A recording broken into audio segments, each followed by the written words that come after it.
Well, good morning, County Council. I'll call the meeting to order. And if you join me in. There we go. The meeting is now in progress. If you join me in standing and we'll sing "O Canada."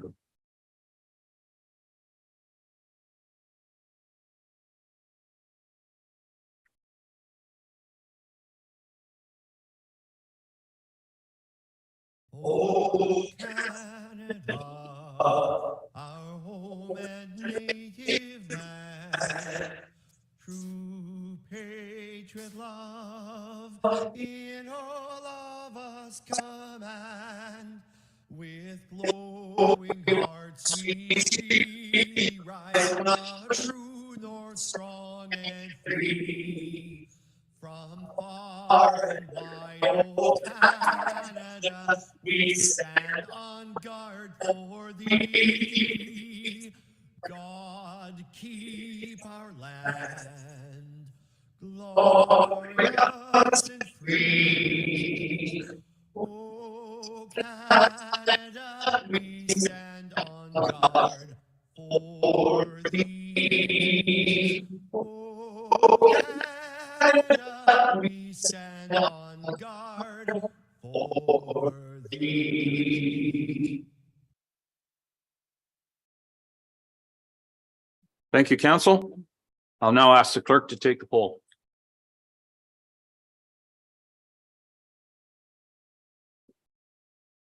Councillor Mackey, Present. Councillor McKay, Present. Councillor Carlton, Present. Councillor Pringle, Present. Councillor McQueen, Present. Councillor Nielsen, Present. Councillor Patterson, Present. Councillor Dickert, Councillor Kentner, Councillor Keaveney, Councillor Body, Present. Councillor Gregg, Present. Warden Milne, Present. Councillor Dobreen, Councillor Matrosovs, Councillor Borninghill. I believe Councillor Borninghill is present. Present. Councillor Eccles, Councillor Hutchinson. Present. Confirm we have all members participating today. Thank you, Madam Clerk. Is there any declaration of interest related to any item on today's agenda? Not seeing any. If one should arise during the course of the meeting, feel free to declare it at that time. So before we move into the presentations, the CEO would like to make a few remarks.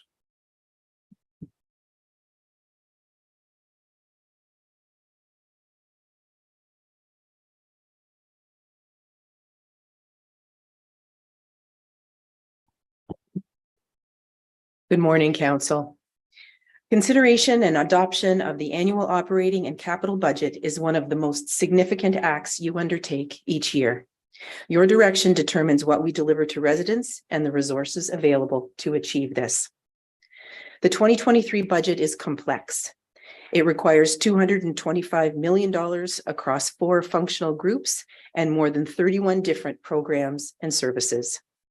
As in previous years, in order to arrive at the annual budget, staff work continuously from one budget cycle to the next to understand community needs and how those might be changing, changes to provincial requirements or legislation, economic factors, and so much more. The operating budget is specific to 2023, but it has long-term implications.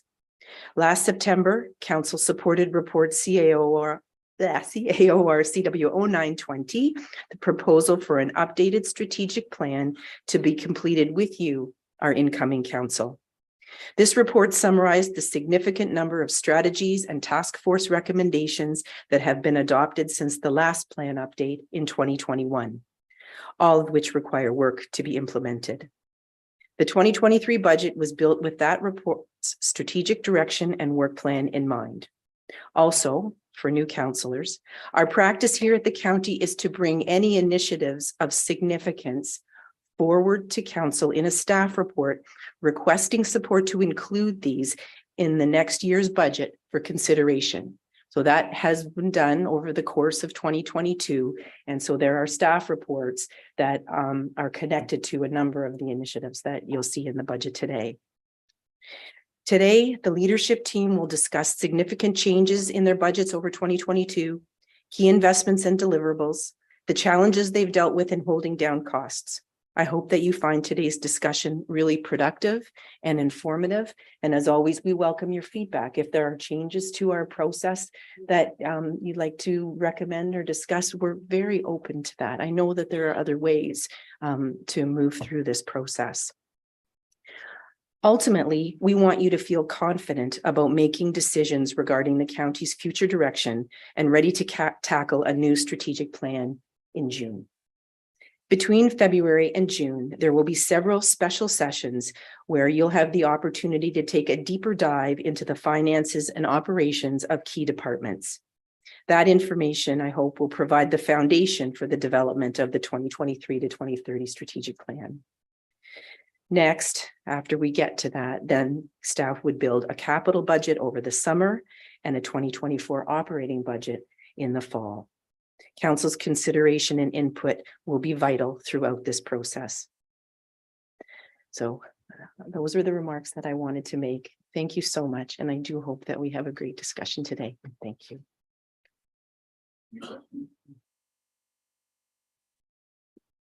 Thank you, Kim.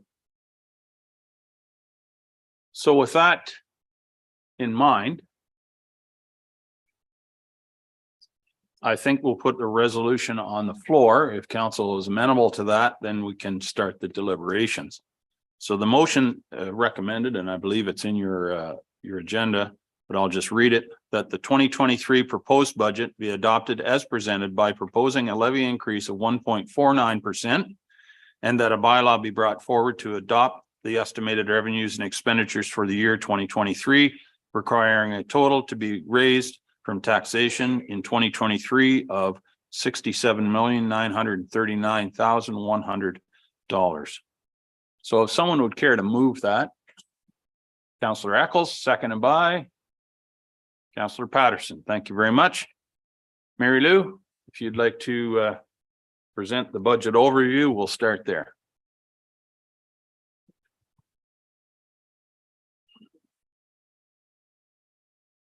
Thank you very much, Mr. Warden. Everyone has before them a copy of the PowerPoint presentation. That's where I'm going to start. So there's a lot of behind the scenes work and collaboration that goes into preparing the budget documents you have before you. When I presented the budget overview report and summary document on January 12th, the net levy increase after growth at that time was $2,450,000 or a 3.66% increase. With direction to present a budget with a net levy increase of $1 million and a 1.49% increase, senior management reviewed budgets and offered suggestions and strategies that would help to reduce the levy by $1,450,000. The result of these discussions was 21 different budgets were adjusted, some by a few $100s and some by a few hundred of thousands of dollars. When presenters are providing budget highlights, information will be provided on the adjustments that were made to the respective budgets as part of budget development and budget review with the CAO, Deputy Treasurer, and myself. And so that's in reference to things that were done prior as ways to achieve a 3.66% increase. So items that were removed from the budget before you ever heard of it. So prior to this meeting, the Long-Term Care Committee of Management met last Friday and supported the budget as amended for today's meeting. I would like to thank everyone who's been involved in the lead up to today's meeting, including our financial analysts for their work with the departments they support, and to Rob Hatton, who created the budget documents you see on our website. The budget summary document is part of today's package. It's been updated to reflect the adjustments that have been made. I won't go through it again. If you have questions, it serves as a quick reference document that hits the key highlights and initiatives in the budget. Instead, we're going to begin with the PowerPoint, and then we'll move into the detailed budget document with staff speaking to each of their respective budgets. The agenda for today's meeting provides presenter names and page references that refer to the budget detail document. And so as you were advised last night, if you go into the budget and don't go to the agenda package, but you pull up the budget, it aligns with the table of contents that's in the budget document. The page number gets out of sync when you put together a package. And we'll start with slide 2. So the proposed budget includes just over 225 million in operating and capital expenses, with almost 68 million to be raised from taxation. Growth of almost 1.6 million has assisted the 2023 budget. And after growth, the net increase presented, as I mentioned before, is $1 million, an increase of 1.49% as compared to 2022. This slide shows the breakdown of expenditures between departments. And if you do the math, human services, which is long-term care, housing, social services, childcare, and paramedic services, comprise 60% of these expenditures, and federal and provincial funding assists these budgets. We reviewed this slide on January 12th. These are just what I would refer to as the more significant impacts. Each presenter will talk about their operations, adjustments that were made in order to make the 2023 budget work, investments for the future, service enhancements, etc. We encourage you to ask any questions at the end of each presentation.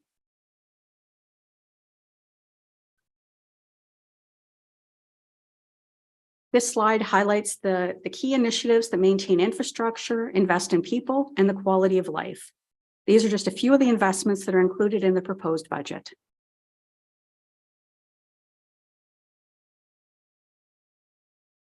Here we show a comparison in the operating capital levy requirements and the end result of $1 million increase, or the 1.49 after growth.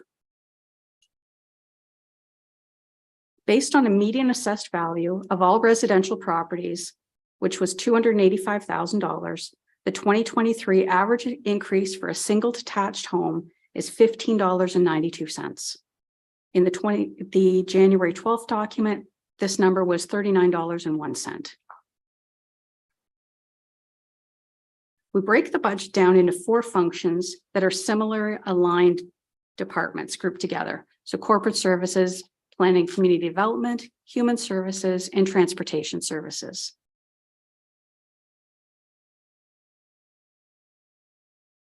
Here we show the increase or decrease by each department, each function. And just as a reference, when we're talking about the budget, a 1% increase works out to about $669,400. Now we get into how did we reduce the levy by 1.45 million? There were adjustments made to the council budget of $5,500 for OMERS, cost of living, and integrity commissioner consulting fees. And overall, in administration, we reduced the budget by $205,400. There was a cost of $50,000 to update the strategic plan, and it was being funded from reserve. Instead, that's going to be done internally, and we're using those funds to offset the climate action plan implementation. And that's making a reduction of $51,000.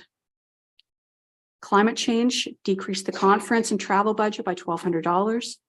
Clerk's department decreased furniture and the local government week by $2,000 in total. In finance, we reduced $4,000 for travel and consulting fees. Human resources deferred a noise survey to a future year and reduced transfer to reserve by $50,000. In the legal department, we have a decrease in travel, training, and conferences of $4,400. IT decreased the transfer to reserve and reduced the phone system project by $20,000. The insurance renewal came in less than budgeted, and we reduced the transfer to reserve in total by $72,800. Provincial offenses reduced staff training and travel by $6,500. And just as a reference, that's our share because it's cost share with Bruce County. So if we reduced an expense by $100, it's not $100. Our share is about $58 of that. The property budget, we reduced a transfer to the building maintenance reserve of $55,000. Hospital grant and healthcare funding, there was a transfer to reserve for future healthcare initiatives of $490,200 that has been removed. Georgian College, this is the 9th year of the 10-year commitment to Georgian for the Marine program. We've chosen to fund that out of reserve and What that will mean is in all probability that we're funding the 2024 final contribution also out of one-time funding reserve. So that's been removed from the levy. So the total reduction in corporate services is $951,600. Then we move on to planning and community development. The planning department decreased subscriptions by $800. Forestry and trails is an $80,000 reduction. We spoke briefly at the last meeting about invasive buckthorn. That's the first year of a contribution for that. It's $70,000. We're recommending as a way to achieve the $1,450,000 reduction. We fund that from one-time funding. I will make a note, however, that Grace Obel has said that that could be a 10-year initiative. And it's Scott will speak to this later, but it's a very labor-intensive project. Removing the forestry festival expenditures of $3,000 and reducing signage of $7,000. Economic development tourism. There's $180,000 for community improvement plan money that goes to the member municipalities. This is the final year for that. So we've chosen to fund that from the one-time funding reserve. In Grey Roots, there are $70,200 in reductions. So there's the remainder of the Grey Gallery update. We would fund that of $13,200 from reserve. Previously that was levy. Reduce travel by $5,000. Reduce the communication signage budget by $5,000. Reduce printing and radio by $4,000. And remove a contribution to reserve for the Heritage Village of $43,000. So in all total, that function has a reduction of $331,000. Under human services, the transfer to reserve for affordable housing was to increase by $12,400. We've maintained that at the 2022 contribution of $635,000. Grey Gables has a $5,000 reduction for $2,000 from training and dietary maintenance of $3,000. And paramedic services reduced travel by $3,000. So the net reduction in human services, $20,400. Transportation services reduced the levy requirement by $147,000, maintained the projects that were in the budget, and increased the transfer from reserve. So that's how we got to a $1 million increase. And if you have any questions, I'd be happy to take them now, or we'll move into the detailed budget.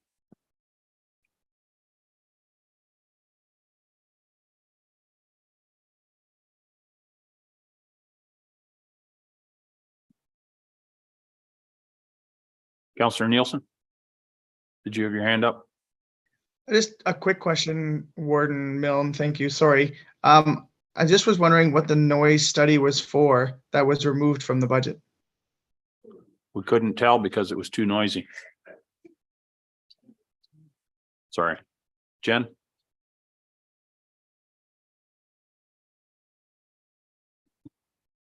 The noise study was contemplated. We were going to do it either Q3 or Q4.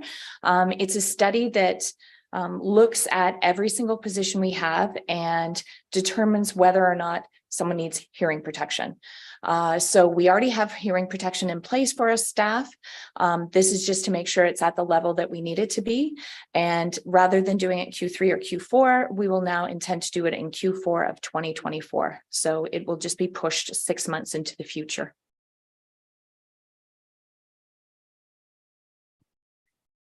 Jen, if I may, the link between ensuring that we have the most appropriate information and how that might impact our WSIB, for example?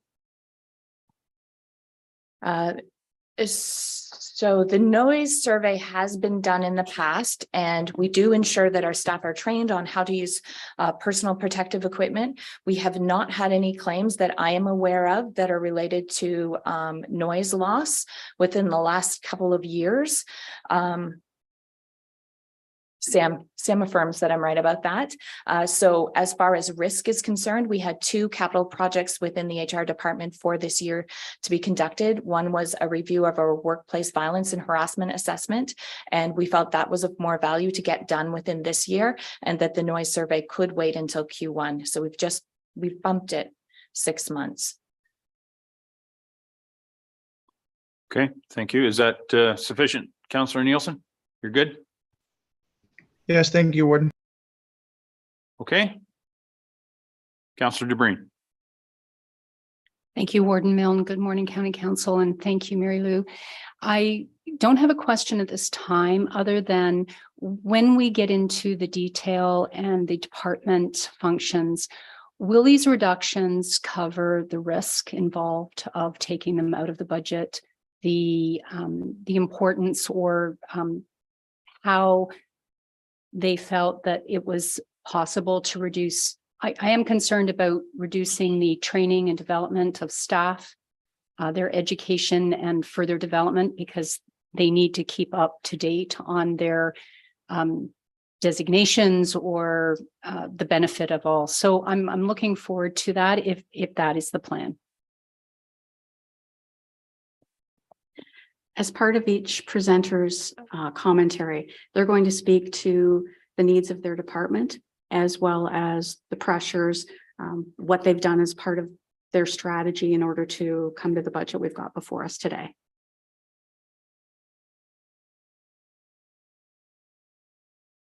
Okay, Councillor Gray. Thank you, Warden Milne. And just two questions kind of from an overarching nature before we get into the departmentals. The slide show indicates that there was significant growth in the corporation from 2017 forward.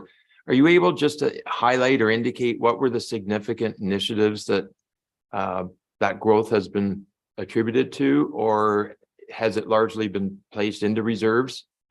Because I think we had some years of like approximately 470,000, and then all of a sudden we've had these ballooning years of great news coming from, thank you, Town of Blue Mountains and Southgate.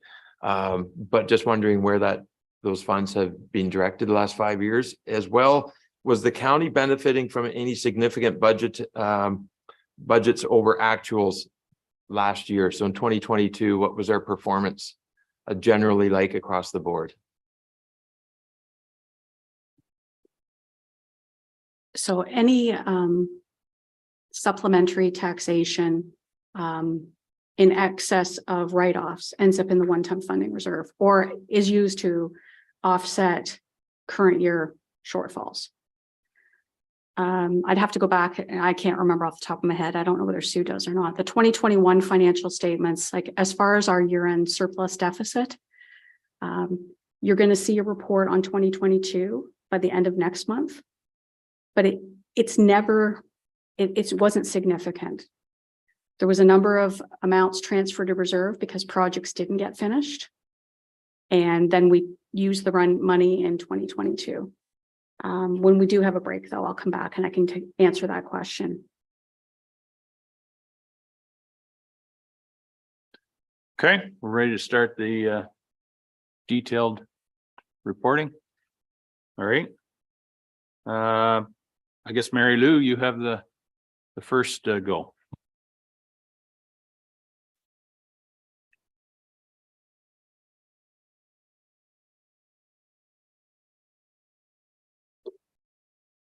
So as I mentioned before, if you click on the page number or the page title in the table of contents, it's going to take you to the page you're looking for.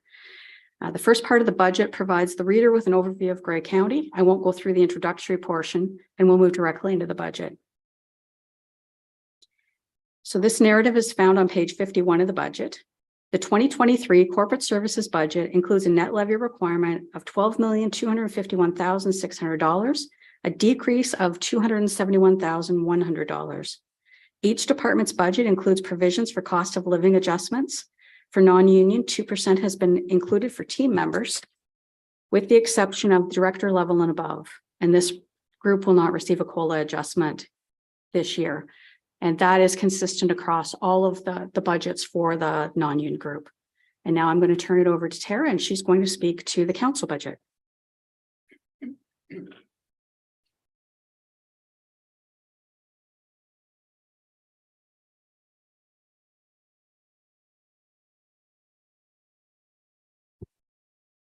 Thank you, Mary Lou.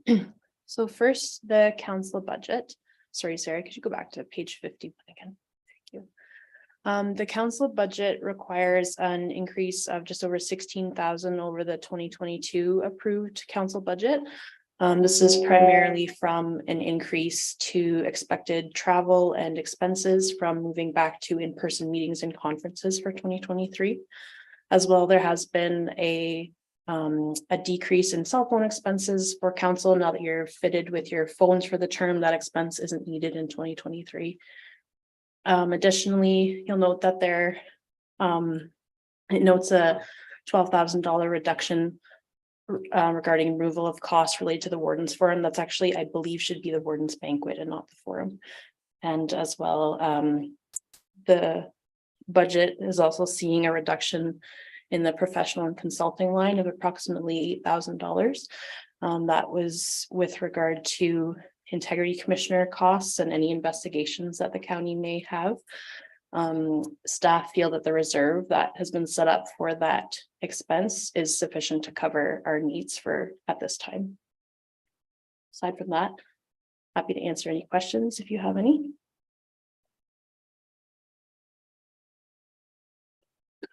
Councillor Mackey. Right off the hop, here we go. Councillor Mackey, my apologies. Thank you, Mr. Warden. Warden Miller. Thanks, Tara. I see in here a 5.9 increase for members of council, and that was a policy that I guess was implemented a few years ago. I'm having some difficulty, I guess, Mr. Warden, with that level, based on where other agreements are coming in.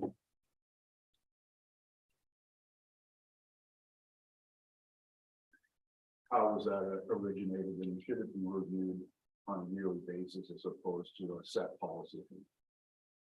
Jen? The council remuneration was set in 2013 by report and approved through council. It is the average of CPI from August of the previous year to July of the current year. And that was set in 2013. We have done a reduction of 5.9% to 2%, which amounts to $22,000. But as you know, if you've set something on a CPI, which is the Consumer Price Index, that's been quite high over the last year. So that is why council came in at 5.9%. But one of the budget reductions we did suggest was taking council from 5.9% to 2%, which is what is suggested for non-union. As well as a future endeavor as part of our non-union and council compensation review that I'll be coming to talk to you about when we go over my budget. We are looking for expert advice on what council should have as their annual formula to calculate your cost increase, whether it should just be non-union, whether you should have your own. But we thought it was important to have a third-party expert advise us on that, because as you've seen in this year, the increase based on average CPI is much higher than we've calculated for our non-union. If I can say, in addition to Jen's comments, there was, some of you will remember that there was a report brought forward probably a couple of years ago now, and there were a lot of parts to it, but one of the things was about tying the council COLA to the same as non-union. And it was decided at that time that you didn't wish to do it. And I think for the very same reasons that Councillor Mackey's bringing forward here, that you wanted to, the council of the day wanted to see a lesser increase. And it does concern me. I think it's important that your compensation for the difficult and challenging job that you have here at this table is on some sort of a path, and which is why Jen is suggesting that we undertake that review this year so that we get some guidance and have a better sense of what's happening across the province when it comes to council compensation. But I think, looking back and seeing what has happened over the last number of years, council compensation has not kept up with what's been happening in the marketplace. So while this does look like a bump, you're not starting from a very high spot either. So we felt this was something that could be left in the budget for this time. So we'll leave that to the end in the deliberations at the end. If it's something that you want to adjust, certainly that's one of the things, as you say, as we go through here, we're tracking things that we'd like to change. We can certainly put this on the list as one of the things you want to talk about again at the end of the meeting. Yeah, okay.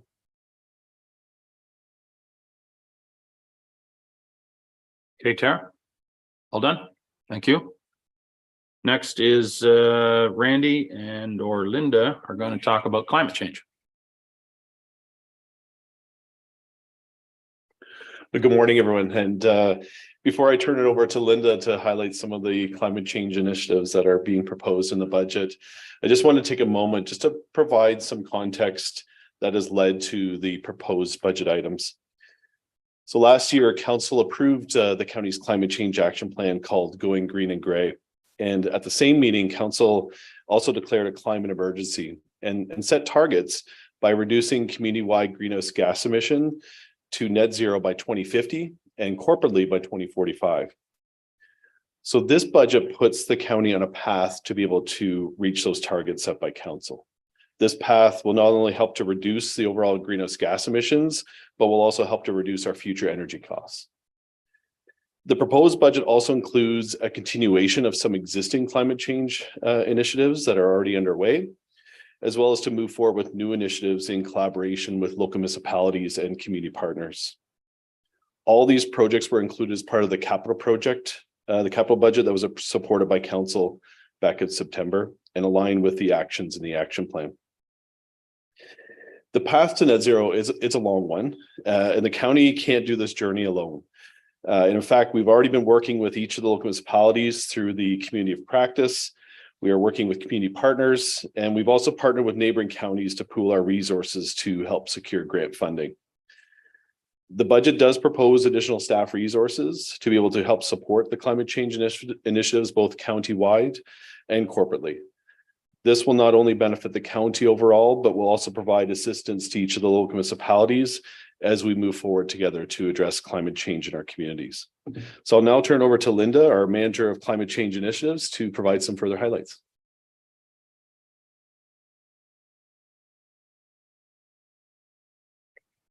Good morning.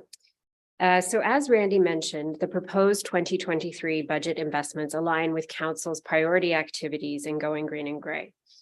A number of the 2022 projects have been extended into 2023 in response to external funding opportunities or partnership opportunities with other counties or organizations. Whenever there is an opportunity to partner or leverage external funding, we respond to that in our climate action work plan. Our projects also align with priorities outlined by the federal government in the 2021 Net Zero Accountability Act, requiring Canada to reach net zero greenhouse gas emissions by 2050. The 2022 federal budget also identified $9 billion in new spending for climate initiatives and various funding streams for municipalities related to electrification of fleet or building decarbonization. The purpose of the projects outlined in the 2023 budget is multifold. A climate investment is only a good investment if it also delivers other benefits to our community, be it cost savings on utilities or improved health through access to green space. We are recommending climate action capital projects in 2023 with a total capital investment of $266,000, an increase of $16,000 from 2022. These projects include advancing our corporate climate action. Under the Electricity Act, we are required to provide 5-year energy conservation and demand management plans for our building portfolio. To align with Council's corporate net zero by 2045 targets, we are investing to create a net zero buildings roadmap. In addition to meeting regulatory requirements, investing in low emissions, energy efficient buildings allows us to save on utility costs and avoid future costs from the federal carbon price, which is anticipated to add 30 cents per cubic meter, which is a lot, which is over 50% of our current costs on natural gas by 2030. In addition to corporate action, we heard across our consultations that nature-based climate actions are a priority in Gray. We have a real opportunity with our natural landscape to invest in climate solutions that also tackle the concurrent crisis of biodiversity loss. We're partnering with local conservation authorities to implement tree planting and habitat expansion projects. And we're also working with local volunteer groups to take on projects like Transform the Lawn, where you saw that we've started to naturalize our county-owned properties. In 2023, for the first time, we're participating in Experimental Acres, a project where local farmers can participate with subsidy in piloting climate-friendly farming opportunities. Public EV charging is another priority in 2023. We're continuing work from the past few years and moving forward with a regional EV charging strategy, supporting the council reviewed in 2022. And we'll be implementing that in partnership with the counties of Butte, Bruce, Huron, Wellington, and Dufferin. During our public consultations on Going Green and Gray, we heard across the board that our residents want to be engaged in taking climate action. So we're proposing an increased investment in outreach and engagement with residents. In 2022, staff delivered over 20 presentations on the county's climate work to local groups, including the Rotary, Silver Seas, the Library Youth Justice Social Committee, and the Ontario Farmland Trust. In particular, we see this work happening in close collaboration with local municipalities.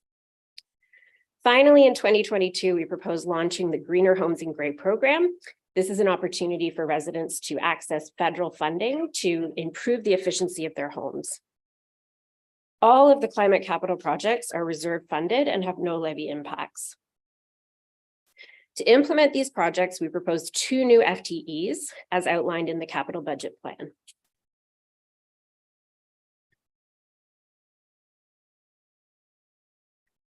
These staff would oversee energy and data coordination to improve the energy efficiency of our corporate assets.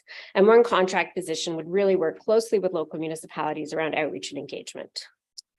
We hope that you see that the 2023 proposed climate budget aligns with council's priorities in Going Green and Gray. And I'm happy to answer any questions. Thank you, Linda. Any questions regarding those? Councillor Gray. Thanks, Warden Milne. I do have a question for you regarding climate change, Linda, and then I apologize, learning how we're moving through this.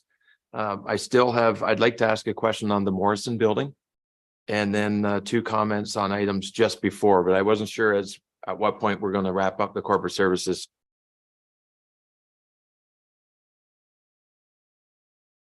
We'll talk about Morrison House and those types of facilities under housing, I'm presuming, or property. So there will be an opportunity to discuss that at a later time.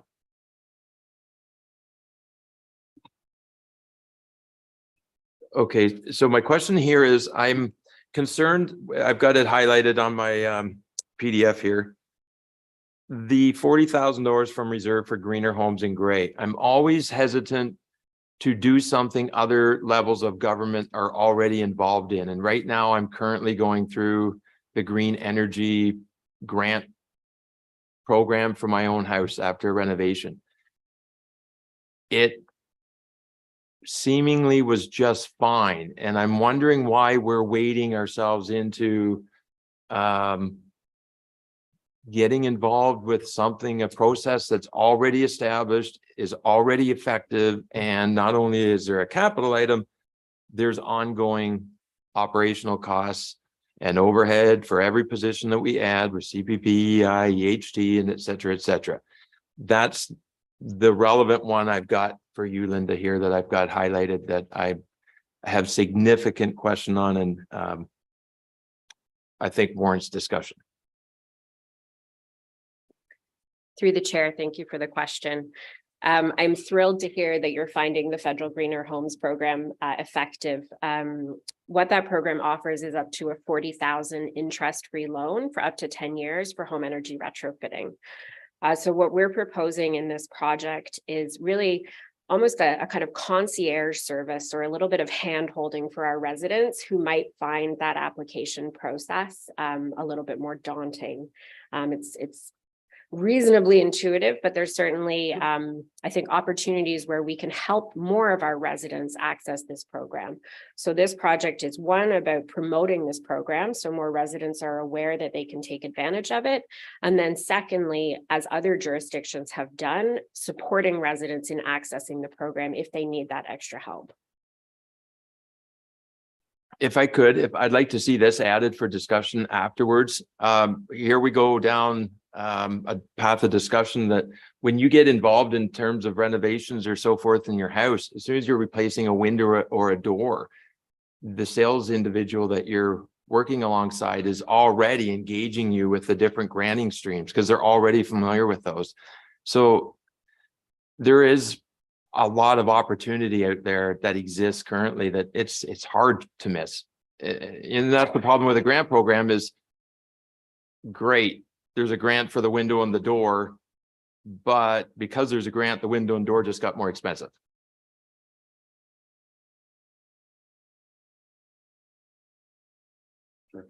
Oh. If I may, a second component of this program is also to work with the Clean Air Council, an entity that we're now a member of, to do an analysis of what the housing archetypes across Grey look like to help us understand how many of our homes are heated by propane, how many of our homes are large, how many of our homes are smaller multi-unit residential, to allow us to identify where there may be gaps in the federal programming. So just to say, we recognize that there is federal offerings at the moment, but they may not be meeting the needs of all residents, particularly the over 43% of Grey County residents who are dealing with energy poverty. And so that would be another priority of this program. Randy? And just further to Linda's comments, we see first, this position we're proposing as a contract position. So we think as a contract probably over a 2-year period at least. And obviously revisiting that position to see if did it work as intended, and did we see the return on investment, so to speak, in terms of creating that community awareness about some of those existing programs and to assist through those programs. We also see this as we've had some discussions through the community practice and with local municipalities and local municipal staff about how we can support some of these initiatives as we move forward with these community wide. And there was definitely interest in terms of having a position like this that provides those supports and assistance, not only at the county level, but as a local municipal level as well, in terms of doing some of that community outreach and engagement work across the county. So I just wanted to raise those points, and no doubt if obviously from if it's one item that we add to the list at the end in terms of looking at that, I just want to add that context as well. Okay, that will be added to the list for discussion, further discussion after we get through the detail here. Any other high level questions? Okay. Thank you, Linda. Moving on to clerks and emergency management. We're back to Clerk Tara.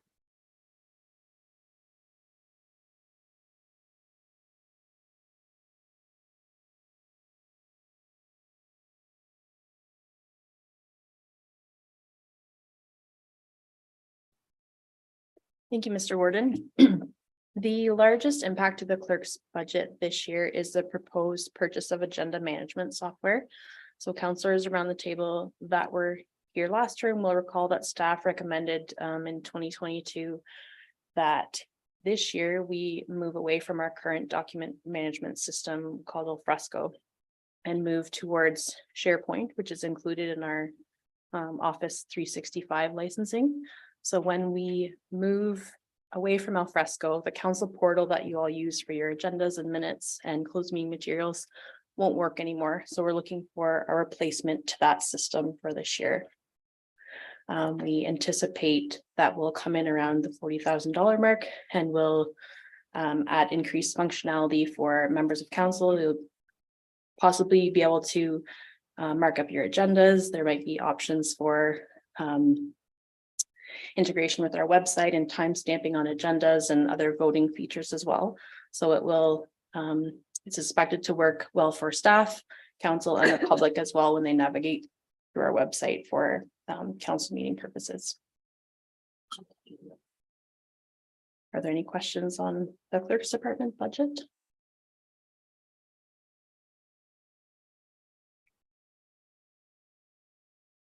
Councillor Eccles.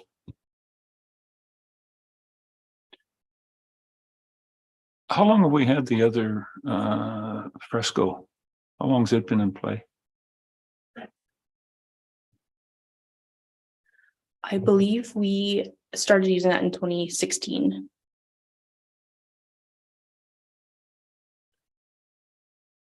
So this software life of these are 5 or 6 years, or we'll be looking to change over again, or something that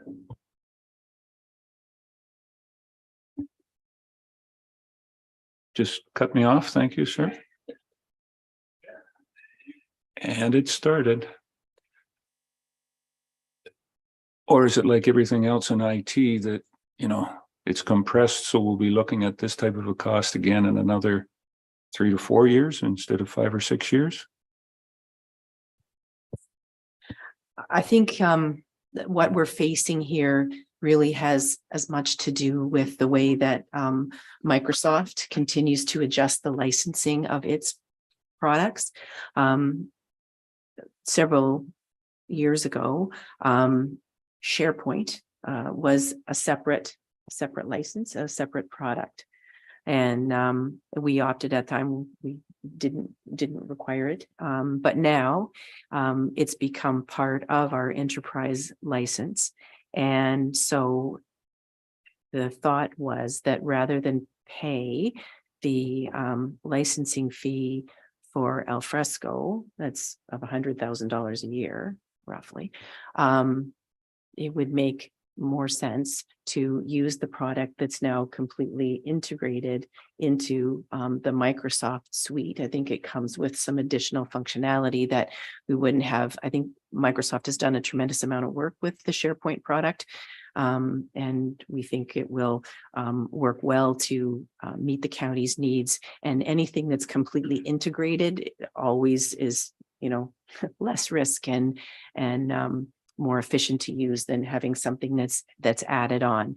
So really the agenda management piece of this is it's really an offshoot of that if we have to change our document management system, because otherwise we're stranding $100,000 a year that we don't need to spend, we can switch over to SharePoint, switch the agenda management software once, and within 2 years we'll be further ahead.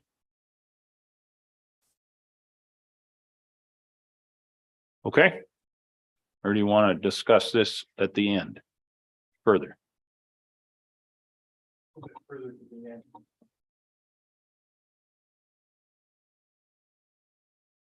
A little bit more on the end, because we get time to process all of that and get it through my documentation recall. Thank you. Okay. Tara?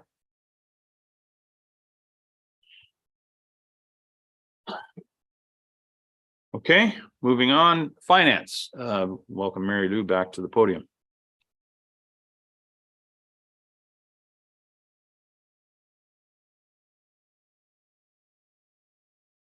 Thank you. So in the finance department, we have a staff and complement of 21, with 6 of our team members currently holding chartered professional CPA designations.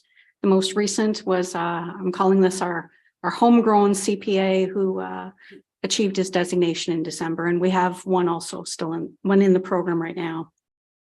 We have 6 financial analysts that work as business partners to support the departments in budget development, internal financial reporting, reviewing or preparing ministry financial reports, preparing year-end working papers, etc. One analyst and a manager are dedicated solely to long-term care. And I will say, just as an aside, when I started here almost 21 years ago, as an accounting supervisor, I was hired for housing and they threw long-term care in to make sure the job had enough to do. Enough said. The deputy treasurer manages the budget and year-end audit processes and oversees a large portion of the finance team. I couldn't do what we do without her. Finance staff key most of the county payables. A smaller amount are keyed in our long-term care homes. Batches all come here to be checked for accuracy. We also process housing tenant payments at the counter. We manage paying vendors, whether it's by check or EFT, and there's many bank accounts. Our department is also the first point of contact with the public coming in the main entrance. And so we have a team member who answers the general phone line and distributes the mail. Finance also includes procurement. So we have a purchasing manager and a buyer. They also work with your member municipalities. There are some joint projects, or sometimes they're used as a resource or a sounding board, and they often do the same they reach out to their local contacts as well. Their role is to support departments, make sure that we can buy what we need, ensure the integrity of the procurement process, and they support staff wherever they can. Insurance and investments are part of the finance portfolio, and that's mine right now. Like most departments, we're governed by the Municipal Act. We have the Assessment Act, Public Sector Accounting Standards. The asset management plan, maintaining it and updating it is part of our portfolio. We also manage when the building condition assessments are updated, which has been every 5 years. And we have a team member right now that's part of a working group looking at compliance for the next standard that's coming out, which is asset retirement obligations. Regulatory reporting, no glitzy initiatives. The 2023 proposed budget includes $200,000 from one-time funding for budget software. The current process is very manual. It involves Excel spreadsheets with calculations that are uploaded to our financial software. The summaries you see in the budget document are Excel-based, which require a duplication of work and a lot of checking to make sure that numbers have been updated. Also included is $20,000 for purchase order software that is funded from reserve. We're looking for something that integrates with our financial software and provides better tracking of commitments. This will improve information that is used by our departments on spending versus keeping track in spreadsheets, as well as will assist with financial analysis and having a sense of what's left in individual line items. And if you have any questions, I'd be happy to take them.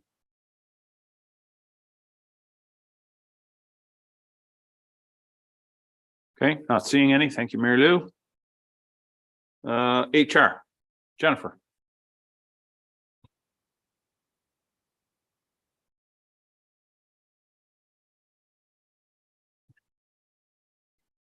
The Human Resources Department provides internal customer service to each of our departments and divisions. We assist with recruitment, we maintain our collective agreements, which includes negotiations and any sort of labor dispute that we might have with our frontline staff members. We focus on staff wellness, safety, and overall employee engagement. We provide training and development. We focus on legislative requirements, both of HR legislation and also our departments that we support. We oversee and manage benefits and compensation, onboarding, and lastly, we assist the organization to adapt to new trends in technology, such as we've seen in the last few years during COVID, and we now work a bit remotely. So our work is highly regulated in terms of the legislation we must ensure the organization complies with and the legislation that our departments work within. We have a team of 15 professionals who hold safety, payroll, and HR designations. Human Resources is seeing an increase to its 2023 operating budget due to staffing, which we began adjusting in 2022 to provide the level of strategic leadership necessary for the complex and changing needs of the county. The 2023 budget includes an additional HR business partner and an HR student. Traditionally, the Human Resources Department had students in every year. We stopped during COVID because our workload was high and we didn't have time to dedicate to mentoring new professionals, but we'd like to go back to that.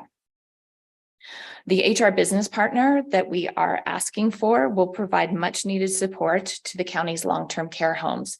And with the additional HR business partner, we will have a dedicated HR business partner for each of our homes. With the volume of work that we have in long-term care being our busiest department, our largest department, we really feel value in supporting this team. The care economy is difficult to recruit in now, and we need a dedicated person to be doing that consistently. So as a result of the increases noted above, the corresponding expense lines are also seeing an increase, such as association and membership fees, cell phones, training and development, travel and meal, as well as conferences. You will also see an increase in staff recognition for 2023. We held an annual staff event last year, and we'd like to replicate it this year. It was very popular. It's how we give out our service awards and recognize our staff. There also has been an increase to the advertising line, as all jobs posted for the organization will now be centralized in HR. It's not an overall corporate-wide increase. It's just we're bringing this into the HR department to have a better way of managing the budget. We'll see every line as it comes through. Our capital projects in 2023, we have 3 capital projects funded from reserves that we'll be working on. The first is a replacement of our HRIS. There's a $300,000 as a transfer from reserves for the replacement of the HR system. We also are recommending a compensation review for non-union staff and council. It has been about 10 years since we've done that, and that is $120,000 as a transfer from reserve. And then the last is the safety project that I mentioned earlier, which is the workplace violence and risk assessment project at $40,000.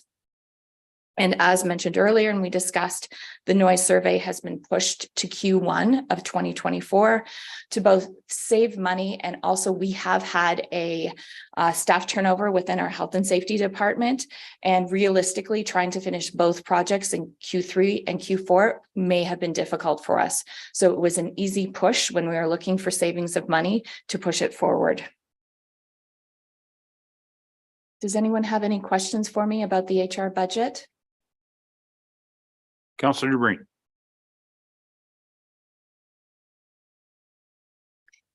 Thank you, Warden Milne. Good morning. I was just wondering about the compensation review. There is a, and I'm going to get it wrong, but a management database that municipalities and counties were putting data into. Is that not adequate enough for the review that you're proposing to undertake?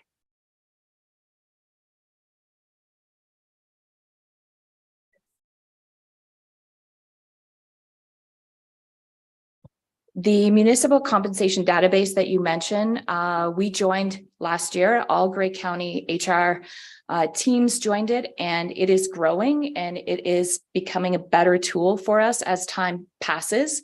It is only as good as the folks that have signed up to use it, and our counterparts, the 14 that we compare with at upper tier, not all of them are in there as well. In order to do the project, that would require internally for staff to put other strategic projects aside, and the HRIS project that we would like to implement this year that will give us so much efficiency would not be possible to be done if we also had to do that non-union compensation review. It is a good practice to go out and seek a consultant that will help us do this, that has more of an eye to the market, more of an eye to the other municipalities that we would like to compare to. And also we want to check if we're doing it the right way. This project hasn't been done since 2013, and a lot has changed. We also would like to review council compensation within that. And I think having a third-party expert participate with us and with you is a better way to get this project done.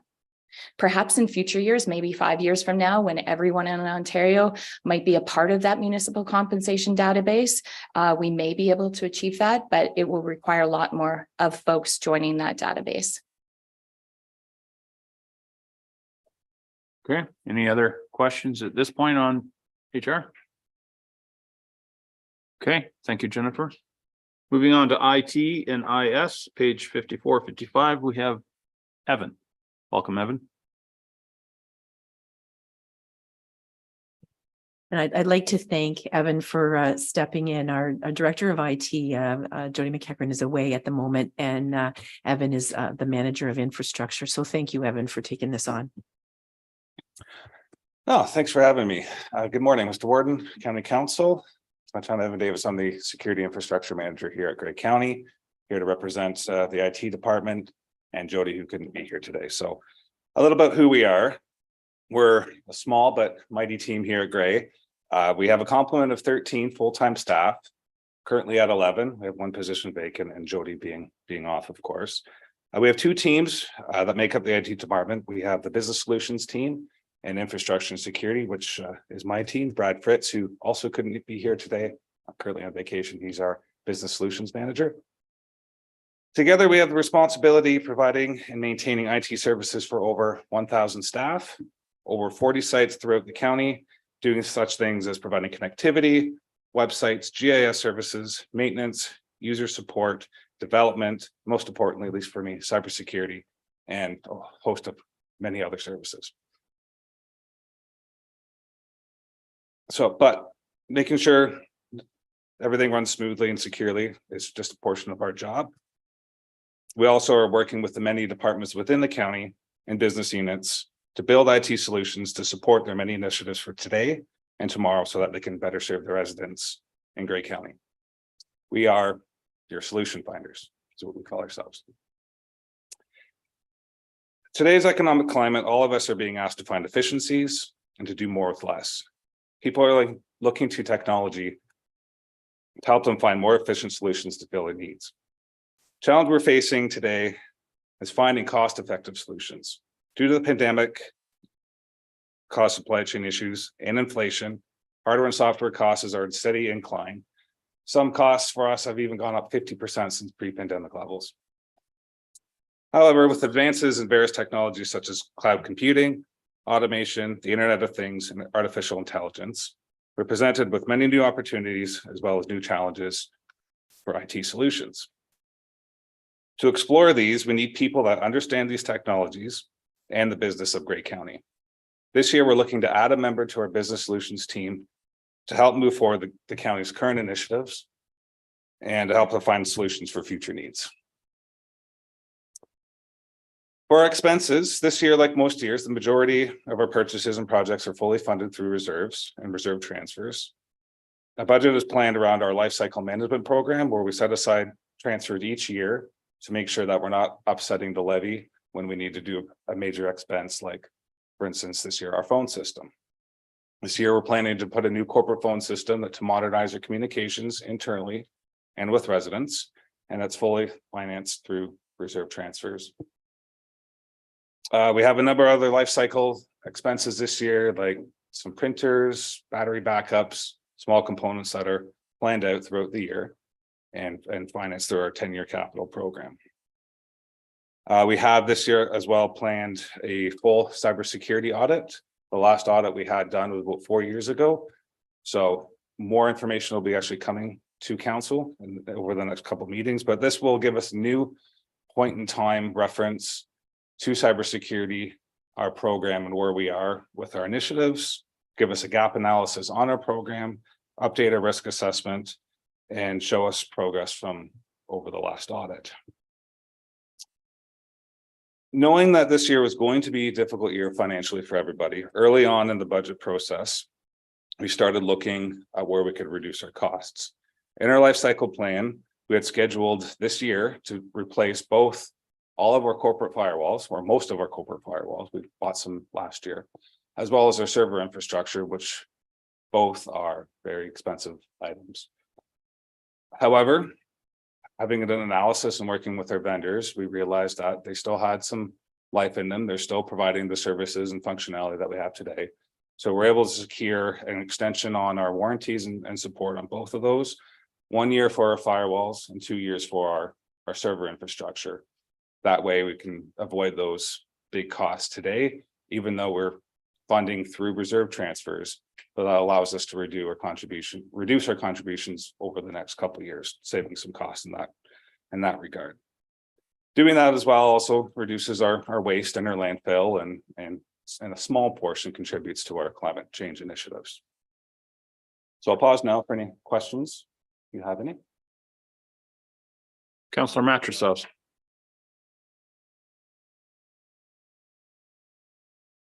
Thank you. Through you, the warden. The investment that you're looking at in terms of the cybersecurity training and cyber threat protection, is there a direct correlation to then therefore cost savings over when we look at our insurance increase? So we know that our insurance increase is proposed to 9%. Would it have been higher if we weren't meeting the criteria, demonstrating that we're at the top level in terms of our cybersecurity? I'll defer that to Mary Lou. Thanks, Evan. Our insurance premium for cyber went up despite all of the things that we have in place. So IT put in multi-factor authentication on a very short turnaround time for 2022. And our insurance provider told us that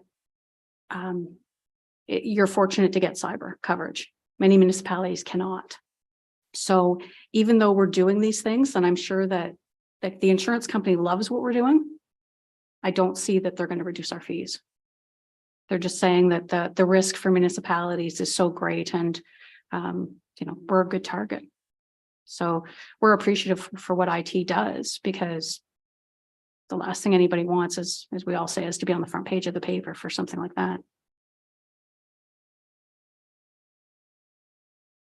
Okay, Counselor DeBreen. Thank you, Warden. And in follow-up to that, since we're lucky to be able to get cyber insurance, but the cyber training that you push out through Grey County and County Council, is there any ability to provide that or assist the lower tier municipalities in taking some of those training? Can we push it out further, which will only make our region stronger and safer? Through you, Mr. Warden, there's definitely an opportunity to do that. Right now, it's per user based, and I know some of our member municipalities like Town of Blue Mountains and Meaford are using the same platform that we currently have.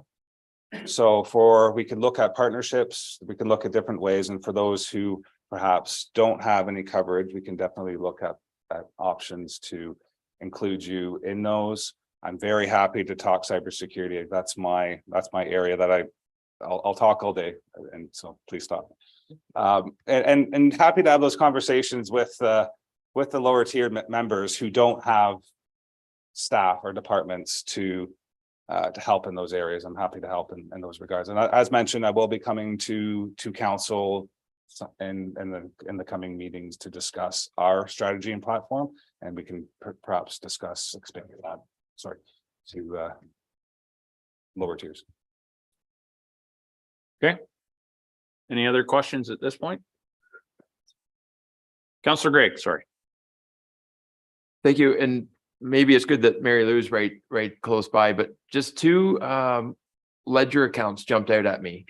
One is under IT, and ledger account 64020 has a very large increase in computer support and maintenance.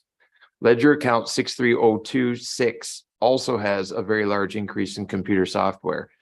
I was just wondering, perhaps an explanation on both of those. It maybe dovetails a little bit into Kevin Echols' question earlier, but when you see it in the ledger sheets, it's portrayed differently. Through you, Mr. Warden, I know for sure the one increase for software is a consolidation of software for our Adobe licensing for multiple departments. So they'll see an increase on various department software costs being consolidated into IT to make it more manageable. The other increase we have is for additional Microsoft licenses to provide email access to remaining staff. Previous to this year, only full-time staff and various other part-time staff didn't have access to email. And this is part of an initiative to increase communications and access to resources to all staff, mainly to incorporate other services and programs such as HR initiatives for training, required staff to have email access. And forgive me, the other line item, Mary Lou might need your help on that one.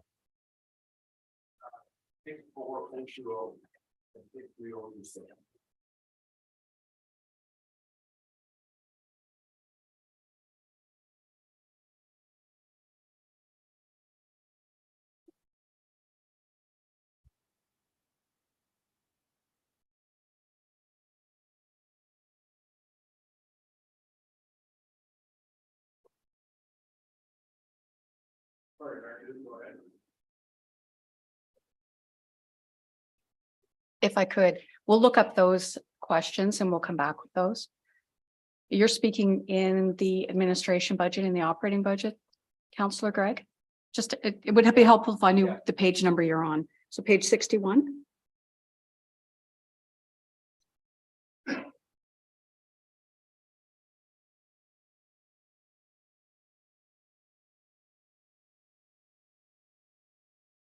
Perhaps what we should do is, okay, he's saying yes. I was going to say perhaps Councillor Greg could talk to Mary Lou at break or at lunch and come back with that later. Okay, good. Any other questions on IT or infrastructure? Or information infrastructure? All right, thank you, Evan. We'll move on to communications. My favorite communications guy, Rob, is going to speak. Rob?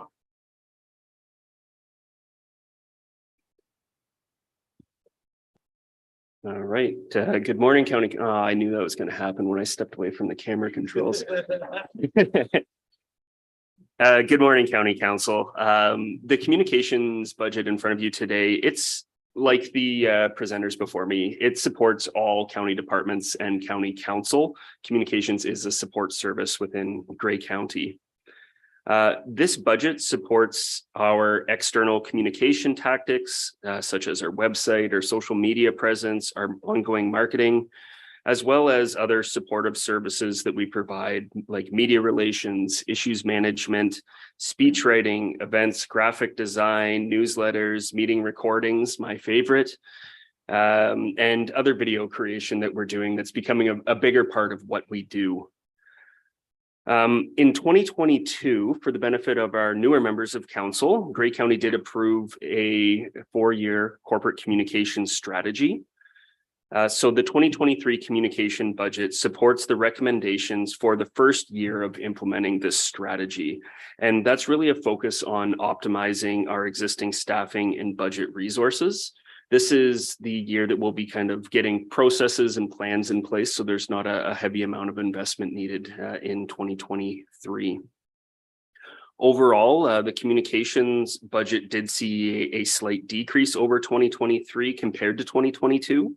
This was primarily due to a shift in our advertising tactics and discontinuing one of our large print and mailing jobs that we do, Made in Grey magazine.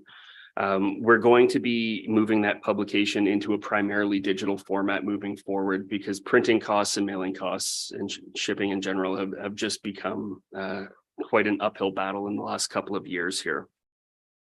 In addition to that, though, the budget is including an increase in funding for some equipment so that we can create some higher quality digital content, which we know is more effective in communicating our information out there. And I'm happy to answer any questions about the communications budget. Any questions? Councillor DeBreen. Thank you. Good morning. When you mention to go to a primarily digital format for the Made in Grey magazine, it is a popular magazine. There are many out there that aren't on the digital world. They don't have internet, they don't have a computer at home. Would there be a small quantity of magazines available for those who wish to request it, perhaps? Through you, Mr. Warden, yes, that is our intent. We did keep some printing budget there so that we can distribute a certain number to municipalities so that we can get them into our community hubs across the county where people can still come upon them. But it's moving away from that direct home distribution that we had used in the past. Any other questions? See, oh, Councillor Greg. Further to that, that's another item I wanted to check off here. What kind of reporting back could council expect through the year in terms of the uptake from the community? In case so, perhaps the print version wasn't as popular as some maybe thought it was. Council needs to be able to look at the effectiveness of that material to decide whether it warrants continuing to direct resources to publishing it digitally or in print. Yeah, that's a really great question. And that is something that was identified in our communication strategy, is that we need to have better data collection around our communications efforts and bringing forward reports to council. That is one of the tactics on there, is doing an annual report.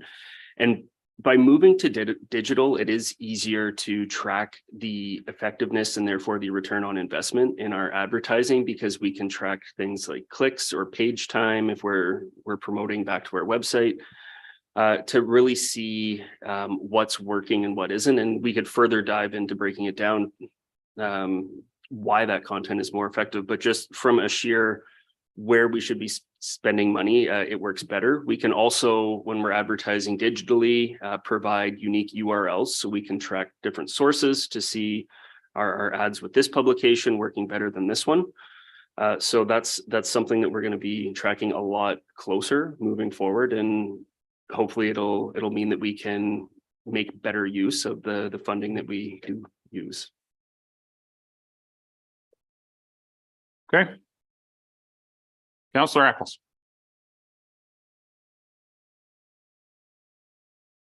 Thank you, Mr. Warden. And through you, I'd like to put on something to discuss it a little later, and it kind of comes through because it's from the IT. It's $30,000 was in the IT to upgrade towers. I take it those are communication towers where we have gear on the towers. And I guess going further to that, how much repetitiveness is that to have those towers that we're working with in comparison to having Swift or whoever it is that's supposedly putting in high-speed internet? Do we continue to have those, or do we need them, or what's the redundancy going forward? But maybe that's a discussion for into more detail a little bit later. We'll let the CAO respond, and then we can decide whether we want to discuss further. So the county does own several communications towers. Those towers not only host our own communications infrastructure, they're a really important part of the fire communications infrastructure. There are also other service providers, internet service providers, et cetera, who have their equipment on those towers. And it's critically important that there's a continued attention on ensuring that the towers are safe and secure, that the loads don't exceed the ability of the towers to support them, et cetera. So I think I don't know this very specific information, and if we lost Evan, there about exactly the work that's being done, but we do have, because we own those towers, we do have an ongoing responsibility to ensure that they're kept appropriately repaired and maintained. So what are your thoughts, Councillor Eccles? You want to put that on the list? Yes, still please. Very good. Any other questions? Mary Lou? If I could, I think it might be helpful to know that we budget for approximately $30,000 in receipts from the firms that are on the tower, and that money is being transferred to reserve for future work. So there's a transfer of $30,000 in to reserve, but it's being funded by those receipts. Excellent. Good to know. Councillor Kentner. Yes, there's certainly sources of revenue.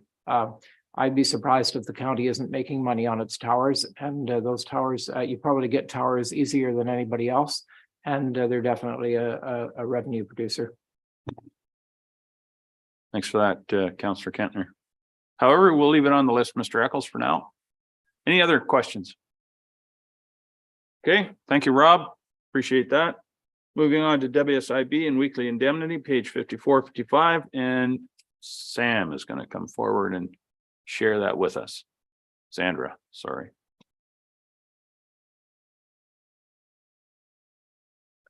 Good morning, members of council. The Workplace Safety and Insurance Board, or WSIB, self-insured funds, as well as weekly indemnity. They are self-insured funds. The first one, WSIB, covers the WSIB costs for all county employees. Every provincially regulated employer, such as the County of Grey, with some few exceptions, are required to have WSIB insurance. As a self-insured employer, WSIB invoices Grey County for the actual costs of claims, and they charge an administration fee to manage those claims. The Grey County departments are charged a WSIB premium based on taxable earnings up to the earnings ceiling set by WSIB. These premiums are then used to offset the cost of claims, as well as to pay for the excess indemnity insurance. The increase in premiums charged to the various departments is partially due to the increase in estimated insurable earnings, as well as an increase to the premium charge to the paramedic services department, where we've seen a rising increase in claims, part of that presumptive legislation that we talked about in a report that came to council earlier this month. HR staff continue to work closely with user departments as well as WSIB case managers to facilitate an early and safe return to work. We continue to work with managers, our joint health and safety committees across and staff across the whole corporation on accident prevention and awareness. As noted in the January 12th report to council, staff will be conducting a cost benefit analysis to ensure that it is still in Grey County's best interest to remain within the Schedule 2 self-insured group.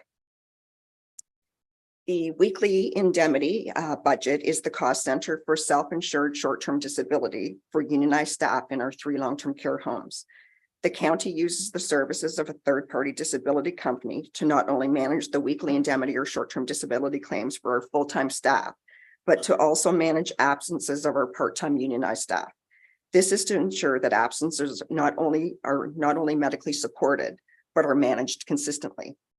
The budget shows an increase of approximately $48,000 over the 2022 costs. This is due to an anticipated increase in claims based on the claims paid in the previous 3 years.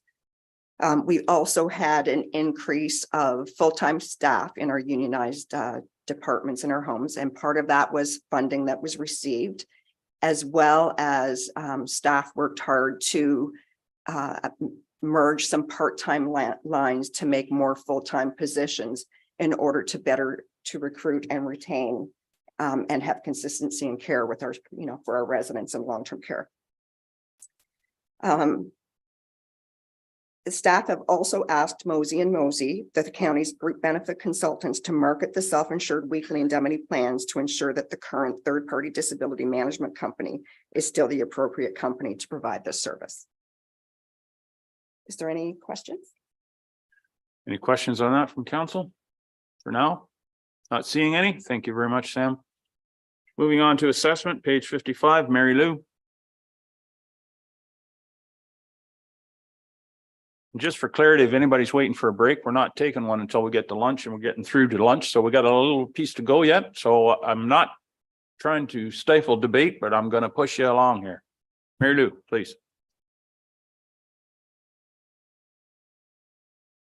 Thank you. So the assessment budget pays the cost of MPAC on behalf of all of our member municipalities. The fee for 2023 has been budgeted at $1,885,000, and MPAC has advised there is no increase from the cost, and that cost goes back to 2021. There's the model for reports going forward. Any questions? Not seeing any. Thank you, Mary Lou. Moving on to provincial offenses. Page 55 is Amanda. Welcome, Amanda. I'm only joking. Take as much time as you need to make sure that everybody understands where we're at. Good morning, Council. In the Provincial Offences Department, we are responsible for the court administration in both Grey and Bruce counties, and I am pleased to share that we continue to forecast a revenue for both counties, with the county's projected share being $174,000. Overall, we are actively decreasing our expenses by $73,000, but also predicting a decrease in revenue by approximately $100,000 due to a slight decrease in ticket volumes. Again, the numbers that we've provided in this package are best estimates, as several factors such as ticket volumes and when a fine is paid is out of the county's control. We've been very fortunate over the last 2 years to modernize the Provincial Offences Court, spending a lot of time and investment in the virtual court systems. I will note that it is taking a bit longer for matters to move through the court systems, which is partly out of our control due to the reduced number of court dates that we've been given and the availability of justice of the peace across Southwest region, with no news of any justices coming.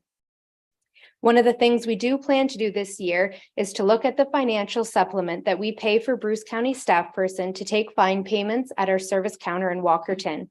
With many new ways to make these payments, we've committed to a discussion with Bruce County to talk about whether it is a good value for the public and the court to operate this court services in Walkerton. Our staff have been working diligently to ensure we remain in line with the continuously changing directives with the various government departments that affect our court operations, with an efficient budget in mind. I'd be happy to answer any questions. Thank you, Amanda. Any questions on provincial offenses? Councillor DeBreen. Not a question, Warden, more of a, not sure it's going to get anything done, but at Roma this week, there was a question in the bullpit to the Ministers Forum with regard to the lack of justices and the need for pushing them through in order to help with the backlogs. So I just thought I'd share that information. Thank you. Okay, not seeing any more. Thank you, Amanda. Moving on to the provincial or county property, rather, page 55, 56, Anne Marie. Good morning, County Council. This budget is for the administration building and the Morrison building. Morrison building is located right beside us, and it is rented by our community partners, Canadian Mental Health Association, to provide addiction services. We have an increase in $16,500 budgeted for cost of living adjustment and benefit costs. As for the capital side, we have a decrease of $51,000. We had a few capital projects for this building through our replacing HVAC systems on the older part of the building, through our Safe Restart Reserve, and also through our reserve funds. And we have cut our we had a reduction in our future capital replacement funds that we provide for this building by $51,000. So that was part of meeting the $1.45 million reduction. And we also have our annual self-financing debenture payments for the expansion and renovation of this building. And I'd be happy to answer any questions. Any questions? Councillor Gray. Thanks, Warden Milne. One question I had, and I'll cross this one off now. What is the long-term strategy or vision for the Morrison building? Because when I was reading that, I didn't realize the county owned it. Am I correct in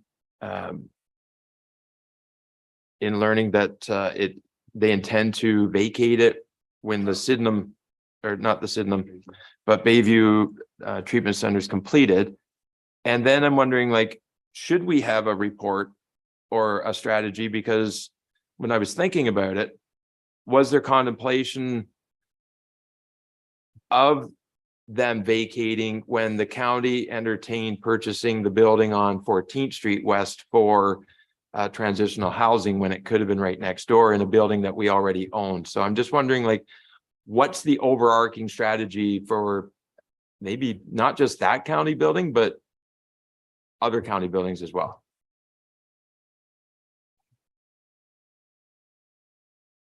So through you, Mr. Warden, We actually have not had notice from CMHA yet that they are vacating that building. We have reached out for some discussion, but that decision has not been made by them yet. When it comes to other buildings, a lot of it is tied to funding. So for instance, the funding that we used to renovate 14th Street had a time limit. So there's some funding available. The renovation has to be done by, April of 2023. So that limits what we can do sometimes for planning when the province puts out those bursts of funding. And we do our best at that point to use them because we hate not taking funding from the province. And especially when housing is in such need. And quite honestly, we could probably use about 4 or 5 of the 14th Street that we're working on right now. Okay, thank you, Anne Marie. Moving on to taxation and grants, page 56. Mary Lou comes back up.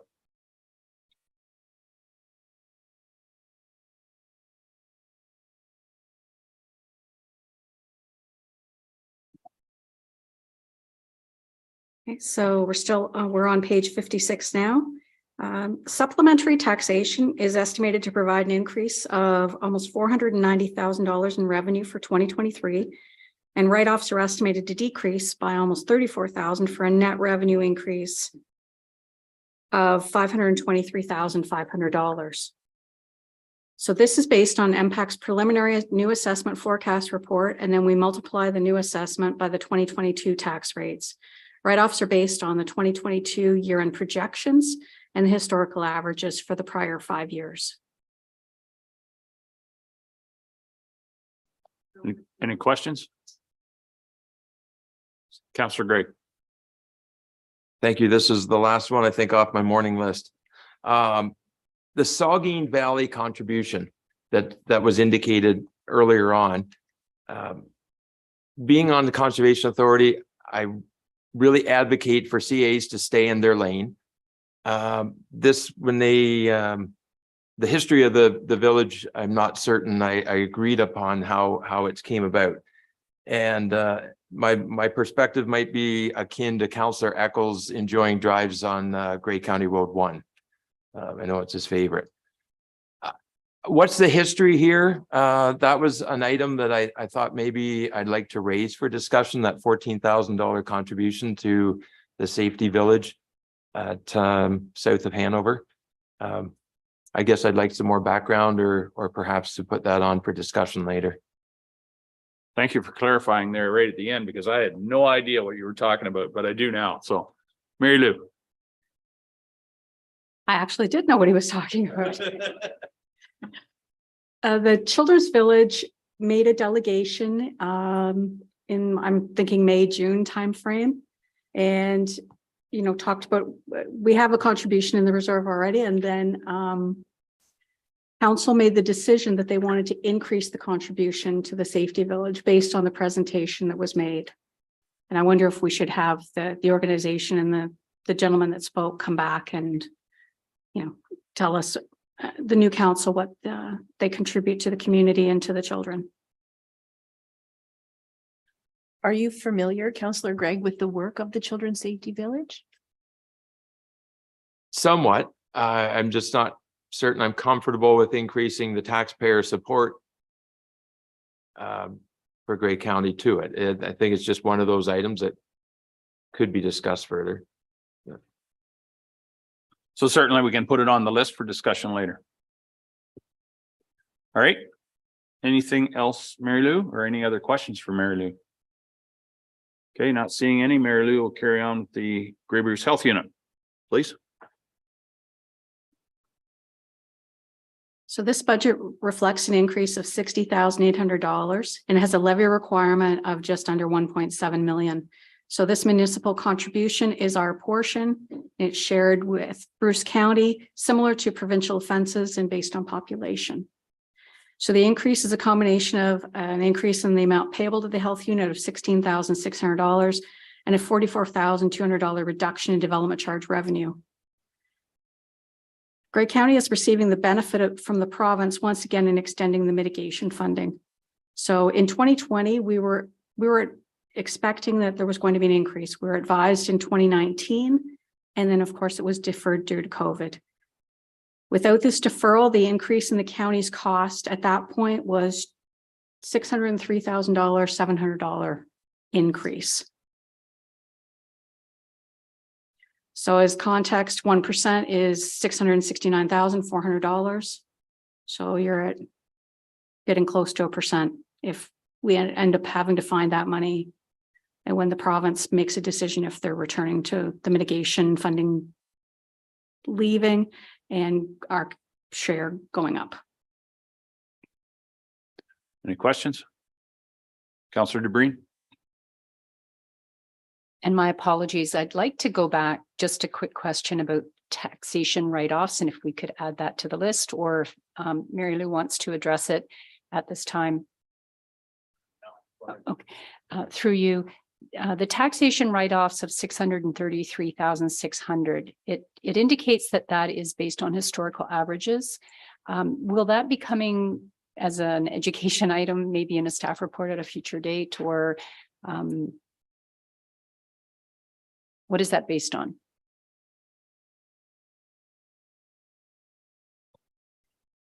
So the write-offs, that this is our portion of what is written off at the local level.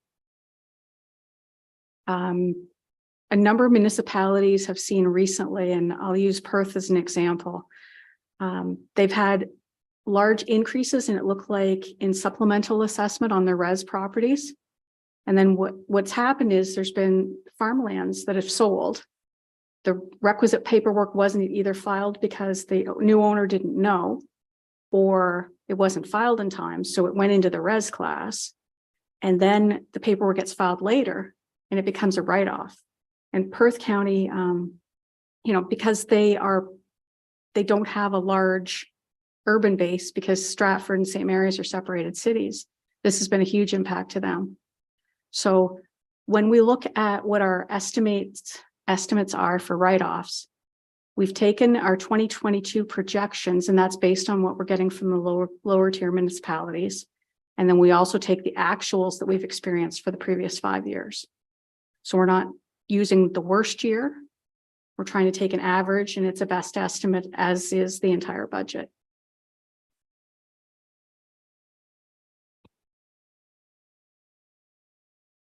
Okay, good. Counselor Eccles. So with that said, that part of it is the farming community that is having trouble keeping on an annual basis their farm taxation. I guess I struggle with it because Perth County is setting a precedent by writing that off from somebody that, well, you're saying that it's late. And I've encountered this on a number of occasions, that agricultural properties that get sold, the paperwork isn't done right. Now it flips. Has there been a change where it goes back?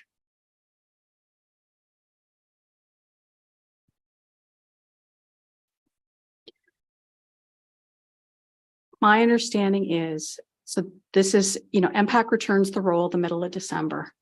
There can be properties sold near the end of a year, and they've ended up, without the paperwork being processed, ended up in the res class. That's just one example of how a write-off occurs. You could have a change in the use, you could have a fire, etc. So farm is just one example. That's not representative of the entire amount of write-offs. And for that, I'd need to go and ask your member municipality treasurers for specifics on what's bringing that number into play.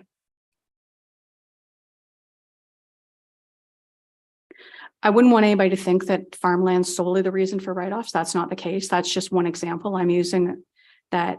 When we had the conversation last fall, there was a notice of motion where a municipality thought that any supplementary assessment in excess of budget could be returned to the member municipalities, and it didn't take into account the potential for write-offs. So one of the examples for write-offs that was the farmland. And it's just an inadvertent timing issue where sometimes it ended up in res, it flipped back to farm. And there are some municipalities that are having, I'd say, more of an issue with it than others, but it's not the entire reason for write-offs. There are also large industrial and commercial properties that put in requests for reconsideration. Sometimes those things take an extended period of time to finally be resolved one way or another. So those can have impacts in 1 year, then that kind of contributes to the variability. The other thing that I would tell council is that our tax consultants, MTE, are coming to the next council meeting on February 9th, and we'll have a good opportunity to have a discussion there of all things assessment and subs and write-offs and all those things. So if you've got good questions, that will be a part of a good discussion with Peter from MTE. Good. All right. Any further questions regarding the health unit? Nope, not seeing any. All right, move along to Georgian College. Mary Lou, page 57.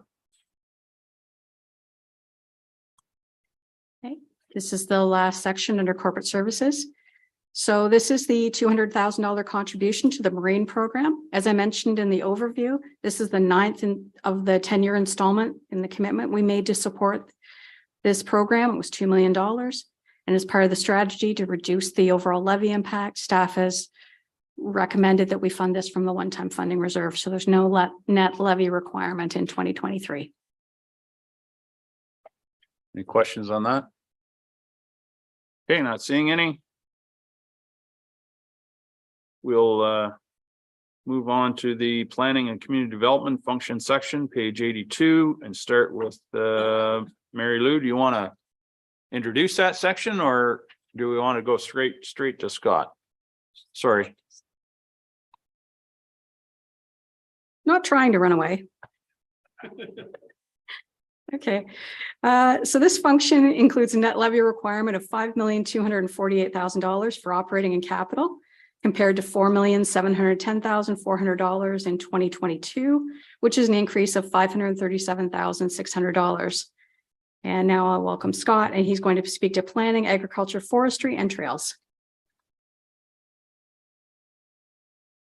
And I don't know who planned this out, but Scott's not the last speaker before lunch, unfortunately. So we've got a little bit to go yet. Welcome, Scott. Great. Thanks, Mary Lou, and thanks, Mr. Warden, and good morning to the Warden and members of council and anyone that might be tuning in. So planning is a highly regulated team of 600 individuals that care for your loved ones. In fact, that's not actually planning, that's long-term care. We're actually a team of 9 individuals that care for your lands and your communities. And so the planning department is a multidisciplinary team. We've got 5 planners, 3 of which are registered professional planners, and 2 are working their way towards those requirements. We've got a planning technician that does a lot of our CAD and GIS work, an administrative assistant who holds us all together, a forestry and trails coordinator who presented at the last council meeting, as well as a planning data analysis coordinator who serves not only the planning department, but a corporate function. We do have a number of requirements with these staff for ongoing education and training needs, in some cases to maintain their professional designations. With respect to the planning department, it's been a time of great change in recent months based on a couple different pieces of provincial legislation. So we're working very collaboratively with staff at your member municipalities who are great to work with to weather the change and look at streamlining our processes and functions to become more efficient and to better achieve provincial objectives in that regard. We've been benefited by the help of a number of other corporate departments, such as IT, that's been instrumental in helping us make that change. With respect to the planning budget, the biggest difference you'll see is the increases in wages and salaries in that regard. There was a report taken to County Council in April of 2022, which looked at restructuring our department and seeing some changes in terms of the Deputy CAO and Manager of Climate Change Initiatives going to a different department and a slightly different staff structure at the planning level. So 2022 to 2023, that's the biggest change. With respect to budget risks, one of the key budget risks going forward is some of the changes that were made in late November of 2022 with respect to the changes through Bill 23.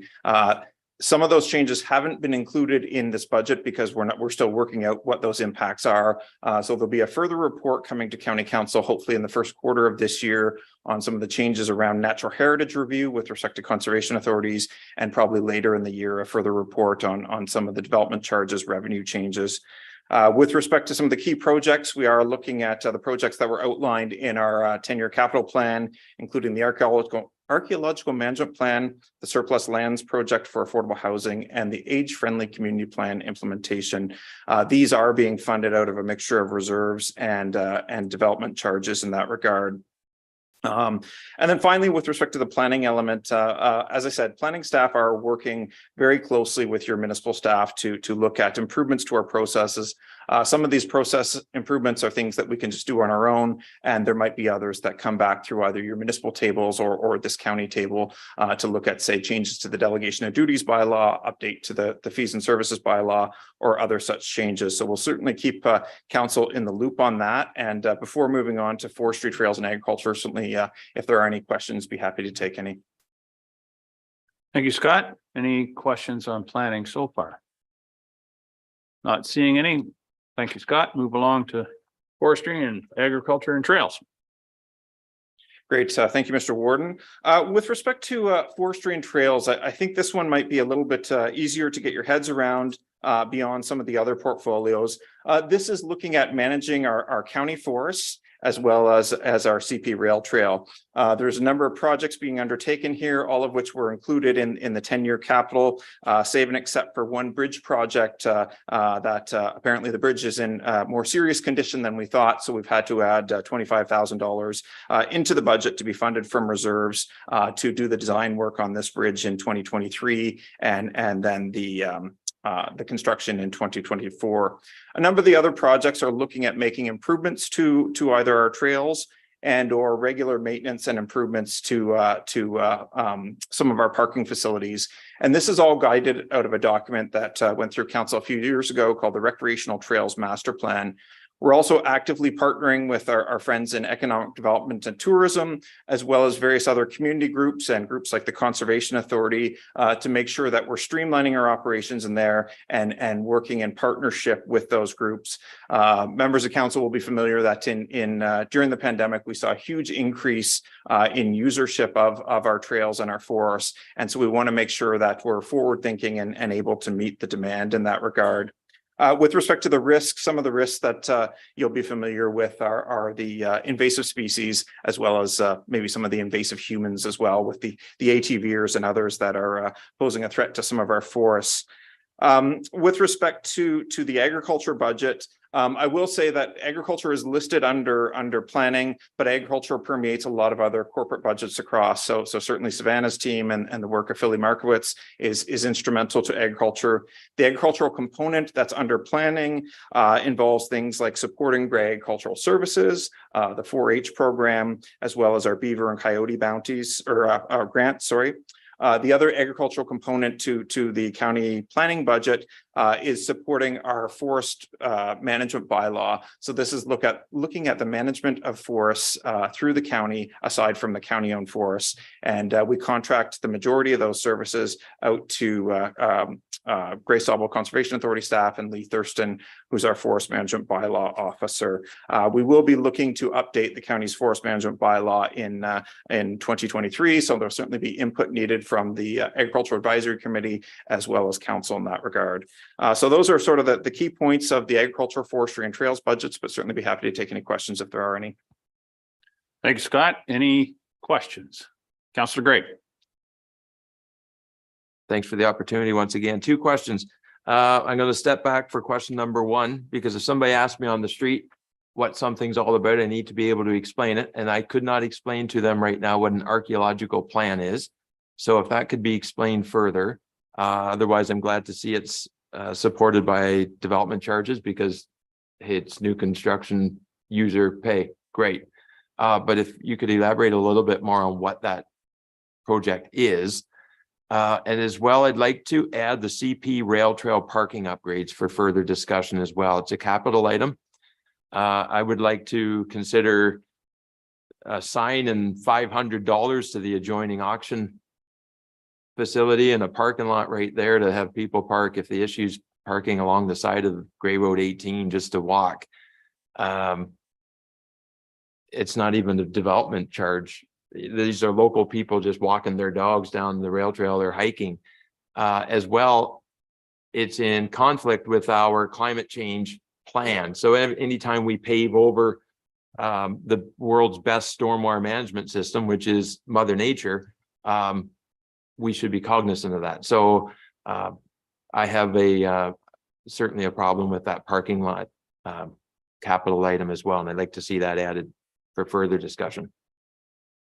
Okay, so I'll ask Scott to address the archaeological piece, and Sarah has noted the further discussion on the parking upgrades. Great, through you, Mr. Warden. Thank you for your questions, Councillor Gregg. With respect to the archaeological management plan, these are plans that many municipalities and counties have undertaken across the province. Bruce County just finished one. Simcoe County did theirs a few years ago. And really what it's looking at is various data sources to try to determine which areas of the county would be most likely to encounter former archaeological resources, if you will, whether they be parts of our Indigenous history or post-European settlement history. And so essentially what they would do is we would work with a consulting archaeologist to look at a number of data layers, including historic transportation routes, including former shorelines and natural features in that regard, and map out where we're most likely to encounter those. We see this as a great partnership opportunity with our Indigenous partners, such as the Saugeen Ojibwe Nation. They are a key part of the planning and development process. And just for council's benefit, if you come into Grey County right now and you want to put in a new plan of subdivision, you're required to undertake what's called an archaeological assessment on that property to see what resources are there. And so it's hoped that by working with the First Nations and the Métis people through this project, as well as a consulting archaeologist, that would be able to better refine the data sources available and maybe scope some of those future archaeological assessments in that regard. Certainly across the county, we've seen a keener interest on our history in this regard, and this would sort of better help us identify where we're likely to encounter some of those resources. And if I can, just very briefly on the CP Rail Trail parking lot, we can certainly investigate partnership opportunities. The reason we're proposing this one at Gray Road 18 in this particular budget year is with respect to two factors. One is there's a county roads project not too far away that we'd be looking to utilize some of the talents and the resources on. And the second is we're not looking to pave the parking lot, so it would be a granular system. And the significance of Gray Road 18 in that regard is that's where the motorized section of the trail ends for the non-winter months.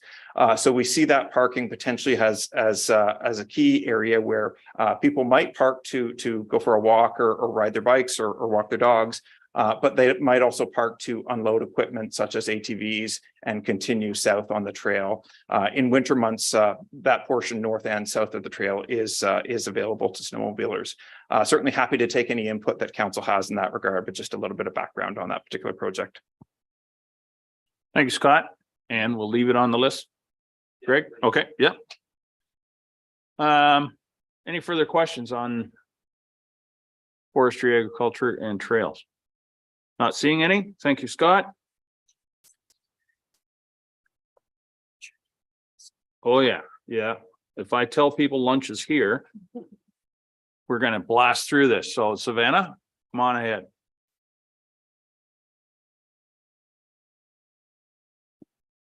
Excellent. Thank you so much, Warden. I will go as fast as possible, but not gloss over anything because there's a lot of good work happening through this budget. So I'm going to talk to you about economic development, tourism, and culture, which includes Grey Routes, but Mary Lou is going to talk to you about the community transportation side of things. But all of that is amalgamated into the budget that you have in front of you, which is seeing a increase of 151,000 from 2022 to 2023 as part of this budget. So economic development, tourism, and culture, we were merged in 2019. And then in 2020, through the retirement of a longtime tourism manager, we merged together economic development and tourism to reduce the need for one management position. and accommodate those two very reflective and very equal parts of economic development, because tourism very much is economic development. What we see on the economic development side and some of the work that we're delivering on a daily basis is business retention and expansion, investment attraction, people attraction and retention, business support services for all levels of business, from your individual entrepreneur right up to our large scale companies, as well as workforce attraction and retention, which has really taken front and center in the last several years. On the tourism side, we're looking at destination management, product and experience development, and marketing as well. And those things have shifted significantly through the pandemic and now post-pandemic as well. With Grey Roots, we're safeguarding and we're making accessible our history, our heritage, and our stories through archives, collections, exhibits, and Morrison Heritage Village, and then adding that extra layer of education and community development through programming and events. So while our department is not regulated or legislated as others are, we are constantly working with every level of government, from our local level right up to our federal level, to determine what are the trends, what are the opportunities, where are those larger challenges that are impacting everybody. And that's where we work together with our community partners and our stakeholders to come together and try and identify the problems and find solutions that are going to have some impact now, but also long-term impact. Because we know that economic development needs a runway. It takes several years to be able to get programs in place and to be able to get infrastructure in place so that we're ready for the future and we can be part of our desired outcome and not just let it happen to us. So looking at some of the significant changes that we've seen, looking at the general economic development operating budget, the changes are really due to staff salaries increase in benefits. So that is due to merit level increases and to benefit changes, no addition of staff there, but those are the significant increases.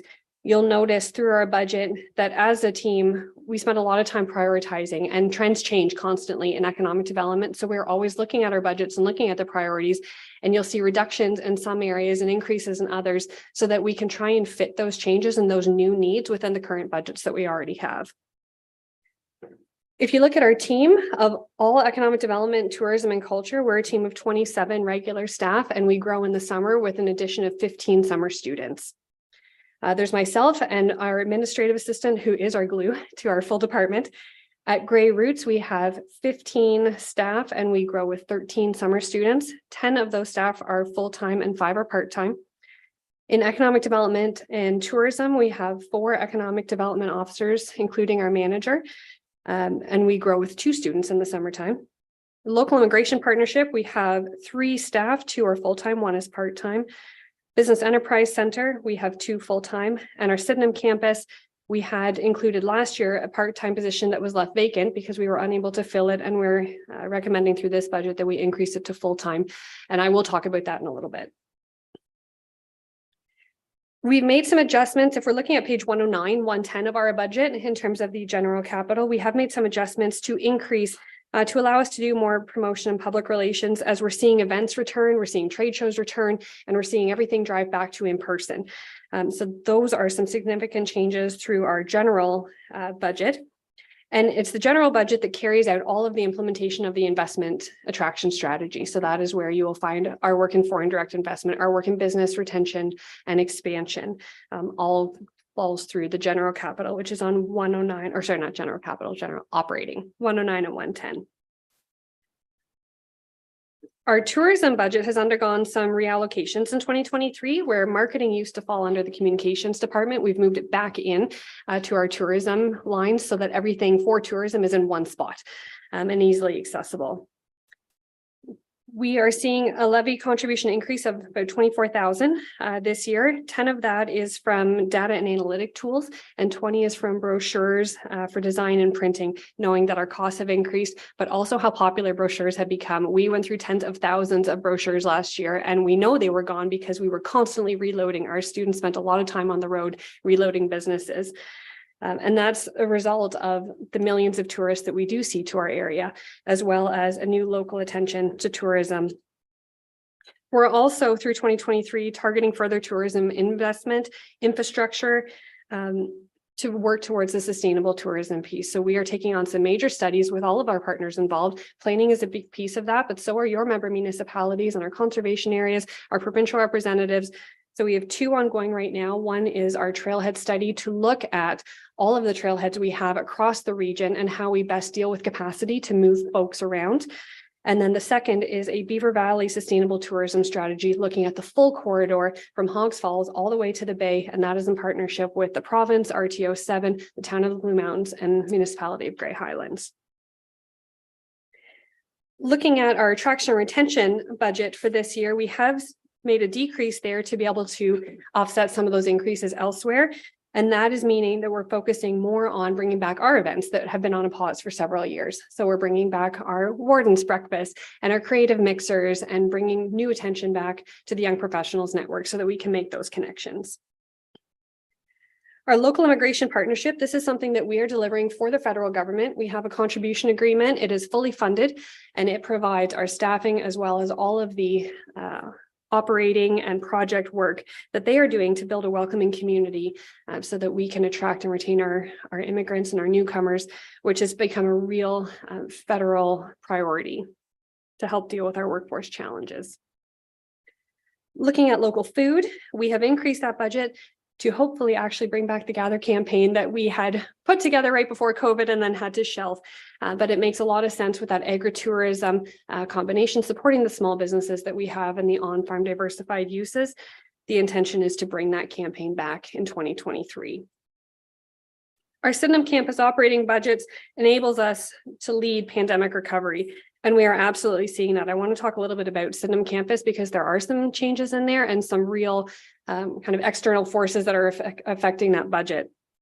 So the first is on the staff salary. We have proposed a movement from a part-time to a full-time campus manager because right now we are running a 45,000 square foot facility off the sides of our desk from economic development staff, and that's not sustainable. Through the pandemic, it certainly was because we were a storage facility for PPE, for United Way, for long-term care, for our long-term care and paramedics. And then we did some renovations. But now, as we're coming out of the pandemic and people are realizing the value that Sydenham campus brings, it's just not possible without a dedicated resource managing the campus. So what that means is that they're managing everything from maintenance, scheduling, and client setup bookings to health and safeties and repairs, which is all being done by individual staff at this moment, and it's just not sustainable. They will be the lead who deals with all of our tenants, all of our clients, and helps to develop that further business case as we grow Sydenham campus. And to give you an idea of what is happening there today, the current tenants, we have YMCA Employment Services, which is providing long-term care and PSW training. We have Georgian College, who's delivering 2 of their apprenticeship programs through auto mechanic and electrical engineering. We have our Grey County Early Education Innovation Hub. We have our Catapult Grey Bruce, which is a business accelerator that we were able to bring locally. Grey Bruce Local Immigration Partnership, our Business Enterprise Center, and the start of Grey Bruce Makerspace, which is what we have been calling Fab Lab to this point, but they are now a dedicated not-for-profit who will operate that for us. From those clients, not including any of the rentals where we have the school boards, Bruce County, CMHA, we ran tons of vaccine clinics through Sydenham as well, paramedic services and long-term care training, at Heights training, all of these things are happening. And in 2022, our final revenue number was just over $74,000 in revenue that came from our tenants and our rentals. So things are absolutely happening. I think that we have hit a moment where we're realizing the vision of the approved business case that we brought forward to council. We're there because we have come out of the pandemic and we're growing and there's nowhere to go but ahead. So we're very excited about what's to come. And in 2023, we're already working with Georgian College and our community partners, including our own children's services staff, to look at how we use Sydenham to leverage and enhance the ECE program that we have locally, knowing that ECE is such a dire need. And we are also working with our partners and Georgian College to animate the Fab Lab in an effort to expand skills training education for advanced manufacturing in the region's energy cluster. So because council has invested in this space and because we have the business plan and the partnerships there to take us forward, I think we're in a very good spot to be able to do work and take advantage of opportunities that are coming forward. The province is in a real push right now to have a Made in Ontario solution where we see the reshoring of manufacturing happening. And we heard about it a couple of weeks ago through the Clean Energy Summit. If we're not preparing now, it's really difficult for us to be able to take advantage of the opportunities coming down the pipeline. And looking at the labor force challenges that we have, we need to be able to assist our youth now get into a career opportunity locally so they can go right in to the workforce opportunities that we know are coming down the pipeline because of the cluster that has been developed here. So it's not I wouldn't call it a shot in the dark. It is an absolute, we know these jobs are coming. We know what Bruce Power needs. We know what our suppliers need. And that's because of the business retention and expansion work that we do with our businesses. So this is very strategic, and I'm very proud of Grey County for taking the step to bring Sydenham campus to where it is today and where it will be tomorrow. I will talk about the FedDev application as well. So we are in our third year of our contribution. That was an $845,000 federal contribution to Business Acceleration Service and to the Fab Lab purchase of equipment. So included in this budget is another $100,000 contribution that is fully funded from the feds towards Catapult Grey Bruce to deliver our incubation and mentorship services.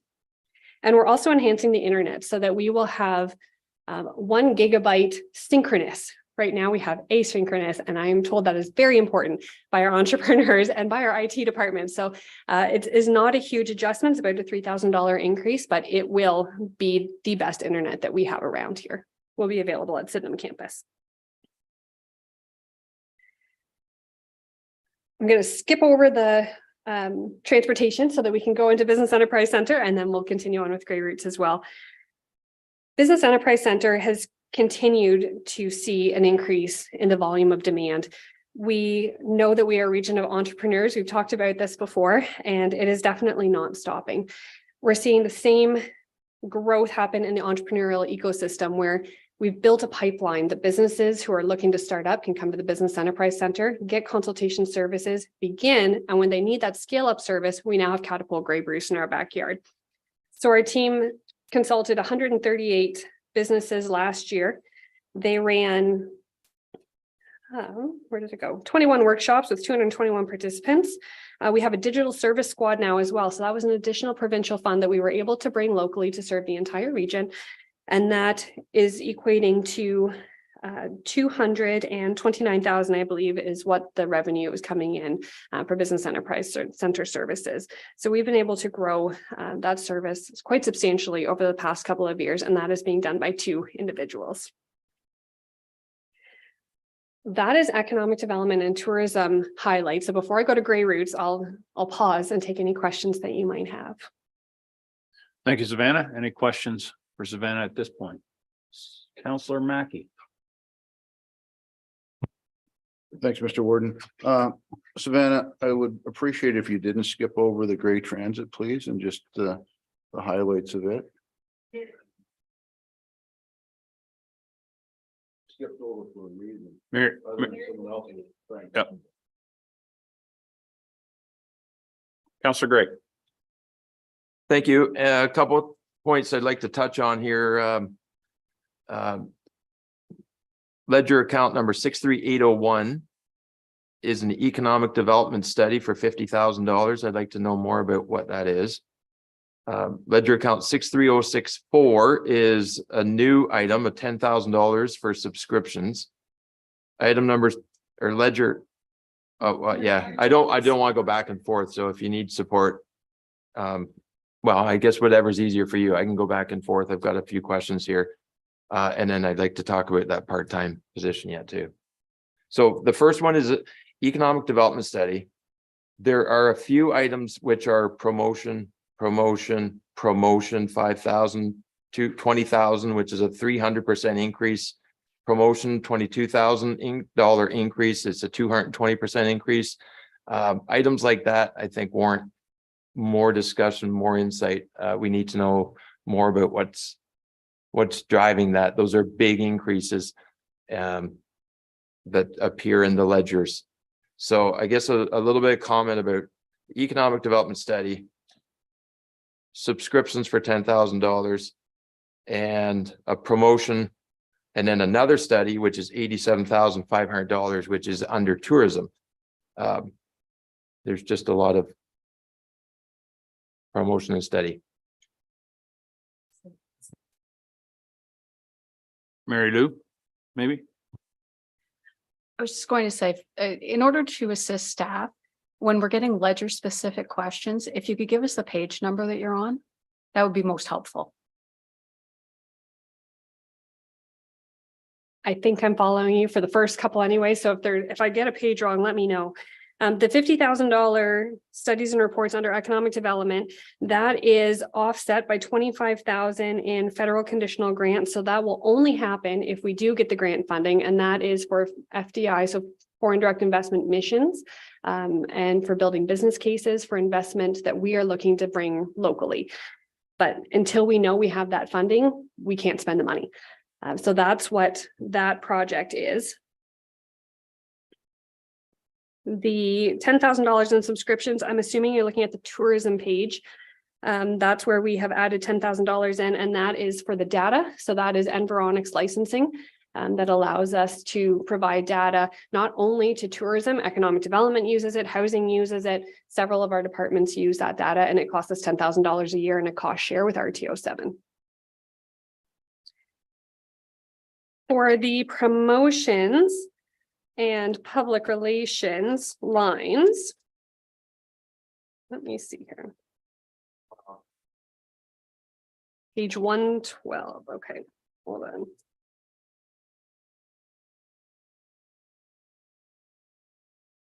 Okay, oh, sorry, the $87,000 study. So that is an amalgamation of a couple of studies. It is offset by $57,500 in transfer from reserves. That's the remainder of the study for the trailhead that is being undertaken right now. It was a 2022 project that we weren't able to complete. So that is the continuation. So that's the movement from reserve from last year to this year to offset that. It also includes the Beaver Valley Sustainable Tourism Strategy that I was telling you about, and that is offset by the additional revenues that you see where we have $10,000 coming from our member municipalities in combination. We have $10,000 coming from RTO 7, and we have $20,000 coming from the province to offset that as well. The promotion and public relations, now those are scattered between the economic development budgets and the tourism budgets, and that's because they do very different things. When we look at economic development, is that one of the ones that you were looking at? The next one I see is 115. Page 115, $20,000. Yes, so that is bringing back the Gather campaign. That is to implement, to do design work, to do media buys, to be able to do the local food, agri-food campaign, which was called Gather. And I can forward you a report on that. It was brought to council and supported right before the pandemic, and then we shelved it because Gather was just not the thing to do through COVID.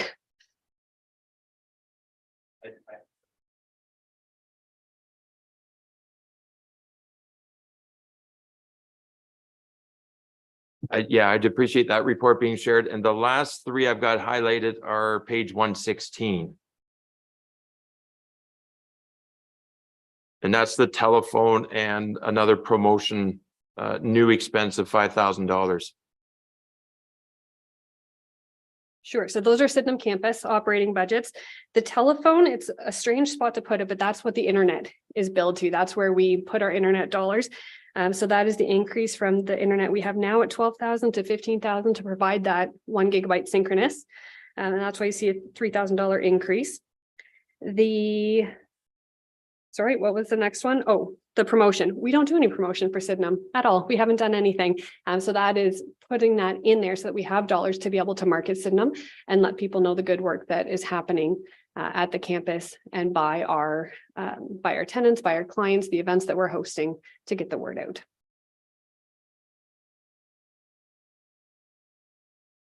Okay, thank you for those responses, Savannah. And then the last item I'd like to just discuss is the additional FTE. I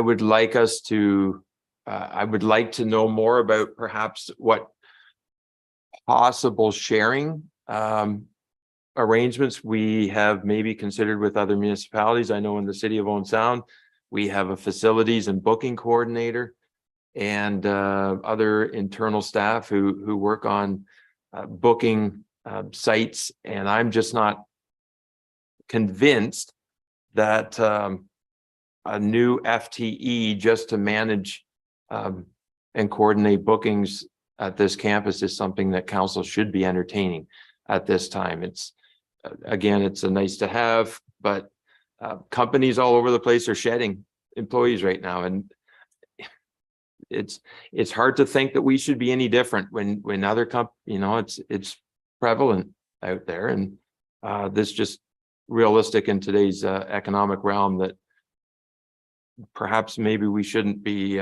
offside in adding FTEs wherever we wish. Through you, Mr. Warden, I guess the one perspective that we have as staff have discussed, Sydenham campus is an asset, just like every other significant asset that the county has responsibility for. As Savannah mentioned, the number of people and organizations that are in and out of that location on any given day is significant. The county has, I think, a reputation to uphold and a responsibility that site needs to be clean. It needs to be well organized. There's setup, there's takedown, there's ensuring that if there's an issue, there's someone there to respond. We're taking people's money for them to have the space, or they're a tenant and paying us to have the space. So I think like from part of certainly what Savannah and Randy and I have discussed is that this is an important, like the value of that asset compared to the investment that we're making in having someone to ensure that it's properly kept up, I think is where the business case comes in. Thanks. In any case, I would agree. I think we'll put that on the list for further discussion at the end. Is that fair? Okay, good. So Savannah, do you want to proceed with Grey Roots? Yeah, sounds good. And I also realized that I didn't talk about capital. I have only 2 capital sheets to go with economic development and tourism, but that includes the 180,000 that we already heard about this morning as one of the ways that we found savings. Ooh, I just went whoop on the screen. That is now being funded from reserve. This is the last year of the contribution that we are putting forward for the municipalities in terms of the grant funding. One of the risks is that is going to be, it is built into our 2024 and beyond 10-year capital plan to offset future capital. So that is something that we would have to look at bringing back into the budget in 2024. But as a 2023 strategy to get to that 1.45 million, it was taken out of reserves for this year. And I did want to just give you a little bit of good news because last year we were really excited about the CIP results where we saw $2.4 million in public-private partnerships. This year we are 20 million. It has grown significantly. So we are absolutely seeing the growth and the value of the CIP program coming into effect. So we will bring forward a full report to talk to you about the CIP impact. Every municipality provides a report card at the end of the year. So we will get that together for you, but really happy to see what is actually happening through that program. We also have the $90,000 transfer from reserve, and that is to fund the Economic Development, Tourism and Culture Master Plan that is currently underway. So we are just right now, we've closed our RFP and we're working to find a consultant so that we can do this important work. And the intention is to have that work done before we get to budget discussions for 2024, so that if there is any significant changes of direction for future, we can make sure that we're accounting for it right away. So those are the 2 items that we have, the significant ones. The tourism capital, that includes federal funding for cycling and trail signage. And that is something that we will need to complete by the end of the year. So we're just working through that internally and looking to buy and install as much of that as we can, thanks to Pat's fabulous team. Hidden transportation.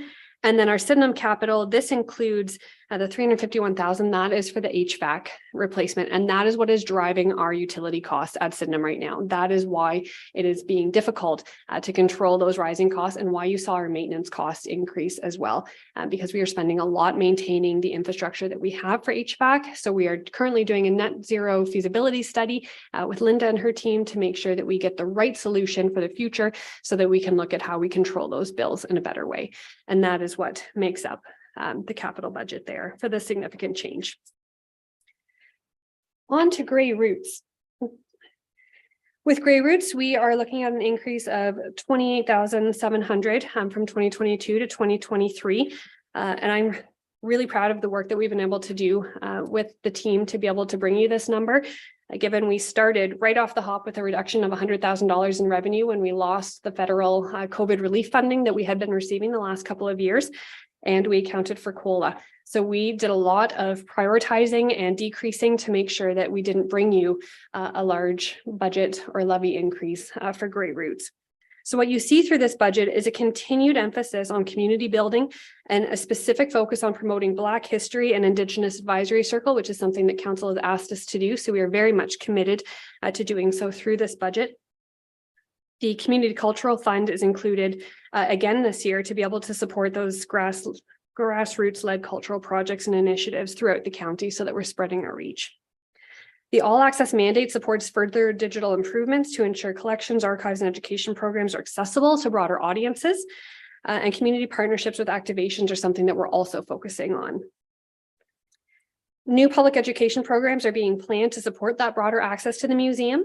And we're also in the final phase of completion for our abundance section, thanks to the large federal grant that we did receive, and now doing all of the rest of the design work for Grey Roots to be able to complete that full gallery in anticipation of doing fabrication and installation in 2024.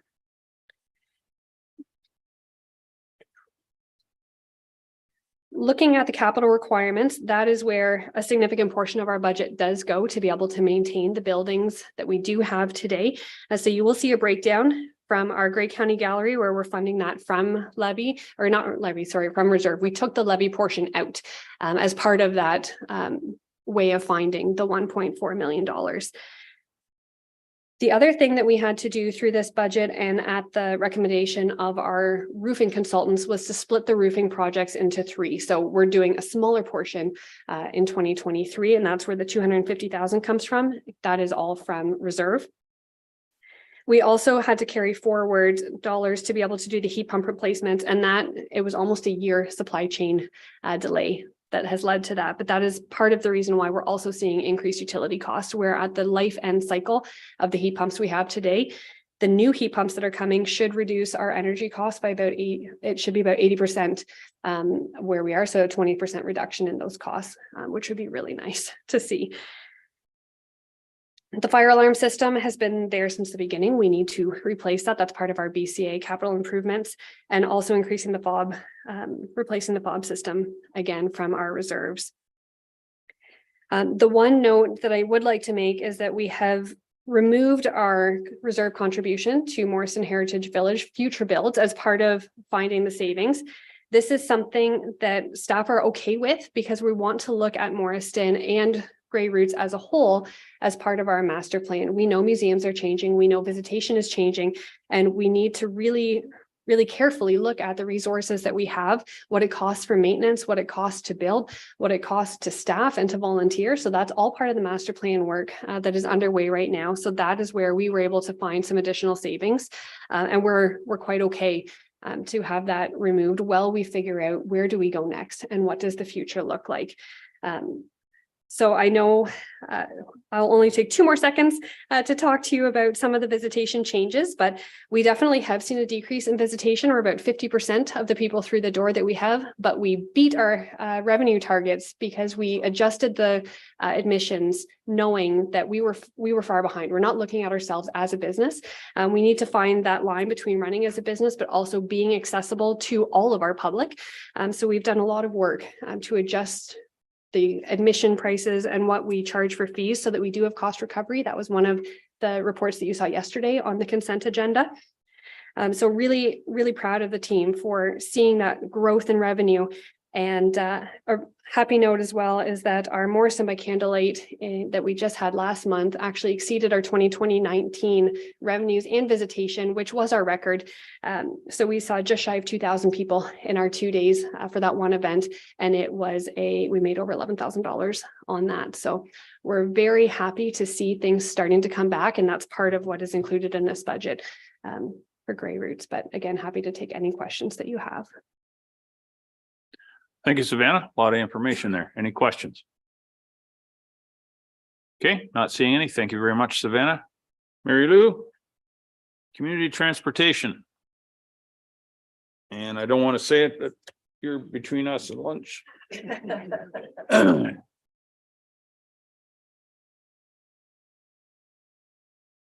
About half an hour ago, I said to Scott, sorry, you're going to be between us and lunch. And he said, no, that'll be Savannah. So I guess it's a game of hot potato when I'm in. So with Grey Transit, this budget encompasses the Grey County and the Southgate grant funded routes. And then as well, the portion for Grey Road 4 from Flusherton to Hanover that is in the budget up until April. So in the presentation you had in December from Stephanie, you made a decision that we would discontinue that route and we would have to give riders and driver seat notice. And so that's the provision that's in the budget for that portion. We also received contributions from our neighboring municipalities such as Bruce County, South Bruce Peninsula, and we've also had contributions from Shelburne. Kim mentioned yesterday that Shelburne is wanting to have a conversation about restoring weekend service. In 2023, Grey Transit requires a levy contribution of $447,400, which is an increase of $167,100 over 2022. And if you have any questions. Thank you, Mary Lou. Any questions? Councillor Mackey. Thanks, Mr. Warden. Mary Lou, the increase, will we be receiving ridership statistics to go along with that? Coming forward, that's a big increase, and I recognize the grant dollars and can you, just go over what the Grey County contribution is above and beyond the grant dollars for me, please?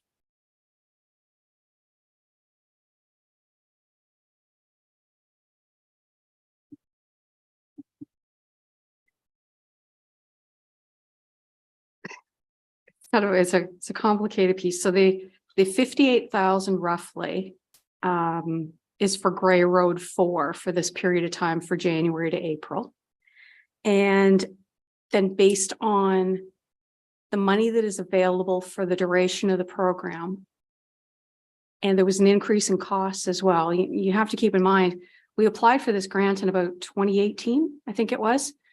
And, the world has changed a lot since then. You look at the price of fuel, all the things that go into this. So it's one of these things where the revenue from the province isn't keeping pace with the cost. So as a result, the county contribution will increase. With respect to ridership, I anticipated that question. For 2022, the most recent data we have right now is a ridership of about 18,800. And just to clarify, that's a ride. It's not a ride in return. So I get on the bus, I take a ride. I get off the bus, I come back tomorrow, that's a different ride. Or I get on another bus today, that's a second ride.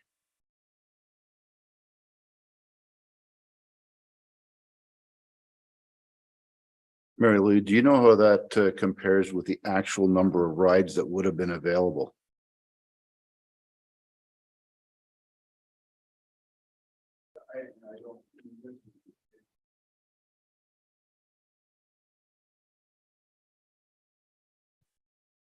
I see our vans up and down the highways on a regular basis, and I was a strong supporter of transit. I just don't see the utilization happening. I see the vans sitting, riding constantly with nobody in the seats, and I have some issue with that and some concern that it's not being effectively used by the people that do need it. Whether it's I don't know what the reason for that is, but most times I see a van, there is seldom a soul in it. So I don't know if I'm just looking at the wrong ones, but I'd like to get more data on the actual usage. 447,000 county contribution on top of the grant. That's only going to get higher. And if it's not providing the service that we originally intended, I think it's something that we need to look at. Thank you. Okay, through you, Mr. Warden. Certainly we can bring back some of the reports that Stephanie has provided to council that did break down ridership by the various routes. And I think it was acknowledged by staff that there was a high degree of variability around the utilization of various routes. Some of them are seem to be extremely well used. For example, the Highway 10 road is very well used. Others don't see quite the degree of utilization. I think we acknowledged from the beginning that in a place like Grey County, a rural community that has never had a transit system, that you're asking for really a cultural change for people to start to learn to use a new system and to trust that a system would be available to them. So we knew that we were starting off on a long journey here. It is, as Stephanie noted in her report in December, we have the provincial funding until March 31st of 2025. It should council determine that they don't wish to continue with providing our portion of the funds that you're seeing in the budget here today.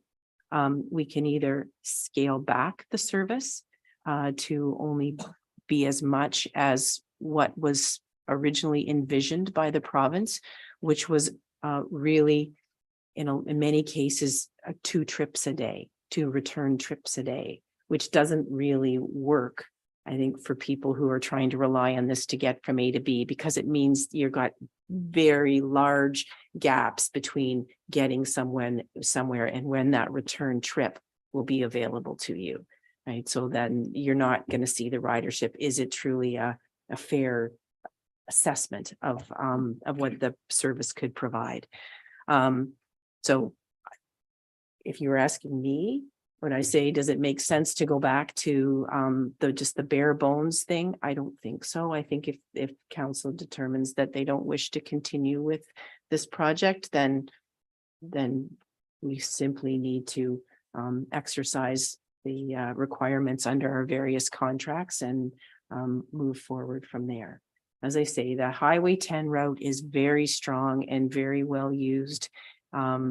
It would be, I think, a real unfortunate situation if that was lost to a lot of people who are using it to commute, etc. Some of you who are new might not be aware that some of the routes that we're hosting right now were ones that were prescribed by the province. They might not have been ones that we would have chosen to go with at the very outset, but they were things that the province felt was important. So that also plays a part. Thanks. So I'm going to go out on a limb now and say that we're ready for lunch. And this particular topic should go on the list. Sorry. Food.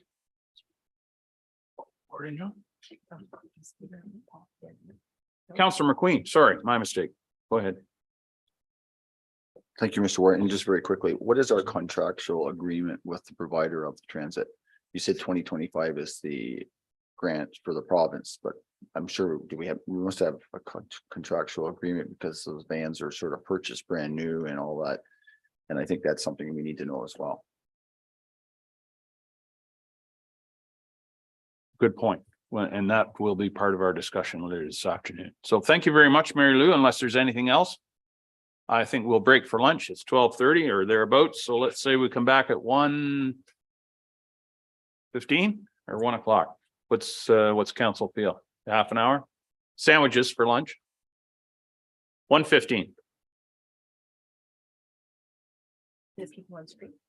Where's the lunch? Lunch is downstairs in the lunchroom.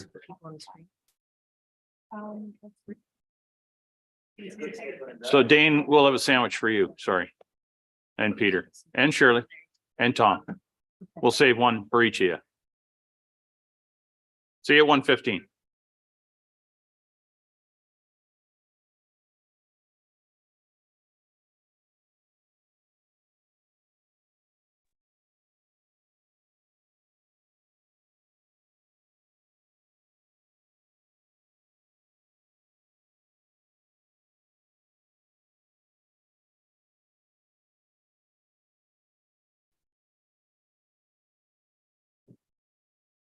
My apologies, council.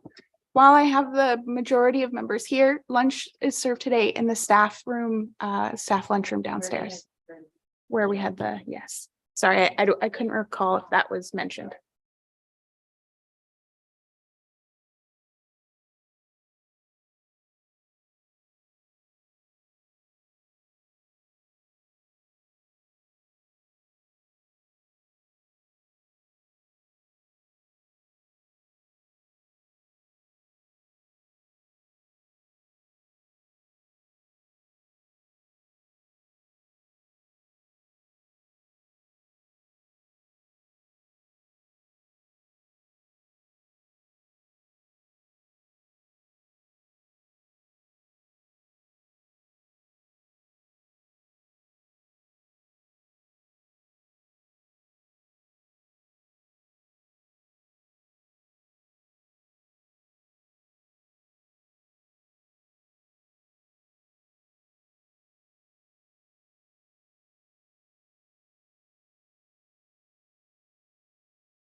Now that Mr. Eccles has graced us with his presence, we're back to mostly everybody here.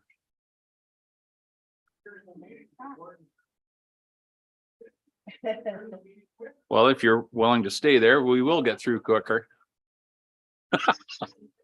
I thought you wouldn't be.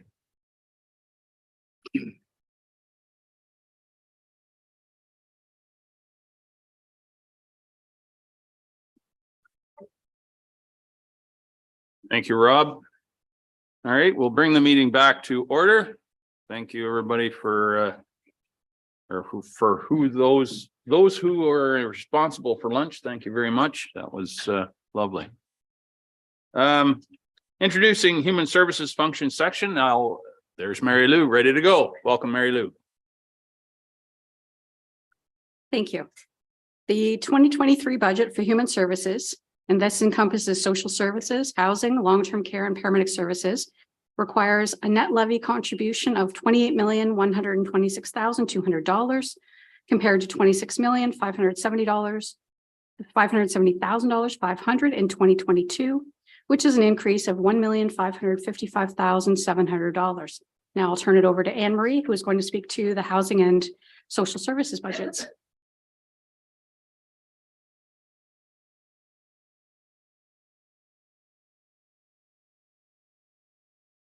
Sorry, what? All right, okay. Okay, good afternoon.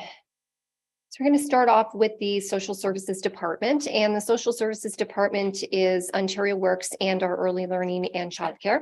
And we have an overall levy increase of $92,600 for that department, for those two departments. If we look at social services, Ontario Works first, we have a caseload, monthly caseload of around 1,220 people right now that we assist on Ontario Works. The assistance itself is 100% provincially funded, and these are the funds that we provide on a monthly basis to participants in Ontario Works. The budget is based on an average monthly caseload of 1,265. This includes a 7.5% increase over last year, and this information was acquired from the province in order for us to estimate the funds that we might require. But it looks like we're going to get there. Last year, we were around 1,176, and now we're already past the 1,200 mark. So we are expecting that the funds will be sufficient. The province has stated that there will be no increase to the Ontario Works rates this year. So a single person on Ontario Works will receive $733 a month. The majority, again, of this is 100% provincially funded, but we do have a levy increase of $11,400 in this line because we provide dentures and funeral costs for people that are not on Ontario Works, but that cannot afford or don't have family or anyone to provide the resources for the funerals. And that is based on just an average of the last 2 years of those expenses. The next line is our Ontario Works staffing and operating costs, and we're looking at an increase of 58,100. Our role is changing this year in Ontario Works. We used to be what we refer to as a benefit worker. So someone would come in, we would get them signed up on Ontario Works, we'd work with them to assist them with other things that may help them. Now the province is uploading a lot of that benefit part. So somebody applying up to the province level will still probably end up doing about 25% of the applications. And our role is changing to a stability role. So that stability worker is going to do an assessment with the client to determine their needs. They're going to create an action plan, and then they're going to provide those referrals and those other activities to try and stabilize the person. So once you have a little stability in your life, the hope is that maybe you'll be able to move on to employment, onto ODSP, or onto whatever you may need in order to improve your quality of life. The other part of that is the province is now rearranging the way we're doing employment services. So we used to provide employment services along with the Ontario Works. And that piece is being removed and is now going to be Employment Ontario funded organizations will be providing those employment services. So that funding is also missing from our budget. The province for 2023 has taken $491,561 out of our budget. We did work to try and figure out a plan to mitigate this. We did know that it was coming, I think, back in May. So we have done this through staff reductions, through attrition when it came to retirements, and not renewing contracts, and essentially layoffs. So we also looked at reducing our training costs and our office costs. And we've also had an amalgamation of the two departments. So we are saving at the director level and another management level too. So those are the ways in which we have reduced the costs. And we have another $163,000 defined in that budget for next year.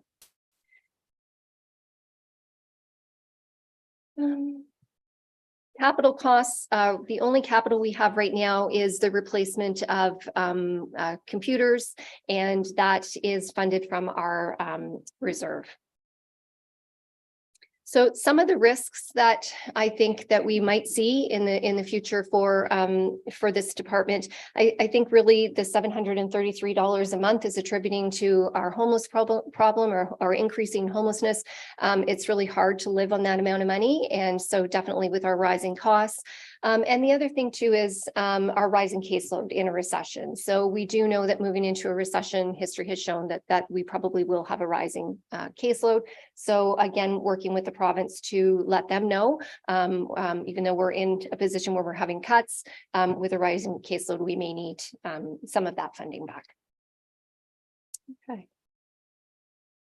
So next, moving on to early learning and childcare, we have a minus $6,400 to the levy. So we're actually saving some money this year. Early learning and childcare is another program in a large transition. So we're in a transition phase for funding as we implement the Canada-wide early learning and childcare program. The funding is a bit messy this year because we have new funding replacing older funding and all that sort of thing. So we're still in the middle of figuring out what is in what line and what's covering what. So it does look a little different on the pages that you have. And in 2024, we're going to have a new model of funding. So we won't worry about learning this one this year because it's just going to change. So it is a combination of 100% funding and cost shared funding from the province. And the program is mandated at this level. So a little bit about what we do. We have 10 staff. And the 10 staff provide a number of services. We have our own licensed home childcare program in which we currently have 30 providers. So we provide services to that. We have 10 early on locations that we support.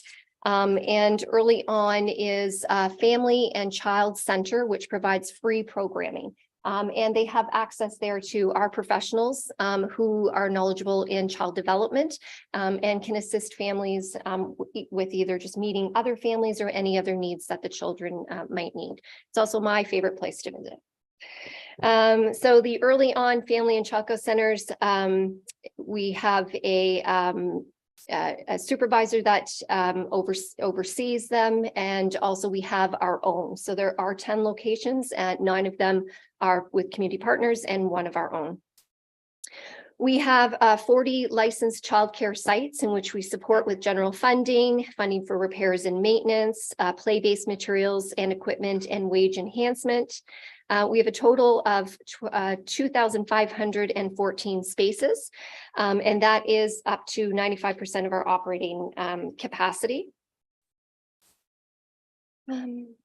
We have a number of children in which we supply funding. So we have a child care fee subsidy, which we administer, and we have at this point 511 children that are receiving the subsidy, and it goes to families that need assistance in order to access child care. With the new CWELC or Canada-wide Early Learning and Childcare Program, that is the program that is reducing fees eventually down to that $10 a day. We've had 2 rounds of savings. We have 796 children that are receiving funding through that program. Through CWELC, there was also funding for the expansion of childcare spaces in Grey County. We are slotted to have 504 spaces. That's what we've been allotted over the next 4 years in order for development. Some of those are already in the works with schools, and some of them are already planned, but we received some funding. Now, we don't directly provide the funding for the renovation or the expansion, any of that capital funding, but what we do have is a pot of money that can help with some of those smaller capital items. And we also work with all of our providers in order to assist them through the process, but that is done at the provincial level.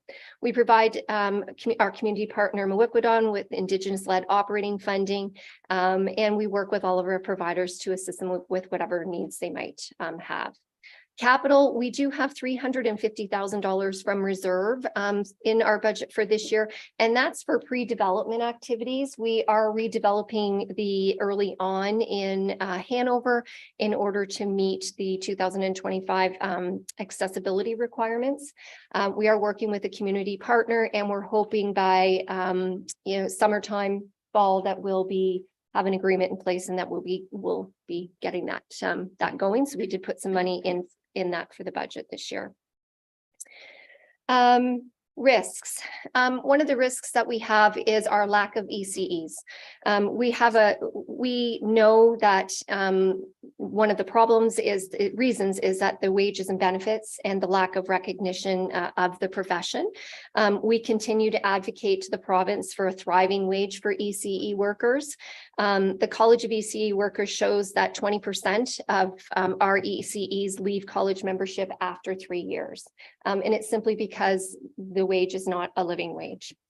We currently have about 120 full-time early learning and childcare workers that are needed locally in order to meet the needs. So we work with a number of partners, and we did receive some funding from the province in order to build capacity through not funds to actually provide more funding or more, but to retain the workers that we have right now through professional development and through our partnership at Sydenham, and working with a resource hub, so that those that are in the profession right now can go and have materials.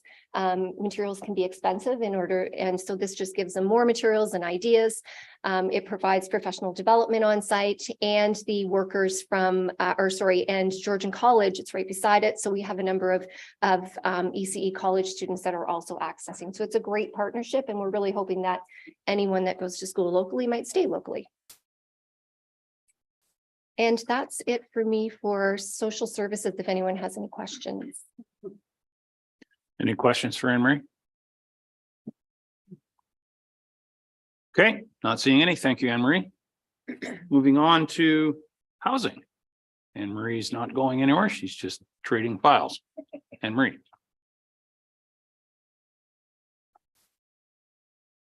Okay. So housing. A little bit about our housing. We currently have 995 units that we own and property manage, and we support over 2,000 residents within these units. We support 9 nonprofits throughout Grey County that have over 500 units of rent geared to income and market rent units. Our office staff manage the wait list for all of the nonprofits across the county. We administer various provincial programs, and we provide an access center here to access whatever other services they might need. Within our own buildings, we provide tenant services to assist people with their rental arrears, tenant issues. We have staff that represent us at the landlord tribunal. We make referrals to various health and community agencies on behalf of our tenants. We have 2 family resource centers. We bring in various community agencies to provide services. And most of these staff are made up of social service workers specializing in mental health or social work. For maintenance, we provide custodial, emergency, and preventative maintenance to our 27 buildings and 235 family homes. We ensure our equipment is in working order, our life safety systems and all our buildings are in good shape, and we provide all of our landscaping, grass cutting, snow removal, and all of those services. We have our own electrician, painter, and carpenter on staff, and very thankful. The trades, it's difficult to get contractors right now, and prices are going up and up. So that has definitely been a big saver to our budget, and also just to our time in order to turn over a unit for someone else to come in. We have a 10-year capital plan to maintain and sustain our housing stock. And we also have a affordable housing plan in which we work with community partners and look at opportunities in-house in order to renovate new housing units as our waitlist continues to grow, as the demand for housing continues to grow too. So if we look at our budget right now, we have an increase of $272,200 for the levy. We started off with a $706,000 increase for the levy. Simply again, because of the many rising costs that we are seeing. Some of those costs include a reduction in funding from the province for administration of $146,000. Our utilities are seeing an increase of close to $60,000 based on our analysis and our usage. We usually look at a couple of years and try and do an average of what we're seeing. We have an increase in insurance of $45,700. Our property taxes are expected to go up by $41,000 based on an estimate of 3%. $25,000 increase to our snow removal budget. Again, it's another area that has increased in costs. And our purchase services has increased too. So these are some of the services we provide, including security in some of our buildings. So when we looked at what could we do in order to bring our operating costs down, we did go through and reduce a number of line items, and we ended up taking $308,000 from our capital budget and deferring some of those projects. Fortunately, we have a building condition assessments, and we also have a facilities manager that goes around and has a look at all of those to determine, you know, we look every year, it says it's due in 2017, but can it wait? Does something have to move up? So we were able to identify 3 projects in which we thought we could feel that we could put off a few more years in order to get the budget to become a little bit lower. So that got us down to our 3.66% that we had put forward earlier. Nonprofit housing. So as I mentioned, we support 9 nonprofits, and the nonprofit budget is determined by indices, and these indices are determined by the province. So this year we had a federal conditional grant that we've been receiving from the province that was reduced, and it was reduced by I think it was $220,000. So that set us off at a deficit right away. With that, in seeing that we had a mortgage that ended for one of our nonprofits, so it did provide us a little bit of a buffer for that, but we ended up with $199,000 towards the levy for that line. 14th Street supportive housing. We are in the middle of the build. It's going well. It's on time, which is awesome. So we have put into this budget some thinking that we're going to be starting in operations in July. We put in some revenue for tenants that will be living there in order to offset our costs, but we thought that we would put in our calculations that we would require about $14,200 this year in the budget. The revenue that we receive from the people that will access the services is their shelter allowance, whether that's on Ontario Works or ODSP. So it's you know, around that $400 mark. And then we also are able to access a rent subsidy for the people that are living there too. So we'll know better in 2024 how that goes. But right now we put that little buffer in based on utility costs that we thought we might need. The next are provincially funded programs. There's a number of them listed there, and I don't have a budget yet from the province as to what that's going to look like. So there'll definitely be we put in there what we received last year, hoping that we would receive along the same lines. And I will definitely bring back a report to council once we do, outlining what we received and what we're going to do with those funds. The only one I wanted to point out was our last one on the list here, our homelessness prevention program. That is a program in which we are funded to provide services for some of our most vulnerable residents. Of that budget, we support 5 housing with related supports to support 24-hour housing for 75 people. Second Avenue Lodge would be a good example of that housing where people are providing, live there, and they also get services with their medication, their meals, their laundry, that sort of thing. We have a sustainable housing benefit, which provides arrears money, last month's rent, to help stabilize people. And we also have our short-term shelter program. The short-term shelter program, we're seeing an increased need. The number of people accessing the program has quadrupled since 2020. The funds that we have for this year are not going to cover the need that we have. And we are going to have to wait and see what we're going to get for 2023. So the funds start in April. So once we know what our funding from the province is for 2023, I'll be able to give a better idea of council as to how and where this program is going to go in the future and what's needed.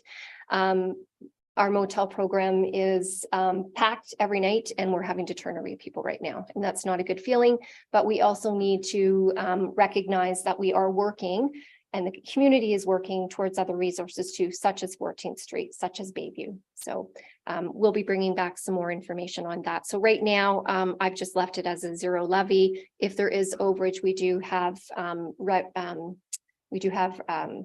gosh, reserves. Thank you. I was thinking revenues. We do have reserves that will cover it.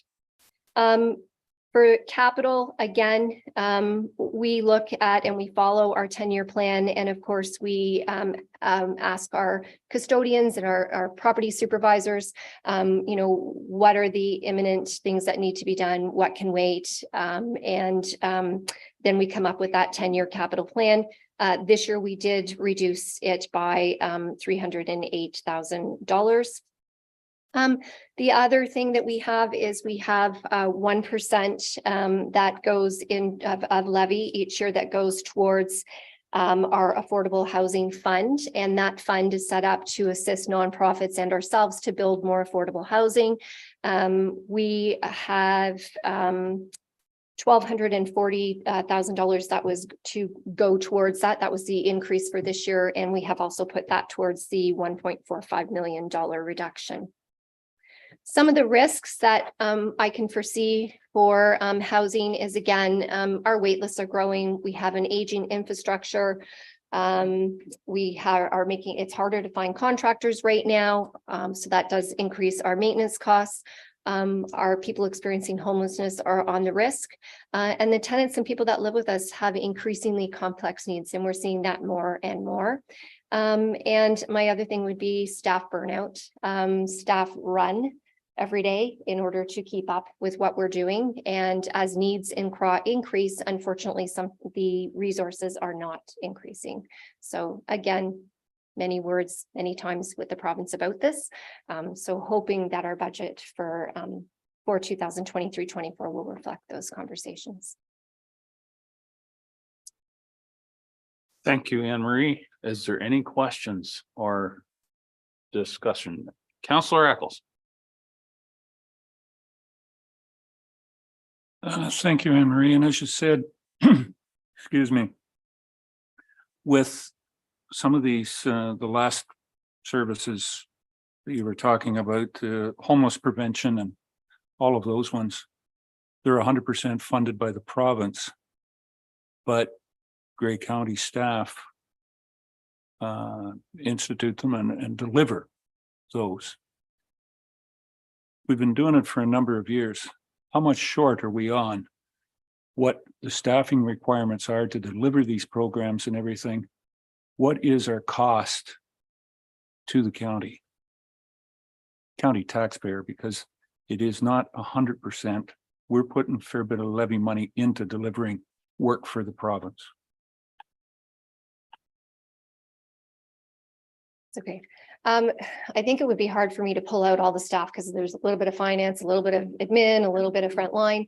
But I hear you because we used to get 10% administration fees from the province. Up until a few years ago, it went to 5%. So just based on this, that's 2 million. That's 5% of 2 million that we shoulder now. But what we have done with the short-term shelter program is those funds are coming, those staff are coming right out of the dollars from the province. So that's the way that we are now able to say to the province, here's how much we're short officially, and we just don't have the funds to take on those 4 staff that were added because of this. So that's where we're still in those negotiations. And I hear what you're saying about it being downloaded to us, but it's very difficult for us to turn away people too, especially when we know the need grows, especially if it's mid-year. But that's where with our community services committee, we'll be able to give council a really good picture of where we're at, where the needs at in the community, and what we can and can't do. We're not the only answer. We're not going to be the solution to homelessness, but we can provide a program for homelessness. And what is that? And what does that look like? So we need to determine that this year.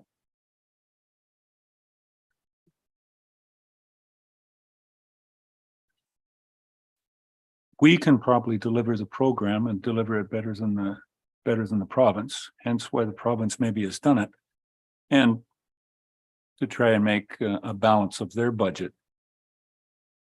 But there again, how much of this is mission creep that we're taking on? Obviously, we're taking it on because it's right in our face. I think it's a federal or a provincial program, and it's an income sharing program. It's not a property tax. It's never meant for that, and it's not in our social aspect to be there. But here we are. I don't believe in the time that the warden is going to give us between now and 4:30, I could stop talking about this. So it's a long-term thing, and I'm glad that it's very much recognized. It's not going to help us in this year's budget, but going forward, the province and the feds certainly have to be held accountable to make the right decisions and fund these programs that they feel that we need. I'll leave it at that. Thank you, Mr. Warden. Thank you. Any other questions or discussion? Councillor Mackey. Thanks, Mr. Warden. Thanks very much, Anne Marie, and for all the work you do. The revenues from rent, are they mandated in the amounts, whether someone is on Ontario Works or on ODSP, or a percentage of their annual income? Can you just quickly go over how that's determined, please? So the rents are mandated, are regulated, so they're legislated. So a person that is on Ontario Works, we have a scale. So depending on their situation, if it's a family, a couple, or one person, there is a scale that we get. So it's $139 a month is what we receive for rent for a single person in one apartment. ODSP, same thing, $139. A family, it's a little bit more. Again, it's a sliding scale. A senior, it would be 30% of their income. So we would provide 30% of their income. If the person is working, again, it's up to 30% of their income. And we do have a max rent that is set to. But that max rent also goes up as according to the rent control guidelines also. So it might go up 1.7%. The majority of the people that we work with are our seniors and people on Ontario Disability or Ontario Works.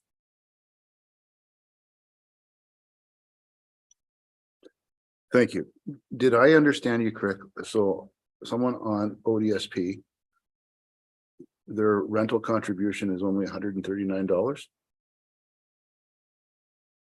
That's a small percentage compared to what an average family is paying towards rent. I mean, ODSP, $1,275 a month. So it's 10%.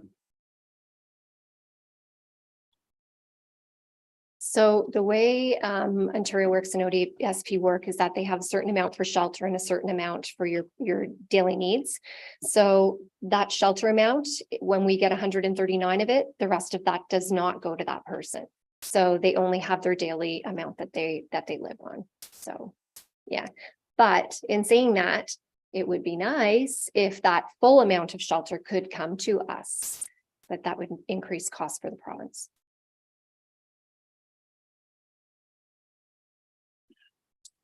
It would be as Councillor Eccles indicated, an all day, maybe perhaps an all week debate as to the fairness and appropriateness of the various levels of support for our residents that need help. But nonetheless, we do what we can, I'm sure.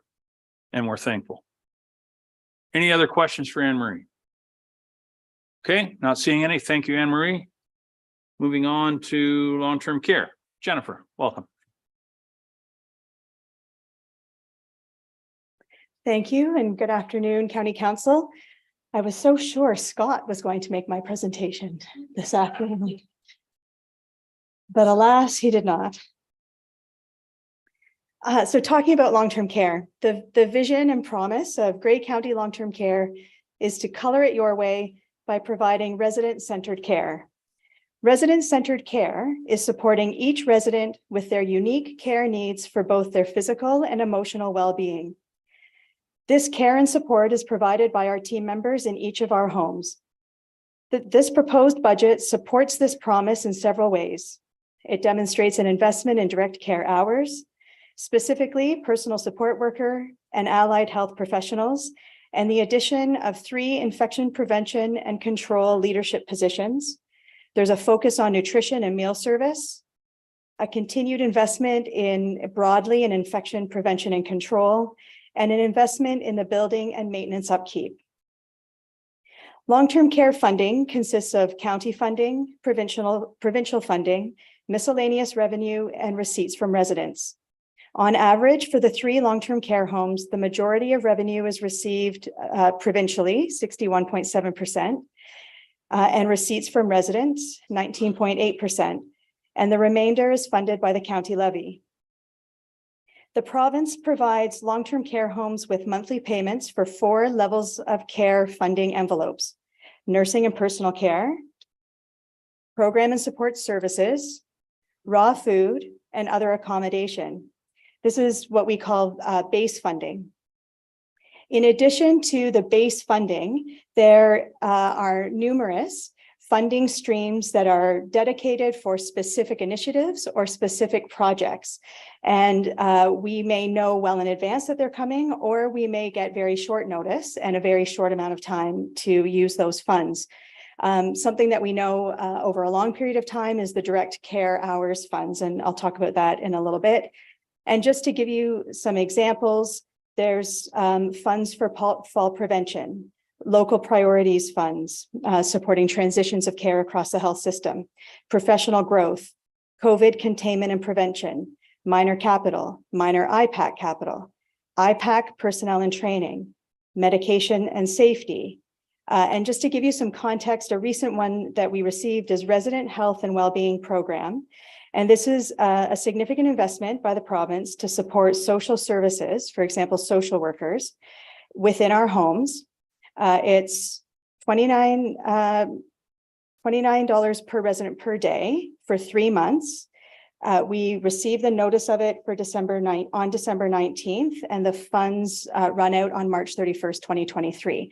So while it's a significant and worthwhile investment, the timing is very tight in terms of using those funds in the most effective way. So just to give you a bit of an example, and all of those funding streams, and that's not all of them, that's not an exhaustive list, they all have reporting, tracking, requirement and other requirements that come along with them, many of which have several page policies that go along with them. Long-term care accommodation costs are set by the Ministry of Long-Term Care and are standard in all provincially funded long-term care homes across Ontario. If a resident does not have enough income to pay for the basic accommodation, The resident should be eligible for subsidy through the long-term care rate reduction program. Only semi-private and private revenues can provide additional funds to assist with accommodation costs. Just a note on these preferred accommodations, semi-private and private rates cannot exceed the accommodation rate maximums that are set by the ministry. As well, the number of semi-private and private beds are regulated by the province, with a maximum of 60% of the beds in a long-term care facility being semi-private or private. The Grey County Long-Term Care Committee of Management is responsible to oversee the budget for Grey Gables, Lee Manor, and Rockwood Terrace. And that committee had an opportunity to review this budget at the January 20th meeting. The budget has been developed through the collaborative efforts of Grey County Finance and long-term care staff. The 2023 long-term care proposed budget contains operating and capital expenses of just over $52 million, or 23% of the total corporate expenditures. It includes a net levy requirement, total operating and capital, of $8.2 million, which is an increase of $728,700. This budget increase, this levy increase of $728,000 is made up of two main components. $503,800 is the cost of living adjustment. There are almost 600 team members providing care and service in each of our homes. The wages and salaries of these 600 staff make up 80% of the long-term care budget. The remaining $225,000 represents the impact of inflation and capital projects and reflects a significant effort and some success in finding efficiencies and savings in operating and supply lines across all three homes. It has been mentioned over the last few meetings that long-term care is a complex and highly regulated operation. This budget maintains the care and service levels that our residents and families have come to expect and meets the terms of our negotiated agreements with our staff. At a high level, we can bundle the budget into three categories: people, buildings and equipment, and supplies. Focusing on people, our homes provide care and service for 319 residents. This budget shows the investment made by provincial government to move toward 4 hours of direct care per resident per day by 2025, and our commitment to recruit and retain the appropriately skilled staff to meet this target. This year's goal is 3.7 hours of direct resident care per day. This also reflects the province's investment in specialized care for individuals with dementia with the Behavioral Support Transition Unit at Grey Gables. As I mentioned, 80% of the budget is for wages and salaries of our 600 team members and reflects a continued support of our people with compensation, training, and an intentional commitment to supporting wellness and work experience. Both the operating and capital budgets demonstrate the commitment to maintenance and upkeep of our homes. There is a strong preventative maintenance program in each home, as well as an asset management planning. The 10-year capital plan is based on the Building Condition Assessment Report. There are various pieces of equipment that are on a life cycle replacement process: beds and mattresses, mechanical lifts, whirlpool tubs, for example. This equipment is in place and in use in all three of the homes. The purchasing team assists us in realizing efficiencies and coordinated purchasing wherever possible. I'm very proud of our homes, and I believe that they reflect well on the county commitment to providing a safe and secure home-like environment for our residents. Beyond wages and salaries, the remainder of the operating budget funds other services and supplies, such as cleaning supplies, medical supplies, and food. The leadership teams in the homes are always working to get the best price and efficiencies for these purchases, and they were able to find some savings for this budget. Having said that, the items in these lines are significantly impacted by inflationary increases. So while the volume of the supplies may have been decreased or stayed the same, the cost continues to go up. In speaking of redevelopment, we continue to put away $1.3 million towards the cost of the redevelopment project, so there is no budget change in that respect. You will see that we are pulling $9.1 million out of our reserve fund for the next phase of the redevelopment. There is a special meeting on February 2nd where our consultants will be providing more details on the project, and there'll be an opportunity at that time for some further discussion. Marcus, the manager of finance for long-term care, who thankfully helps us keep track of that list of various funding streams and our budgets every month, is here to support if there are any specific questions. Thank you, Jennifer. Any questions? As Jennifer indicated, the Long-Term Care Management Committee did already have a go at this budget, but nonetheless, Councillor Greg.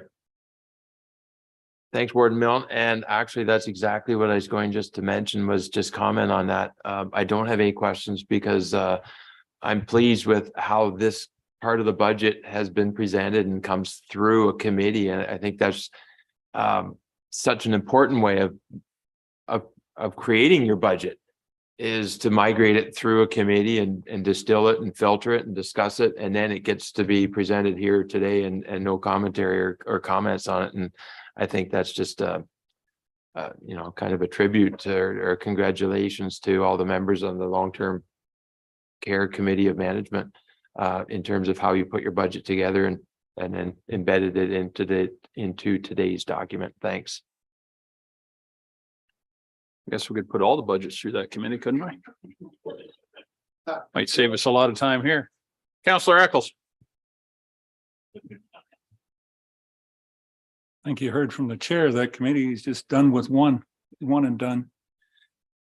I see that 18.9% of total budget is supplied by the levy from Grey County in long-term care. Just as an estimate, how much has that gone up in the last 15 years? From where we were 15 years ago at 7 or 8% of the.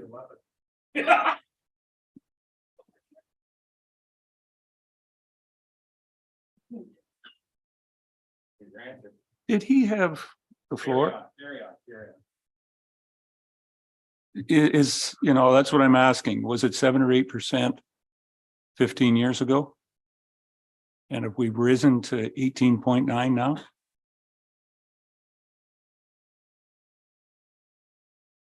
Irregardless of Mr. Body and the City of Owen Sound's comments. His math is sometimes off. He is a lawyer. Mary Lou's gonna have a look at that. All right. Any other questions while Mary Lou's having a look for that? Okay. Thank you very much, Jennifer. Sorry, Councillor McQueen, did you have a question?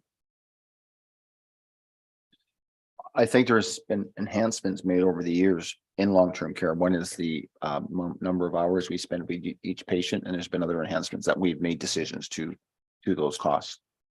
I think that's whenever we get to that. Right. Okay, moving on to paramedic services. Welcome, Kevin. And we're working from pages 151 to 54.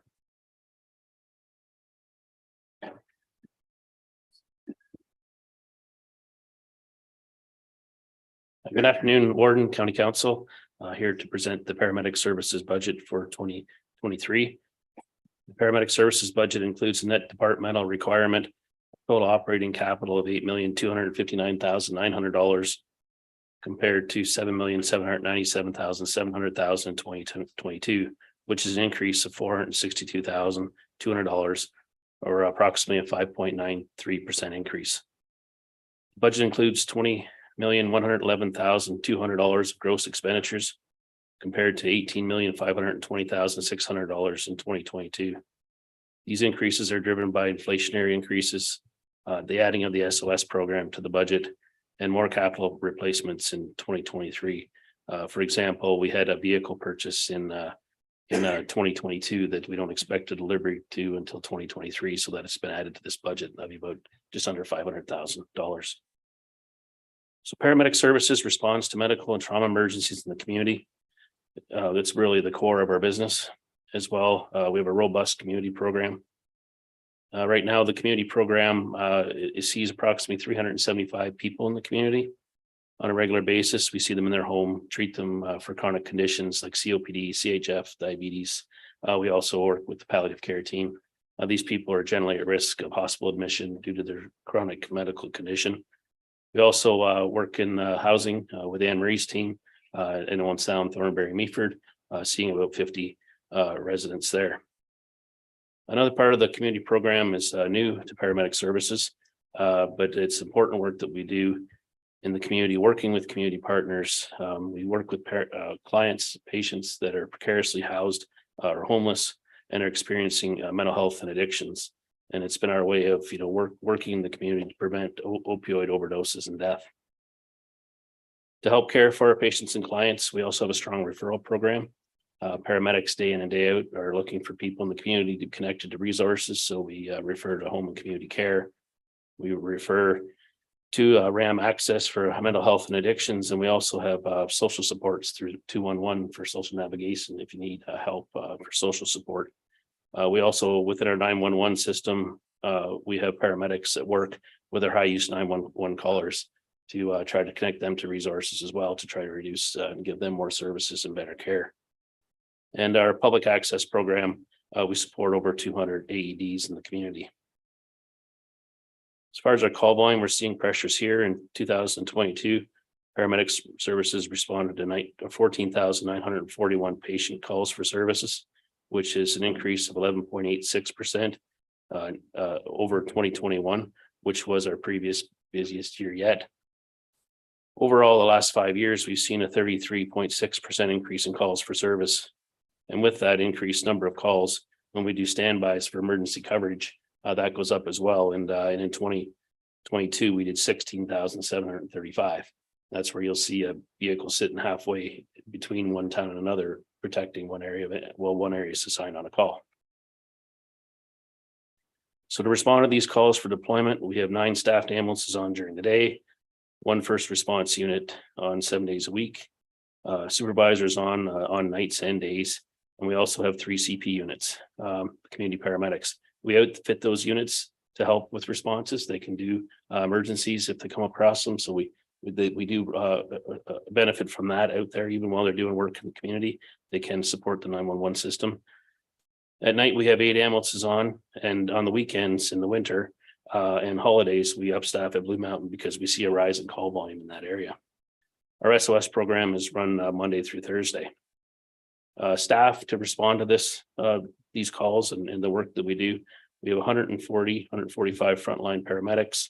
There's 5 supervisors, 1 supervisor on every shift, and there's a CP supervisor, a community paramedic supervisor on Monday to Friday days to support that team. We have 1 administrative support, 1 scheduler and pad coordinator, mixed position, equipment supply technician, and 3 managers. We operate out of 8 bases. We own 3 of them. And we have a fairly large fleet of 24 vehicles that we have to maintain on a regular basis. Paramedic service is heavily regulated. We're responsible for ensuring response times and that patient care and transport are carried out in accordance with legislation, the standards, patient care standards that are out there, as well as equipment and supplies, communicable disease, numerous standards that we have to follow. We're also responsible for the supervision of staff and maintaining the vehicles and equipment and providing the quality assurance and training to go along with the jobs. So a bit about our funding. Land ambulance operations are funded by the county levy, and the province, land ambulance operations are funded by the county levy and the province. The current funding model was developed in 2019. It was new and provides a grant equal to 50% of the county's prior year budget expenditures adjusted for the Public Sector Accounting Board. This year's budget grant amount of $8,819,200 has been calculated using the assumption that this funding model will continue.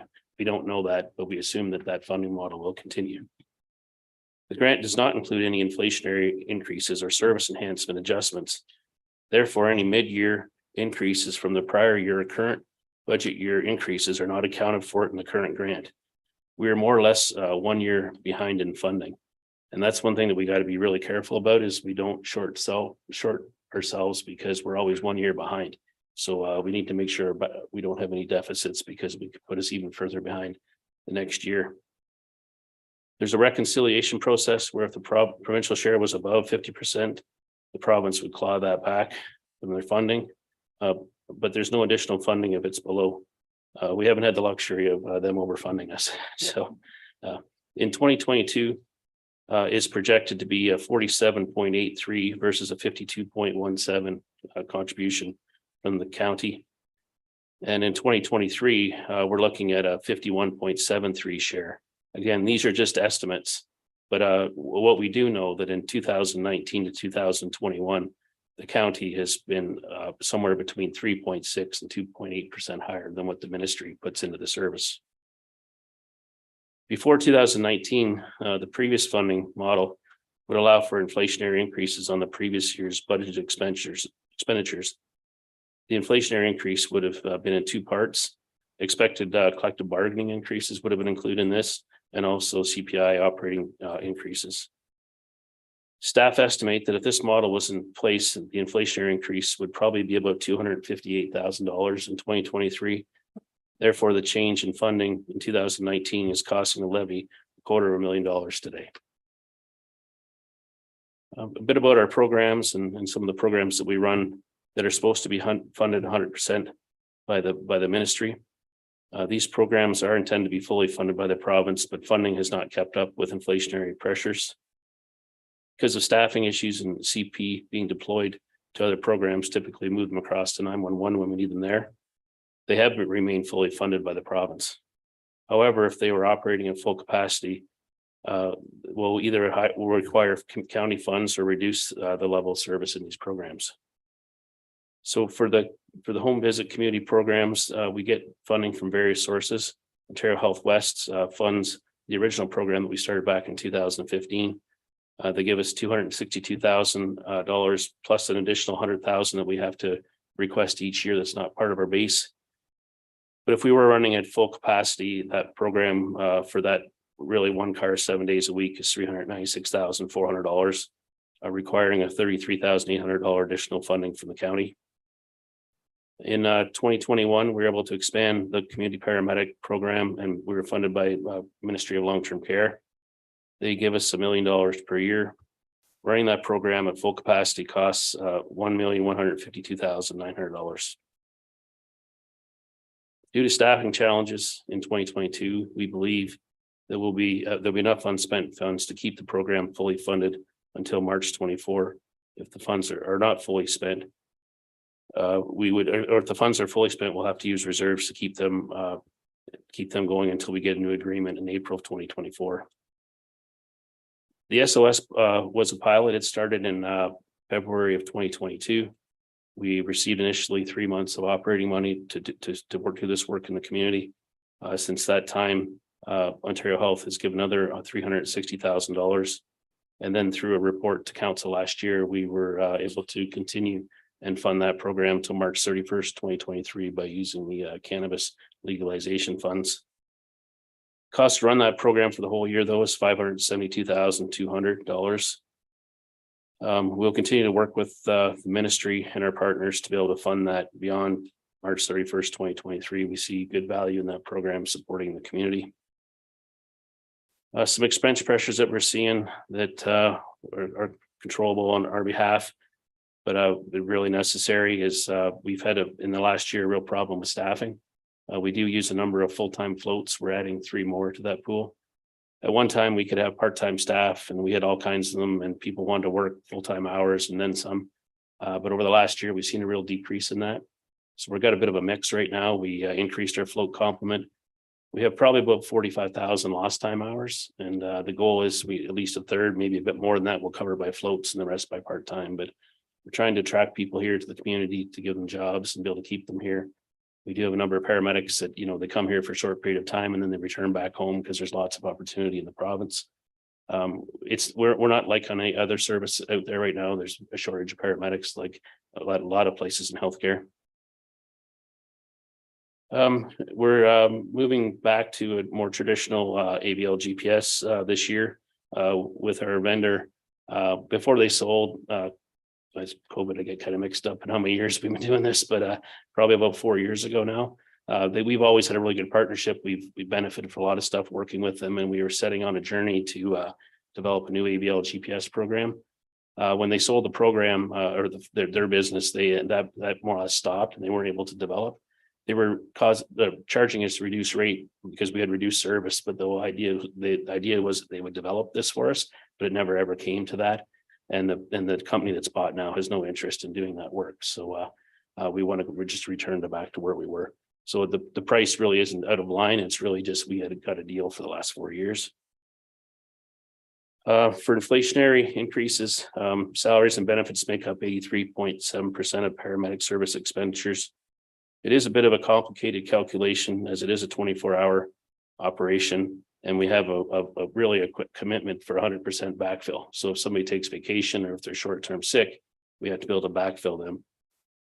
So we have to be able to estimate that time as best of our ability. And again, we use a float or a part-timer to do that.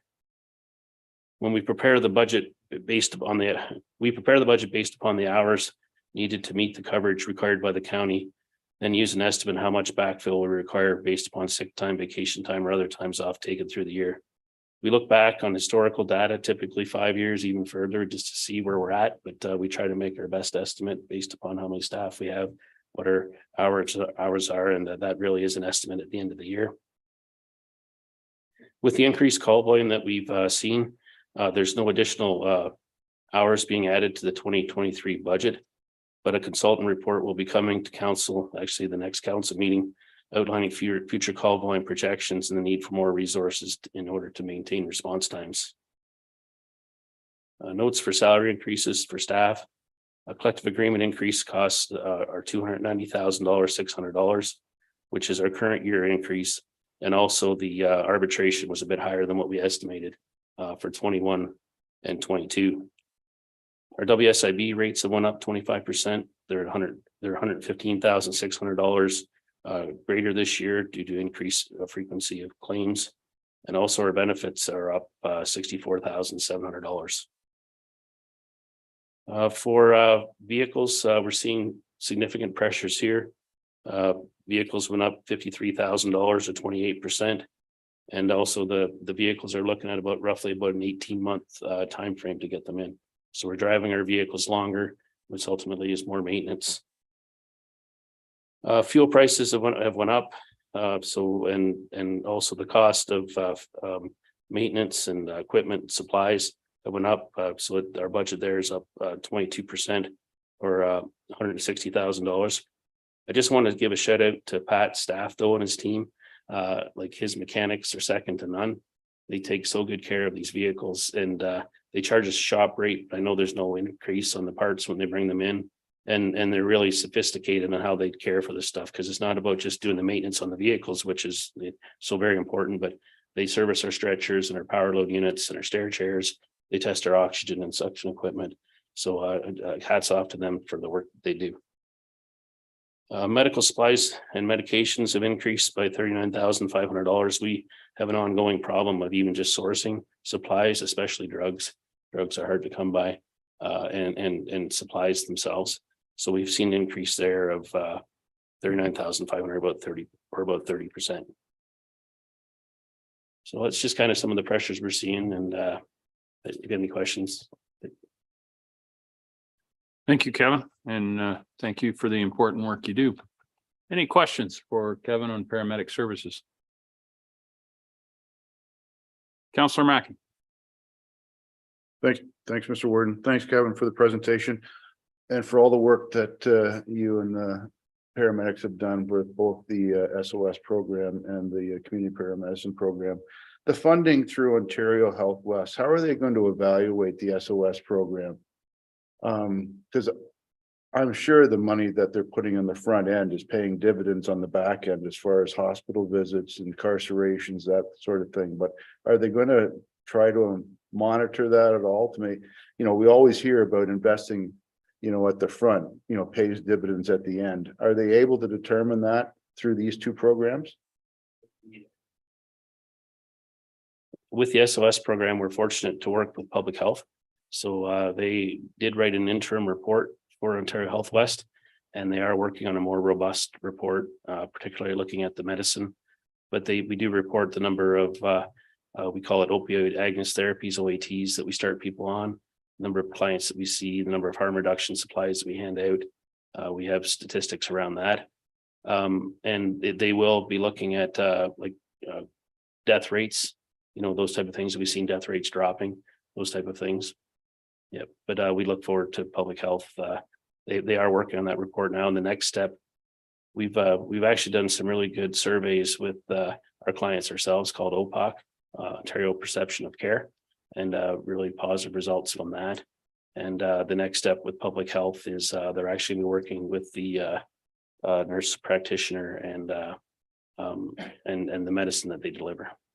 Actually, I don't think I mentioned that. I must have missed that part, but part of our realignment within our community paramedic program is we used one FTE CP to better support clients.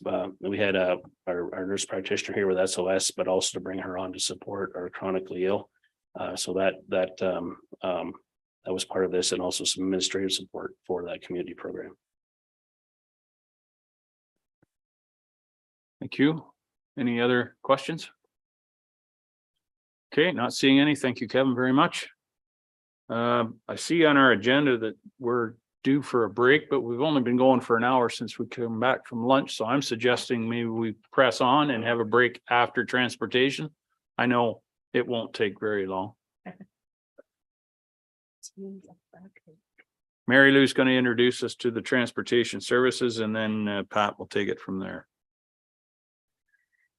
If I may, I could circle back to Councillor Eccles' question on the increase in cost for long-term care. So the 2023 levy for operating and capital combined is $8,276,200. In 2013, it was $5,276,200. So an increase of $3 million, which is a 63.8% increase. Which isn't surprising given anywhere from 80 to 84% of the operating budget is wages and benefits. And the fact costs have increased. Mary Lou, did you, are those, whose dollars are they? Are those so actual 2013 dollars? So do we need to take those, do we need to do some conversion to account for inflation and such like between then and now, or did you do that already? That is pure levy to levy increase. So not taking whatever the inflation is for in those 10-year period.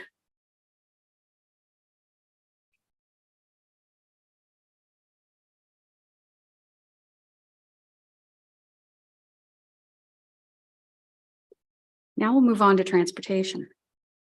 Everyone has the map in front of them. It aids in being able to see where Pat is talking about. The 2023 transportation services budget has an operating and capital requirement of $22,313,300. And that's an increase of $757,900 over the 2022 levy requirement of $21,555,400. And I'll turn it over to Pat.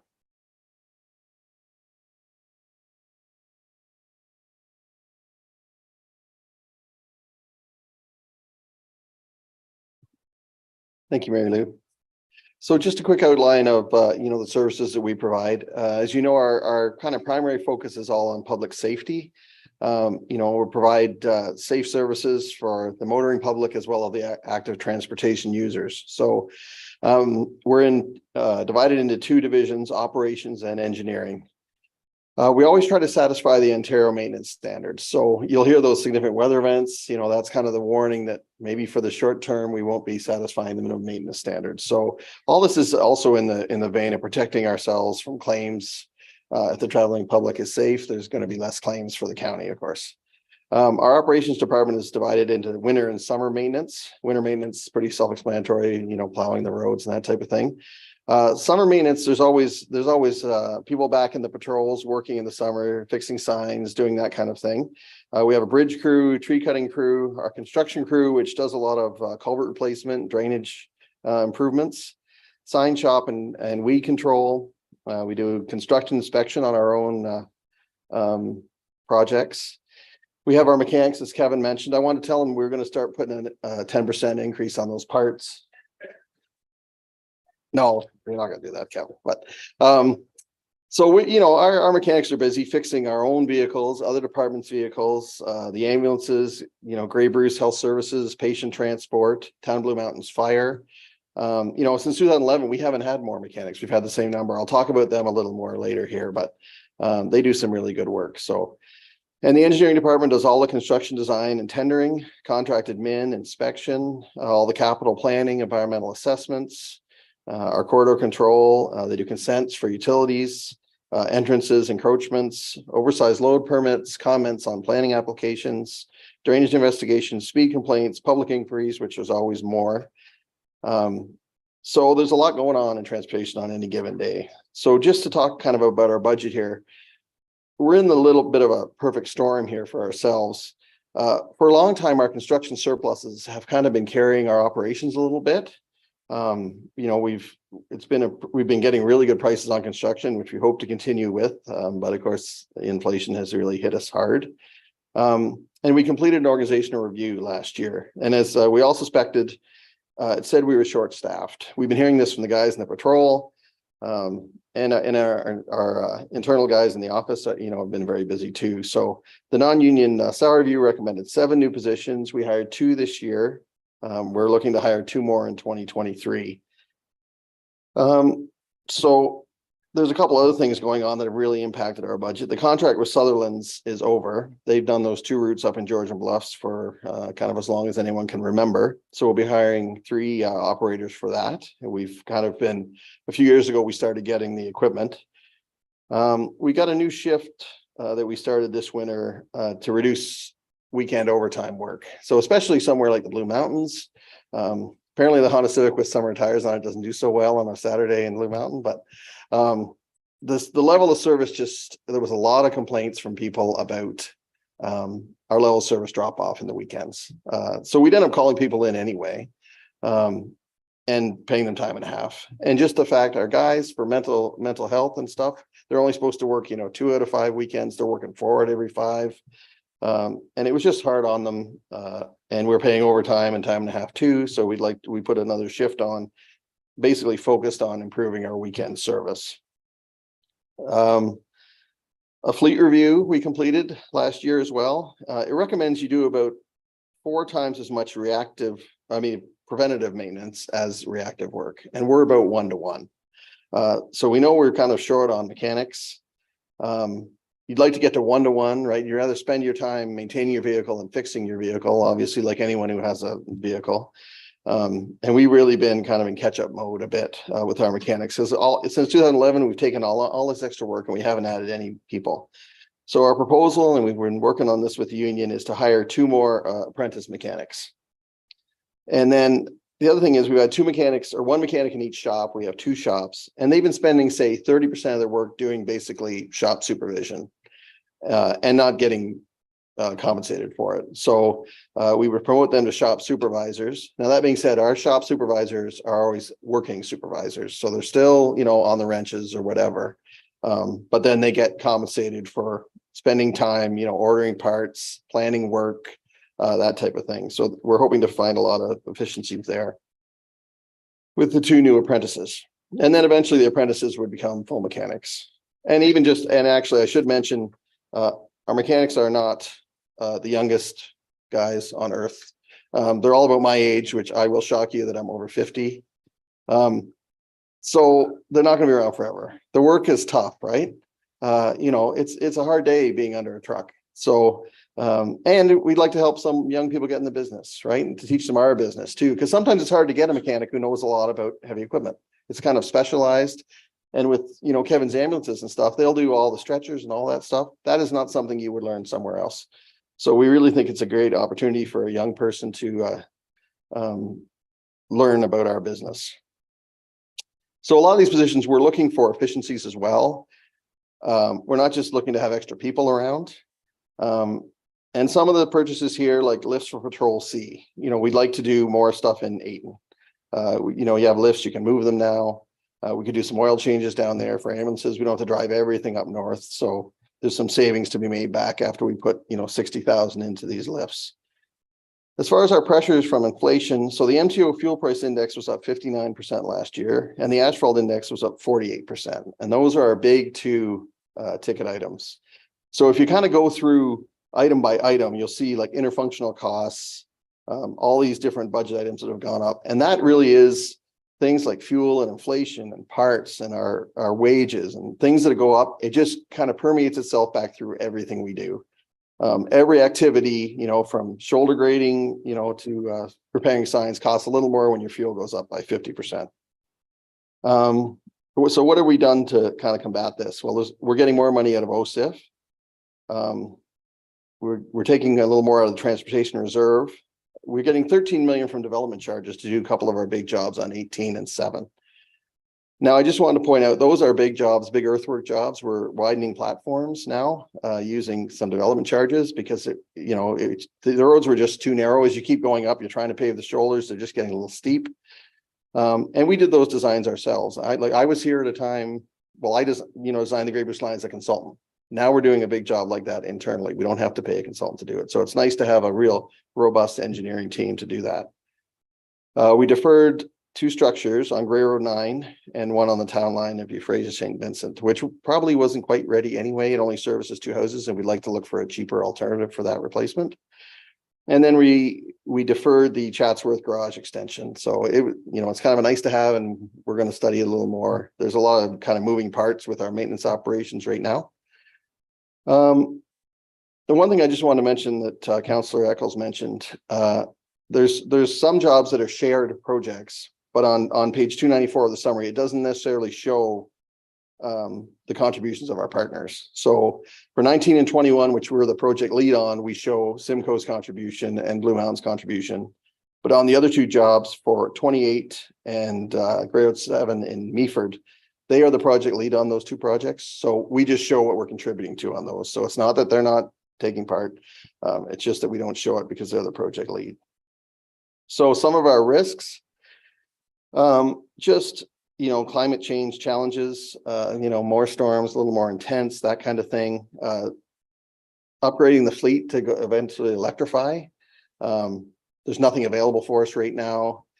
Stuff that is available is expensive. All the supply line issues. There was an old deal. We always got a deal on half tons. All the producers told us those deals are not going to happen for government agencies anymore. Just our funding, we're so reliant on other funding. The Canada Community Building Fund, which is gas tax, OSIF, Bill 23, and the development charges. We get a lot of work that we couldn't do otherwise. We get out of development charges to really upgrade some of those facilities because of development. Our salt tender's up this year with Cargill, so that is something we're going to have to start working on. We've been getting a pretty good deal for a long time, and we'll see what the next few years hold. So I still think we're trying to do the best we can with the money we get. We're tendering early. We're doing a lot of joint projects when we can, trying to spend money wisely. Patrol D, it's in the budget. But the MTO area maintenance contract closes February 10th, and hopefully shortly after that, we'll decide, or we'll find out if the new contractor or the same contractor who gets it is going to use Flesherton. So it's always been that big thing hanging out there. We might get kicked out of Flesherton because we don't own the building. We don't really have a formal lease. So we'll see who gets the new area maintenance contract, and they might not need Flesherton, and we've got some backup plans in place. So that's kind of a big domino that's affecting a lot of other things. That Patrol D building, we haven't been putting money into Dundalk. There's a Kimberley replacement in there, but if we got it kicked out of Flesherton, we might do something different in Kimberley. So this MTO maintenance contract, we're glad that it's being settled and we can see what's going to happen and maybe plan our own work a little bit. And yeah, so we're just doing the best with what we can and trying to spend all the money wisely. So I could take any questions you have. Thank you, Pat. Any questions? Councilor McQueen. Thank you, Mr. Ward, and thank you very much for your lengthy report. I just talked to a fellow just at Christmas time that bought a brand new truck. And basically he was told it was just a conventional truck. Stay away from electric trucks because they're just not there yet. The technology. I saw one and I went to Roma on Sunday. I saw one of the Lightning trucks on the 401, which looked pretty sharp. But that was, he just was advised, just the technology is just not quite there yet.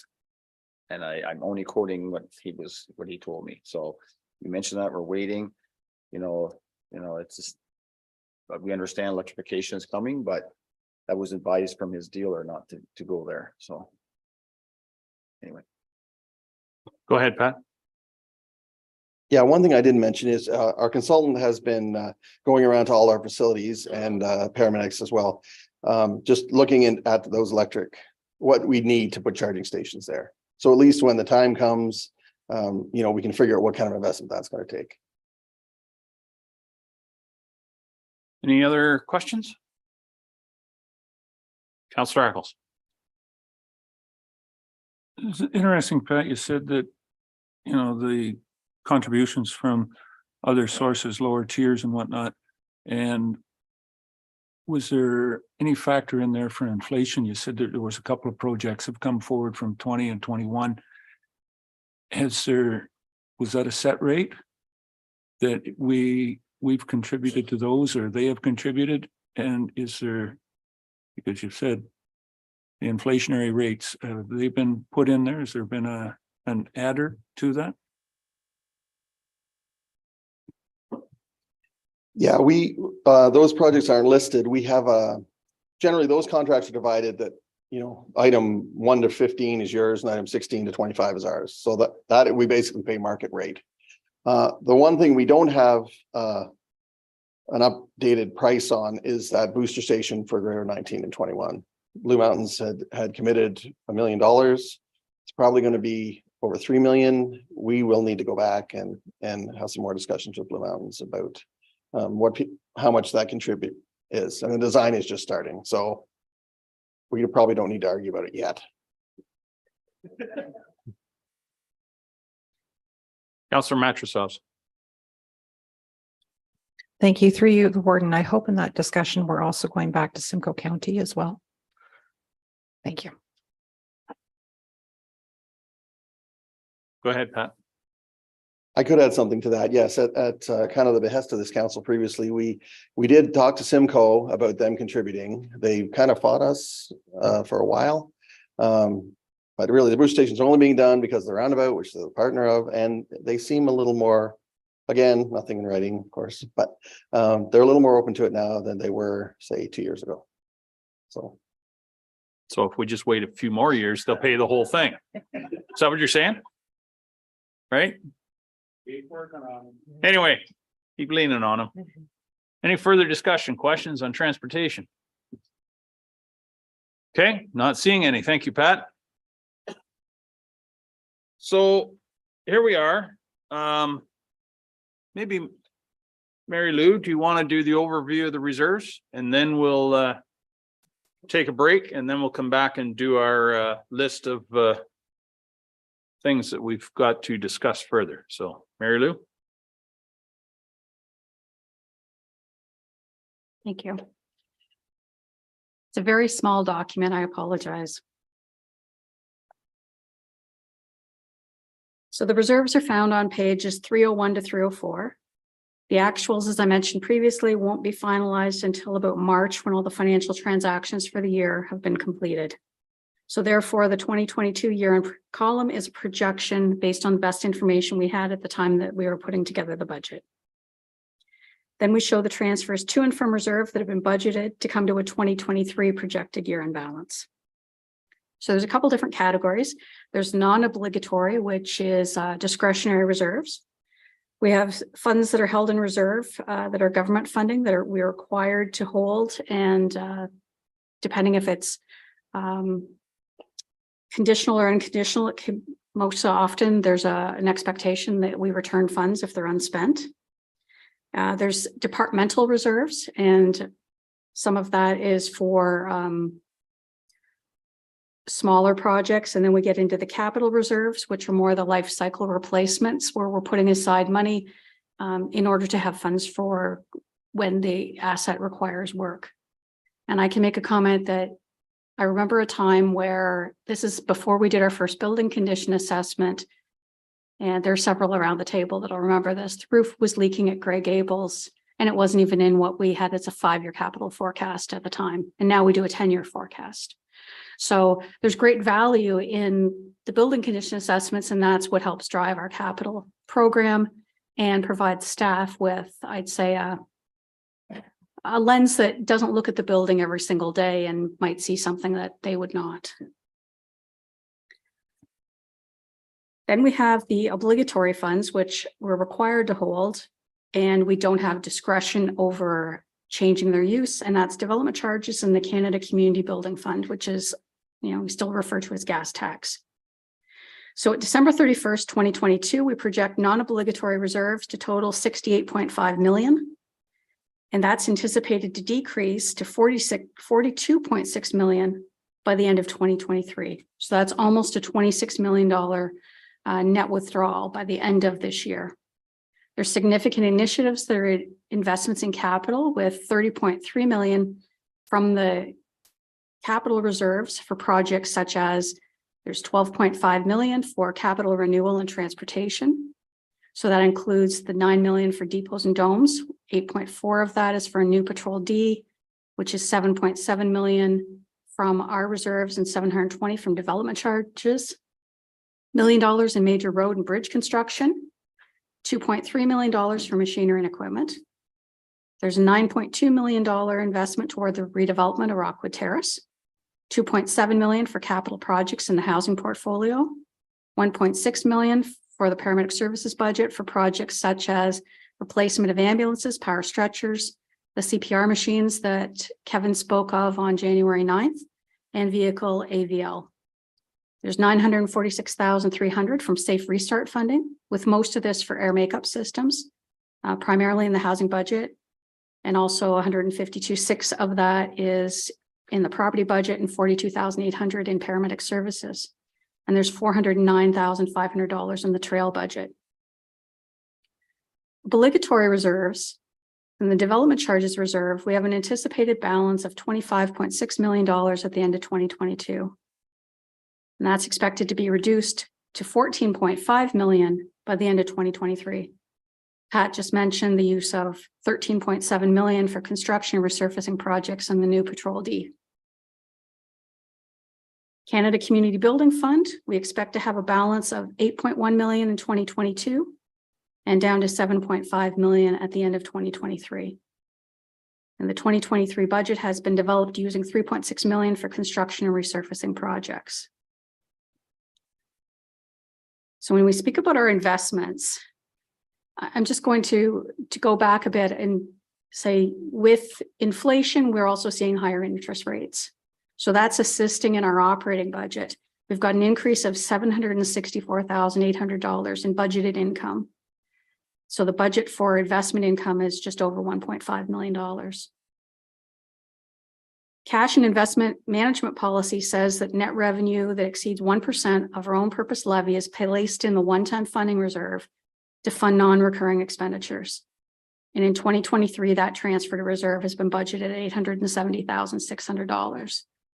So when we're pulling some money out of reserve, that's one of the ways we're getting money in, as well as if there's surplus at the end of the year. We've also made a 1.57% investment in asset management as approved in the asset management plan that was presented to the previous council in June 2022. That's an increase of 0.36%. And that plan was based on the 2021 information, including replacement values. I mean, obviously, there's been substantial change in replacement value costing since that time. Kim mentioned 10-year capital at the beginning of today's meeting, that we would be looking at it in the summer of 2023. We'll be reviewing reserve and reserve fund balances once we do the year-end reconciliations, and to see how those balances in respective reserves align with what's in the policy, And then looking at what our contributions to reserves are and the costing. So that's all part and parcel of a larger exercise. And that's probably as glitzy as finance can get. We have the impact of Bill 23. So we've talked about inflation, the removal of housing and as an eligible service. And all of these things impact the future of development charge revenue. This is something that staff is going to have to monitor and keep council informed of what we're seeing.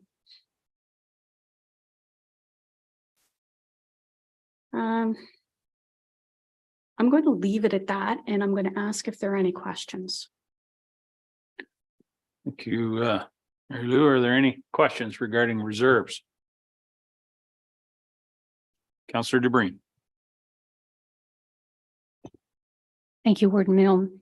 Thank you. So if I'm reading the schedule correctly, we are projecting to use 3 times more in reserves in 2023 than we have done in 2022. And is that a direct result of our request to find that 1%? Good question. Mary Lou? It is a good question. I would say it's a combination of factors. So it's the result of staff combing through budgets, looking for ways to come in at a responsible increase. We did go back and we took more money out of reserves in response to trying to find a $1.45 million reduction, as well as cutting some expenses that just reduced the levy. And there are some large projects that Pat has undertaken, like the $13 million in development charges. That's significant. So while our reserves are currently healthy, it's like your own home.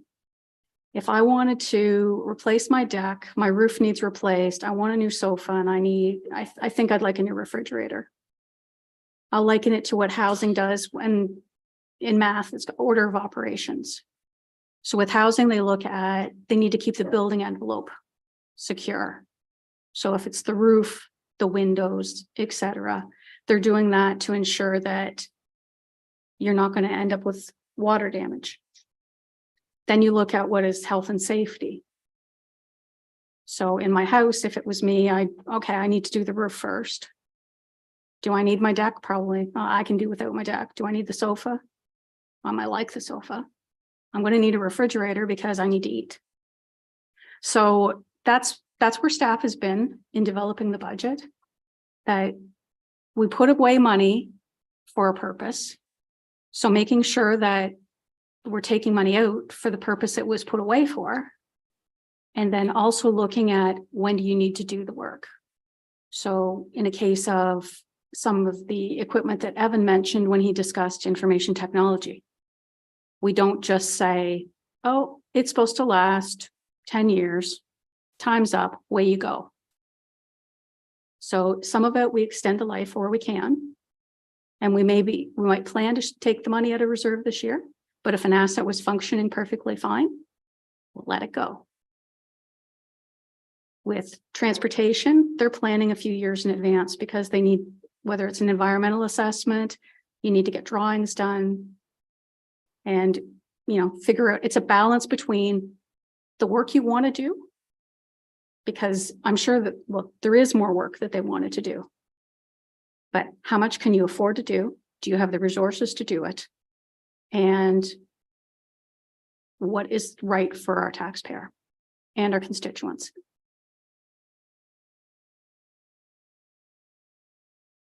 And I absolutely understand all of that. Fridges used to last 25, 30 years and mine died at 6. So, it happens.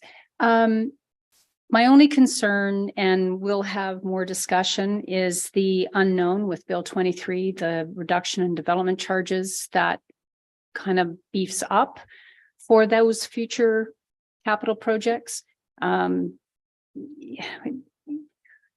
Reducing it almost half is a concern. And I did add a couple of items on the to discuss, because I really I really hesitate in reducing our staff's training and development, especially in our long-term care facilities. Thank you. Thank you. Any further questions before we go off into Councillor Carlton? Thank you, Mr. Warden.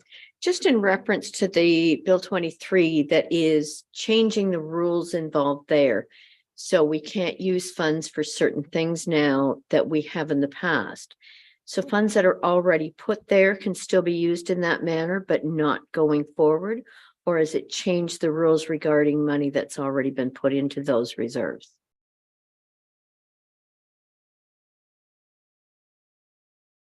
There wasn't anything said that the money that's sitting in reserves can't be used. So for us, it's the housing services. So it hasn't been an eligible service for that terribly long. It's not a huge amount of money. But unfortunately, it's going to hinder Anne Marie in future development. And there's some conversation about what studies would not be eligible. A lot of that information hasn't been fully rolled out yet. So it's something we're certainly going to have to watch. So not only is the reduction of housing an eligible service, but what about decline in development charges as a result of the inflation rates and developers? I'm hearing they don't want to build on spec. So there's going to be a change in that environment. And I think one of the things I'm going to suggest is that as part of our work with planning, we can also be bringing back regular updates. Maybe it's a quarterly thing, maybe it's semi-annually, and we'll just give you an update on where we are with development charge collections. Okay, Paul. Councillor McQueen. I think we have to wait till the regulations come out to have a real good idea what's happening at Bill 23. And then there was mentioned the other day about an audit process. But I think we have to keep in mind, and I'm only saying this objectively, is growth. So we're saying about the development charge is going to be shortfall, but the long term is growth. Now it depends on the growth that you want, but growth pays taxes as well. And I think we have to, I'm only saying objectively, I'm not saying I'm in favor of Bill 23. I'm not looking at you, Sue, particularly, but growth is something that we do look at our budget at a certain time, like the 2% or the 3% growth as well. What's that going to do to our growth? Right. But how does that growth affect the service that we provide and all that stuff? So I think there's a lot of stuff that still has to be sifted through on all this stuff, but we're saying about the shortfall here, but there is going to be on the other side. What's that look like? I don't know. We don't know. Right. And what that's all about. We hear the other side about the affordable housing and the other part. I'm not saying it's right, but I think it's a shift, possibly. It's a big shift that we're not sure of, and it's the unknown. And we've came across that. We talked about this at our own budget process at Grey Highlands. Back when we had was it 97, 95, where there was a shift, the development charge came in play around that time. And that was a tool for us to generate funds because we got the downloading of funds changed from the province. We used to have block funding. We used to have other revenues. So that was our tool in the toolbox. But now they're taking that tool, they're changing that tool. So we are in a bit of a situation where, at one time, fundamentally things are changing here. What's that totally look like? I don't know.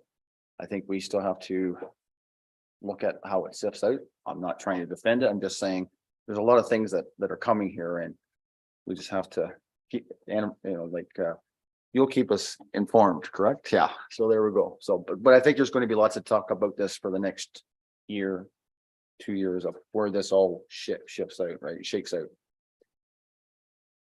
As always, there's a lot in play. Anne Marie, did you want to respond or not Anne Marie, Mary Lou, sorry.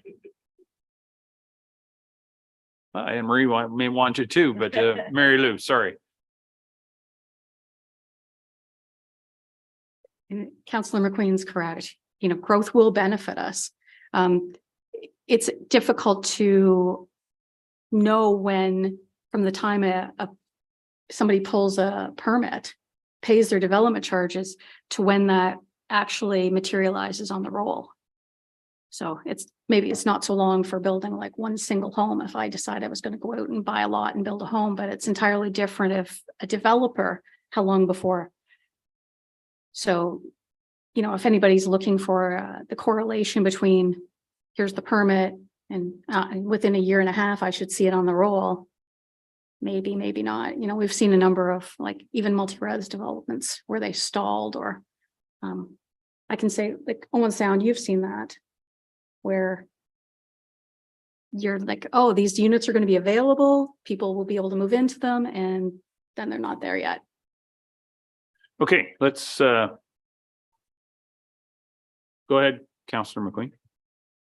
So you raise a really good point, because up until 2020 in Grey Highlands, our only growth was single family homes that don't qualify for the, you know, they would pay the full development charge anyway. It's the development, or it's, you know, the unit, the bigger units. So, you know, like for 20 years of Grey Highlands growth was all single family homes being built. 50, 60 homes a year was our development charge, which went to the county as well. So again, it all comes out what's going to shift out of here. And the qualifiers, you know, 80% of, you know, that number is shifting. And where does it come to the point where the developers go, well, high interest rates, when am I going to get the end? May just not happen. We don't know. There's so many variables that are in that play, because bottom line is, you know, other than you're building your dream home for yourself, which is different than if you're in the business of building homes for, you know, you talk about affordable homes or attainable homes, however you want to look at it. But the builder has to make money. If they don't make money, they're not going to do it. And even with the development charge, it's still a small portion of the big cost of building those homes. So, you know, we don't know what's happening, Mr. Ward, in the next year or two, because we see interest rates went up again this year. There's, as Councillor Greg mentioned, you know, we're seeing a different time here. Who knows? Like there's so many factors that I think we, you know, maybe we need to come back and have an update of how things are. I know from our building stats in Grey Highlands, our building numbers are down in 2022 from 2021 overall permits. And you know, so you know, that's you know, check your own, you know, stats and see what's happened. I've seen, I think 3 or 4 permits that have been asked for refunds. So there's a lot of things going on here, and I'm not trying to form an opinion. I just think there's a lot of variables, and I heard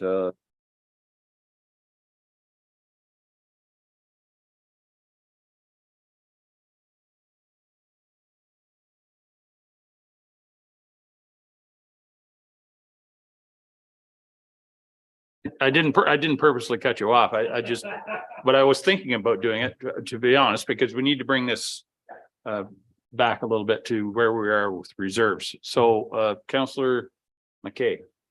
I was doing so well. Yeah, you went for about 2 hours. So I do, thank you, Mr. Warden. I do have a question in regards to the reserves. And I guess it's where your comfort level is, Mary Lou, with the level that we've got. You know, like in a family, you're comfortable with savings when they get above a certain point, and you start to feel shaky if you have to deplete them. Where are we at as far as what the ministry would like to see us, or your comfort level on the level of reserves going forward with the amount of depletion that is anticipated in this budget? The ministry isn't going to come out and tell us how much money we have to have in reserve. What they do look at is our annual repayment limit. And because we have very little debt, our annual repayment limit capacity still is healthy. That being said, when we get to the redevelopment of Rockwood Terrace, that's going to be an entirely different story, and we'll have some more information in the special meeting on February 2nd. At this point, I'm not concerned about reserves, but I will say we really need to take a deep, hard look at our 10-year capital forecast that we're going to prepare this summer and say, you know, take a look, and are your prices good? How much money, you know, how many projects can you afford to do? and do some prioritizing. And then it all depends on how much money you need for the future and how much money we come to you and say we need to transfer to reserve. So you can see, like, we're drawing down money and some of it's put in there for a purpose, no different than Rockwood Terrace, taking out over $9 million. We've been putting away, $1.36 million a year ever since Lee Manor was paid off, knowing we were going to do something with that money. Where I become more concerned is when you start taking money out of reserve for things that it wasn't put there for. Because you had a plan. Unless you eliminate an asset and you don't need the money that you were putting it away for anymore. So part of that will be what Kim was speaking of with the strategic plan and talking about, the 4 functions and what it is we're doing and what you see our vision for. And then staff talking about what we need for whether it's equipment or building maintenance, et cetera. And that drives what's going into the reserve. Good. Counselor Nielsen. Sorry, and thank you for your patience. Thank you very much, Warden. Not a problem. We're having some great conversations. Mary Lou, the topic you just shifted to kind of gets to where my question was going to lead. I just wanted to ask how the county views debt and the debt repayment versus how a lower tier might. Being new to the county council table, I'm noticing the debt repayment and our amount of debt that we're carrying is actually very positive space. We're not having a lot of debt at the moment, but you did mention the change to that with potential for Rockwood Terrace. And I also want to just kind of mention to what Mary Lou was just saying, which is the concern I had when we had county council members suggesting the significantly lower amount for the starting point for this budget was because typically even conservative members of council or county council would say you want to keep your budget to inflation. And then the request this year has been to start the budget process at half of inflation. So Mary Lou, main question to you is, can you just give us a brief overview of how the county council uses debt differently or may use debt differently than how our lower tier municipalities might?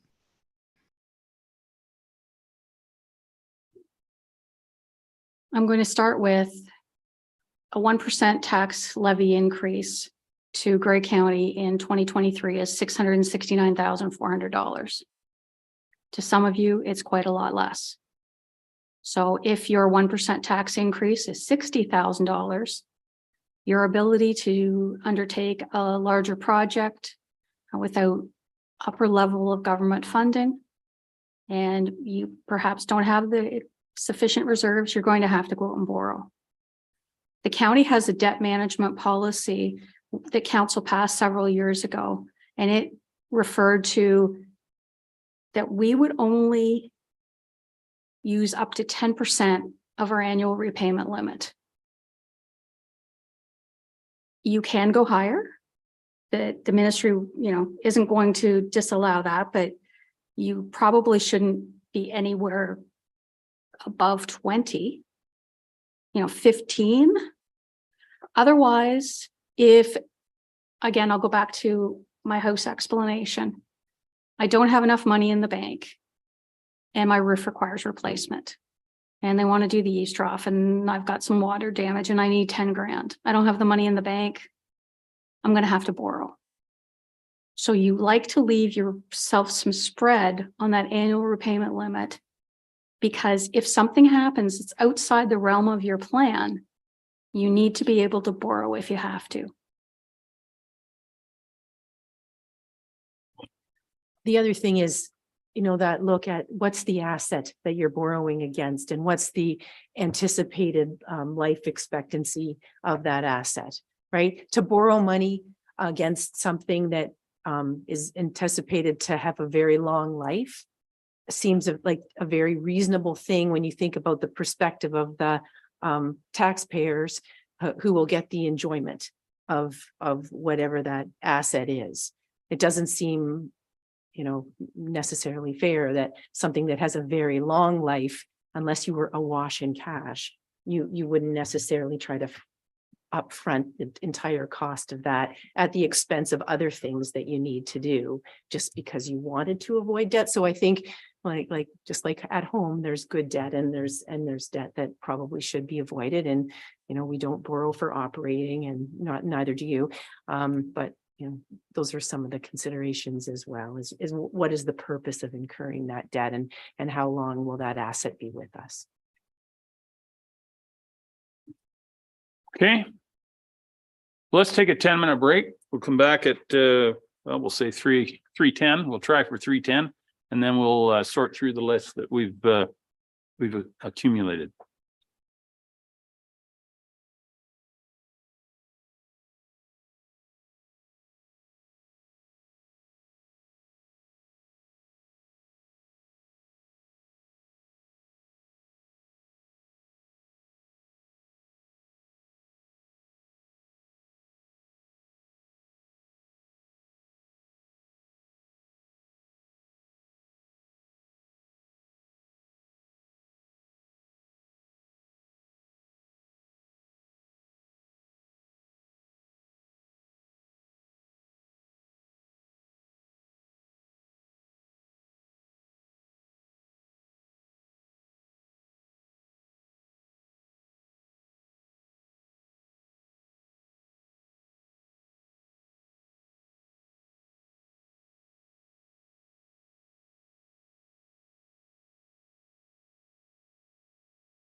Okay, let's bring it back to order.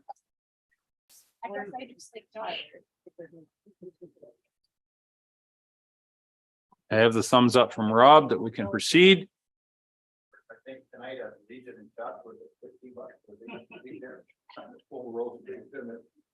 To be honest, at this point, I'm not looking for something to eat. I think I was thinking of maybe a jug of something, but anyway, yeah, oh yeah, you probably can, exactly. Anyway, moving right along, what Sarah has kindly done is she has tabulated all of the requests for further deliberation or clarification or more information. Have we captured them all? Is the first question I'll pose. Not seeing any. However, we can add more if we need to at the very end. Councillor Eccles, did you have something, or were you scratching your back? No, sir, I did have one. And it was kind of minor. Come through on property. It was something about we're in a program with the conservation authorities on tree planting. Yeah, this climate change thing. So do you want me to add it or just? No. We'll add that on. We'll add that on. If we have time, we'll come back to it. Yeah. So, Councillor Nielsen, I see your hand up. Is that, you have a question, a point? Yes, please, Warden Milne. Can staff just send that list out as an email just for reference? I wasn't able to capture all of them myself, if that's possible. Anything is possible. Whether it's doable, time will tell. But Sarah will make best efforts. Okay, so Councillor Mackey.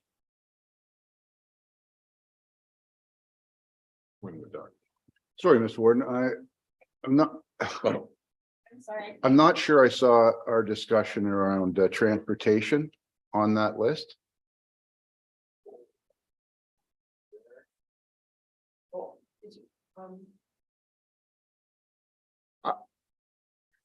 Councillor Mackey, did you have we didn't get a specific direction one way or another. Are you asking that we add to the list then which? The removal of the service or?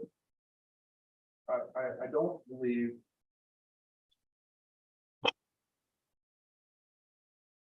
I would like to have some preliminary discussions. I don't believe we'll have enough information for council to be able to make any decisions. But there could be some potential impact on budgets going forward, depending on the conversation that we have. But no, for today's purposes, I don't believe that. But we should at least have some discussion. You know, it's $447,000 that there is some question about how it's being utilized. So we should, I think, at least have a little bit further discussion, Mr. Warden. Okay. So we'll start with the first. I haven't got the list right in front of me here, but is there cost of living for council salaries? Councillor Mackey, you wanted some more information on that, or how would you like to proceed? Go ahead. I guess maybe what I should say too is procedurally, if we can come to a consensus, we'll add to the list of things to change with a omnibus amendment at the end. If we can't come to a consensus on a particular item, I'll ask for a specific amendment for that topic, and we'll deal with that topic with that manner. So with that said, proceed, Councillor Mackey. Thanks, Mr. Warden. A lot of information we received today. You know, we've heard where our staff increases are maybe going to be all the way from senior managers all the way down to our frontline staff, frontline being, you know, 2 or 3%. recommended for council to be at 2%. We're looking at bringing in a budget somewhere in the neighborhood of 1.5%. So I'll just quickly throw it out there that the cost of living levy adjustment for council be at the 1.49% as what was outlined in this report. Okay, thank you. Any discussion on that particular point? Councillor DeBreen. I'm not opposed to that. I did raise further down the mention that directors and above are not getting a COLA increase at all. So by perhaps by reducing that COLA to 1.49 for council, that we can recognize the hard work that senior managers are doing.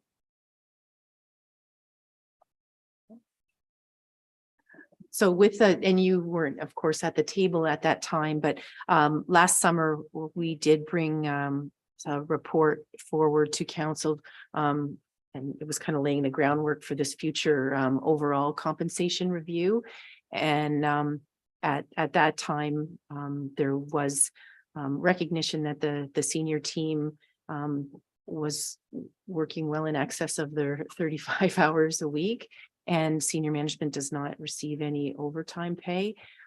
So at that time, there was a change made to put us at 40 hours, and the senior team would be, I think, fine with leaving us where we are and letting the compensation review work its way through the system. And then we can see for sure if there's anything else that needs to be done. For right now, we're just really grateful to be compensated for some more of the hours that we're working. So thank you for that, though. Councillor Kentner was first and then Matrosovs. Thank you, Warden Milne. This 5.9% increase will impact every one of the 9 lower tiers. We're all striving to, avoid increases of this magnitude. We just can't be part of the problem, in my view. Thank you.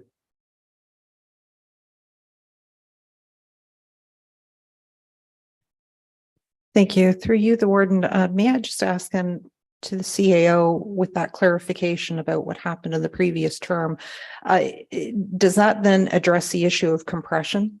The fact that the senior management, that you've devised this idea with the extra 5 hours, that we're making a sustainable choice when we go up and down with our COLA, including it and not including it. So if we're looking at the COLA for everyone but the senior management. Through you, Mr. Warden, and looking for Jen for confirmation, I believe, yes, we'll still be okay. We're not going to run into a compression issue at this time. So of course, like anything else, if you continued that for a long time, you would get into problems, but we're not there at this time. Thank you. Did I see another arm down here? Councillor Body. Thank you. Just for clarification, if I could ask Councillor Mac one if where the 1.49 came from, if it's yeah, that's it. Councillor Mackey. Thanks. Through you to Councillor Body. I believe that was the amount that our new proposed budget document handed to us, the 1.49, without any of the changes that we made today. Okay, what I'm hearing is consensus that everybody's agreeable or not objecting to the 1.49. Anyone want to take another swing at it, or are we good on that particular item?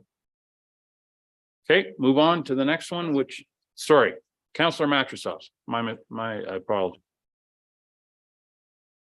Thank you. Through you, the warden, just to be clear, we're talking about just the council 1.49. We're going to keep the 2% for the rest of staff.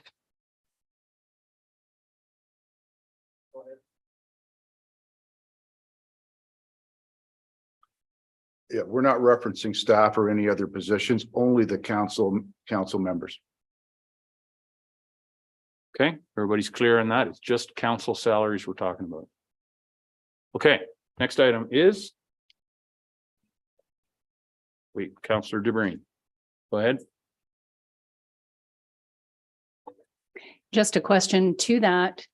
Was the remuneration set to start January 1? And how does that due to effect now that we're changing that? Did the 5.9 already get implemented? Good, thank you. Okay, moving on to the next item is Green and Gray, the grant program, further discussion. I forget who was Scott Gray. Thanks, Bill.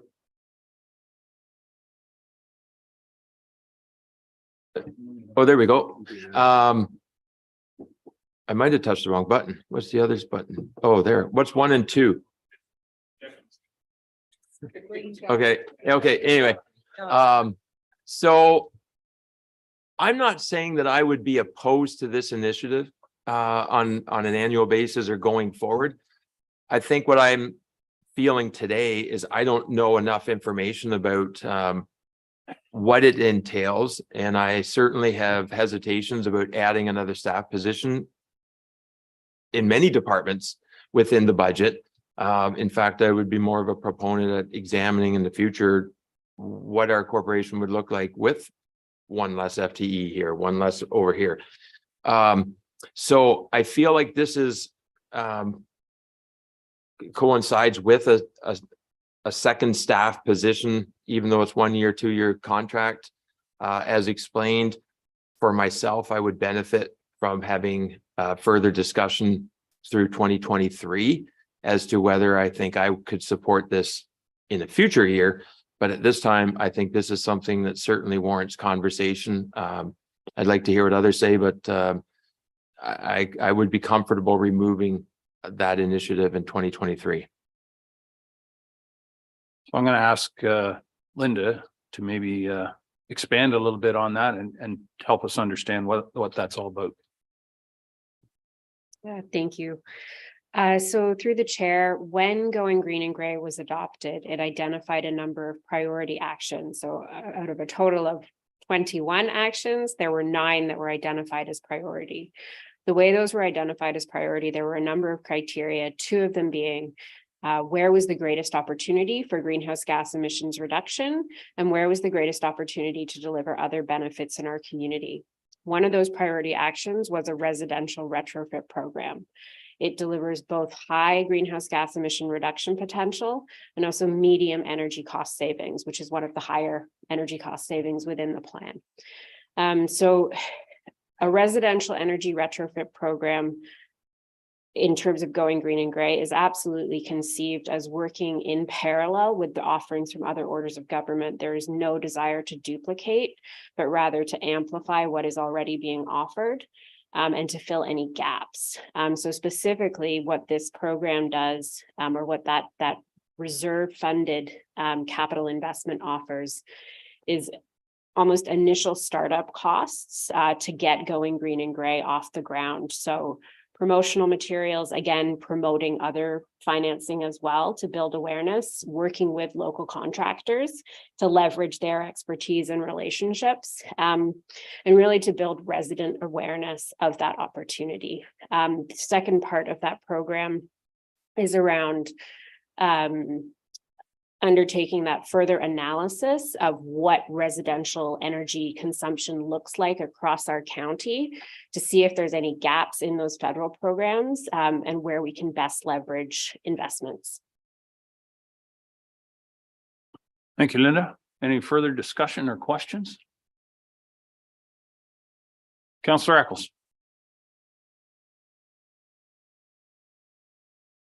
So we're hiring somebody on a consulting basis to advertise for a provincial or federal program. Is that my scrunching it down a little bit too far?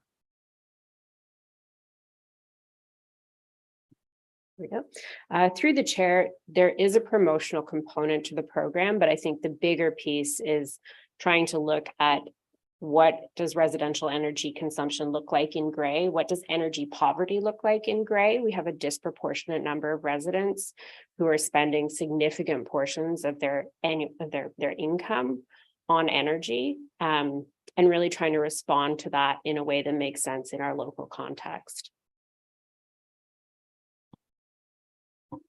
we have in gray, as I think most of us would agree, a significant number of century-old residences, probably with original windows in them, wood frames with single pane of glass, and they're trying to heat 2,000 or 2,500 square feet with an old wood stove.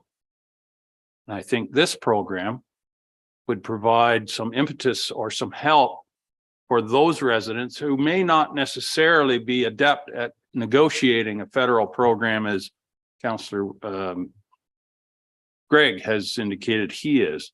And I think this program would help a lot of our, or at least some of our residents, make that leap to reduce the consumption of energy and the resulting greenhouse gases in those particular residences. So I think that may be a big part of where this program would be very helpful locally. I had Councillor Boddy first and then Councillor McQueen. Thanks, Warden Mellon. I'm going to part from my co-pilot here. I think what we're going to accomplish as a municipality is probably really small, being just the corporation of the municipality. It's going to be big, but the bigger gain that we can get on climate change is going to be the population around us, our communities. And I think if we can take advantage of this to promote that program that maybe nobody knows about, even before they get to the ability to fill out the form or not, we can promote it, get it out into that community. That's one of the things we're being criticized most about, is that we're worried about our own corporate footprint and not necessarily the communities, and not doing enough to promote it to the communities. I hear from time to time. I'm coming a full circle that I think this is an opportunity to try and get that program out into the community, get our community to take advantage of it, and move forward. And I think we'll have a bigger impact than leaving it for the individual to try and discover on their own. Thanks. Thank you, Mr. Warden. I would concur to your comments about some old farmhouses and probably on oil heat. The price of oil's gone up. One advantage, you don't need an air exchanger because there's enough air flows through them. But I guess my question to Councillor Greg is, I don't know enough about the program too, but what is the bottom line is, to do improvements, there's grants, but you probably have to put up your own money as well, or there's loans. Do you have any idea what that percentage is? Like, so if it's 15,000 to replace the windows, what kind of subsidies are out there to help replace those windows? And so, I mean, is it feasible, because you still gotta, what is the percentage from the homeowner have to pay? And I just asked that for a general question. So this is where grants like this or programs like this are interesting. So it might be $75 a window and $125 a door and $1,000 for improved insulation or spray foaming your house. At the end of the day, I think people will make improvements to their house if they can afford the improvements. That's the number one driving factor as to why you do renovations to your house, is whether it's old or floods or in need of it. But affordability is number one for most people. The amount of monies I may get back, whether I engage Enbridge or the Canada Green Homes program, when you go to your door reseller, door seller, windows, whatever, and they inquire as to whether you're in the grant program, that leaves you with a feeling that probably the cost of the window is $75 more and the cost of the door is $125 more. That's the unique thing about government grants and subsidy programs. Salespeople are pretty sharp and wise and into that kind of thing. So. But to bring it back, okay, Councillor Patterson. Thank you, Warden Millen. Are these the programs that you pay for the audit? So would any funds from the county be going towards that audit?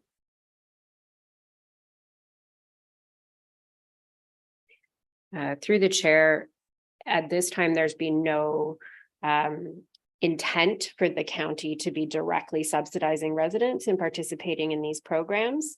However, the analysis work that we're looking to do, which I should mention, we're getting to do at a discount because we're partnering through the Clean Air Council to achieve that analysis and research.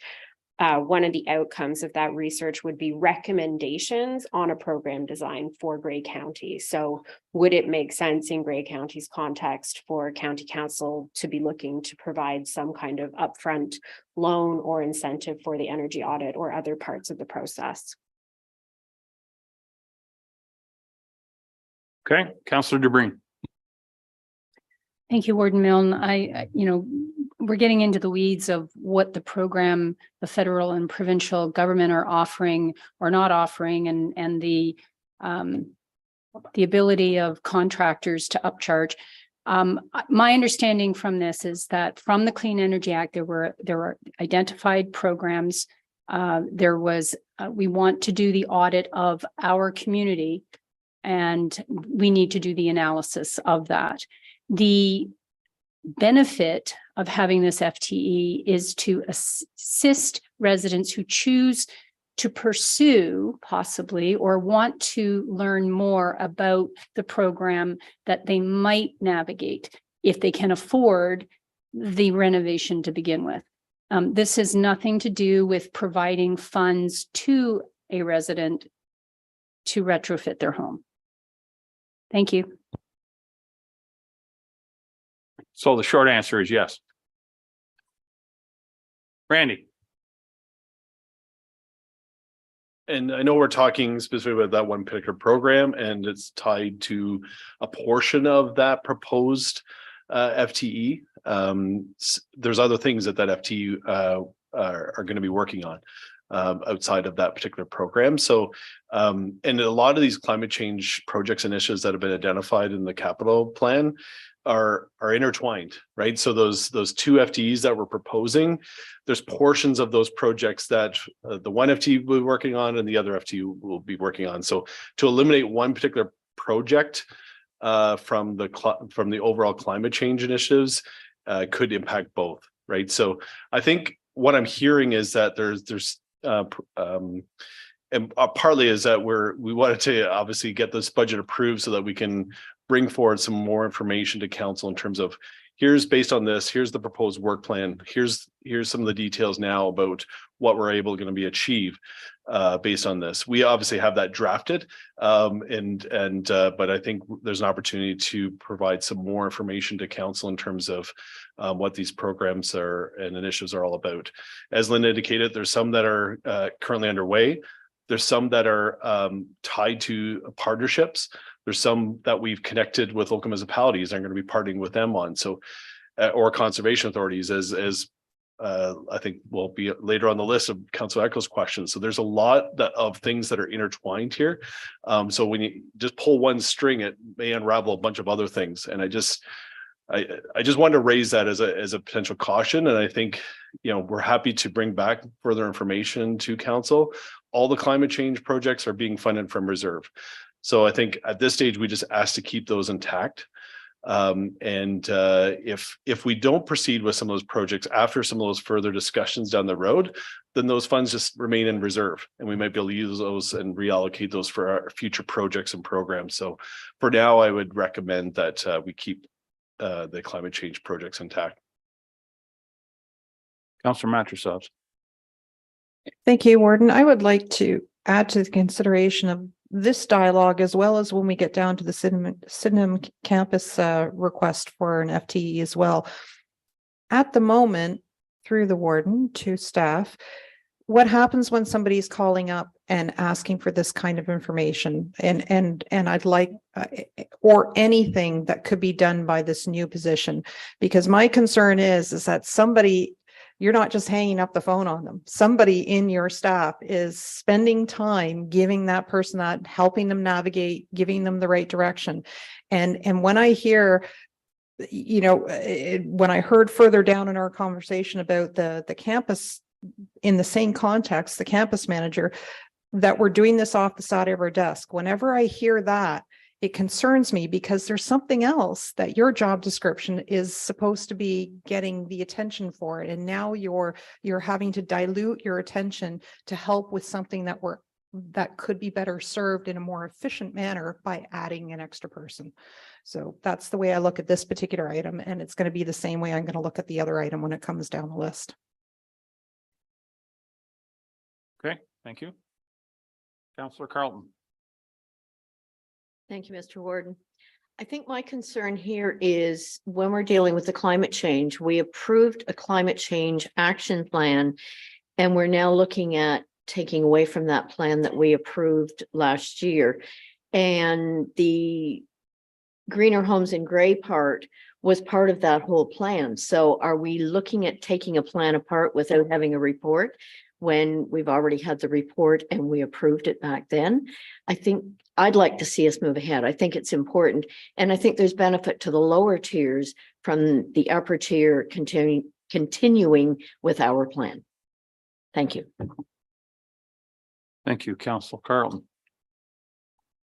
So I guess what I'm thinking here is, Councillor Gregg, this was your idea to have this debate. The consensus I'm hearing is that we'd leave it in for now. What are your feeling? You can ask for a specific amendment if you wish, or you can, if you're getting a different consensus than I am. No, I'll respect your direction, Warden, so leave it in. All right, thank you. But to be clear, it's council's direction, not mine. I'm just trying to get it in the right spot. All right, thank you. So next item is the agenda management software. Councillor Eccles. Yeah, I brought this one up earlier, and I believe it was around the fact that we've had an agenda software program, and goes to the fact, how many times do we have to keep changing, and what is the life cycle of these programs?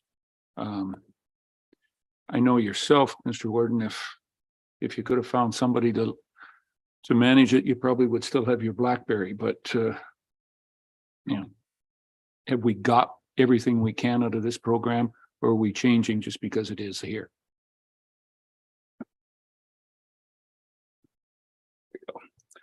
Well, as expected with technology, it's not a cut and dry answer, so try to explain the best I can.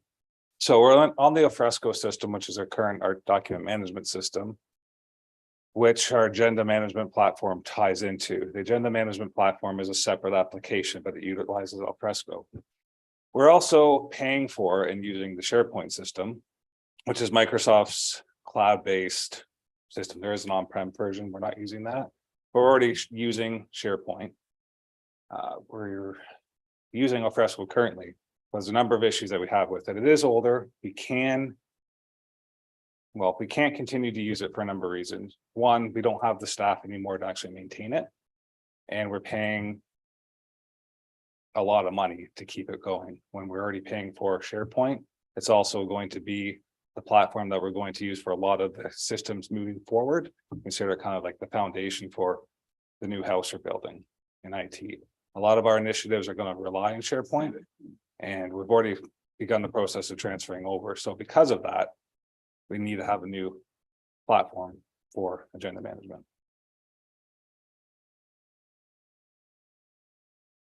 Anything further, Councillor Eccles? On purpose. We don't have the staff anymore to support Alfresco. Like, some of us old people have retired, and there's the young people don't know how to operate any of that old systems.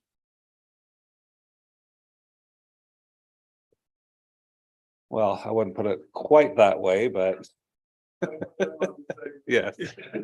It is a unique system. It is a unique platform. It was brought in based on the staff and the knowledge and the expertise we had at the time, 2016. Yes, it's only 7 years ago, but technology advances. You know, by the end of the day, it's going to be something new out there. But the staff that we had have moved on to other opportunities, either through retirement or other jobs, and the technology that is being done, it's hard to find those. It's a specialized system. And through you, Mr. Warden, just to add to what I said before, when we made the decision to go to Alfresco, SharePoint was not included in our enterprise license. It was a very different product than it is today. Microsoft changed their licensing model to include SharePoint, so we have it whether we wanted it or not. Since SharePoint is the future of the Microsoft platform, and that's the operating system that we're using here across the board, it does not seem to be a sound business decision to continue to pay $100,000 a year to license Alfresco when we have another product that is going to be, because Microsoft, just by virtue of its power in the marketplace, will be the de facto standard. So we are alleviating after this year, we have license for Alfresco in 2023 while we do the transition to SharePoint. And then we won't pay that license fee anymore.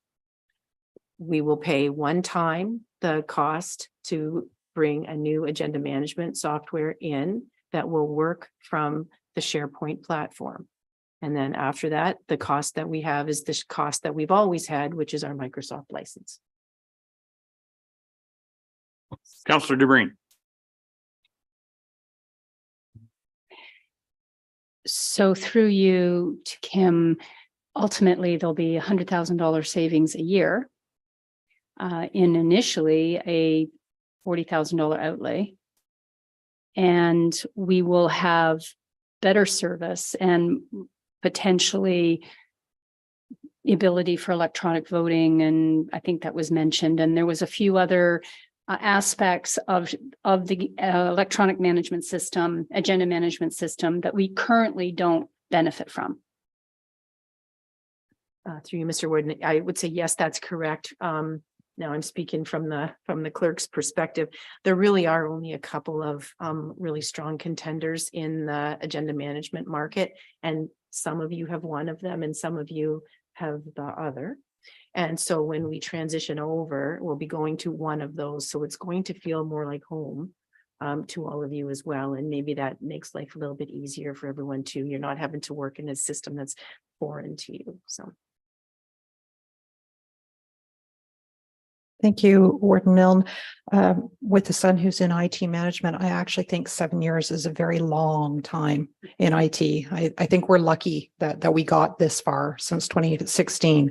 I also concur that to be adding the electronic voting in our town of the Blue Mountains, we were already about to do that pre-COVID, and thank goodness, because then COVID really accelerated the whole virtual meeting part.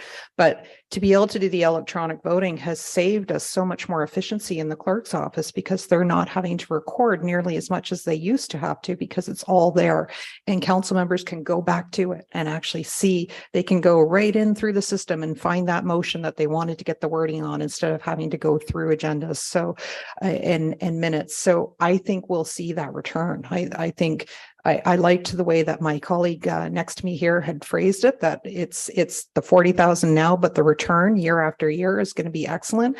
And the efficiency, which will then, allow for us to enjoy more staff time in the clerk's department to focus on other things. I think it's actually a win-win. I think it's an excellent investment. Thank you. Clerk would like to chime in on this one, please. Thank you for that. I just would like to add that because the portal and Alfresco are tied together, if we didn't proceed with agenda management software, the alternative is to go back to emailing PDF packages out to council. So you really lose a lot of the functionality that we have now, and you would realize none of the benefits of moving forward with an agenda management system. So just for further context. So to move things along here, what I'm hearing is a consensus to proceed, unless Councillor Eccles, you want to belabor this? Not to anyone. With the explanation that is given, it has my support. It's got $100,000 return on it for the next 4 years. Councillor Matros, is what you would say before we have to look at this again, to support the Bill Gates Foundation. Excellent. Thank you, sir, for the explanations. The next is the tower issue, and Councillor Eccles was on that one as well.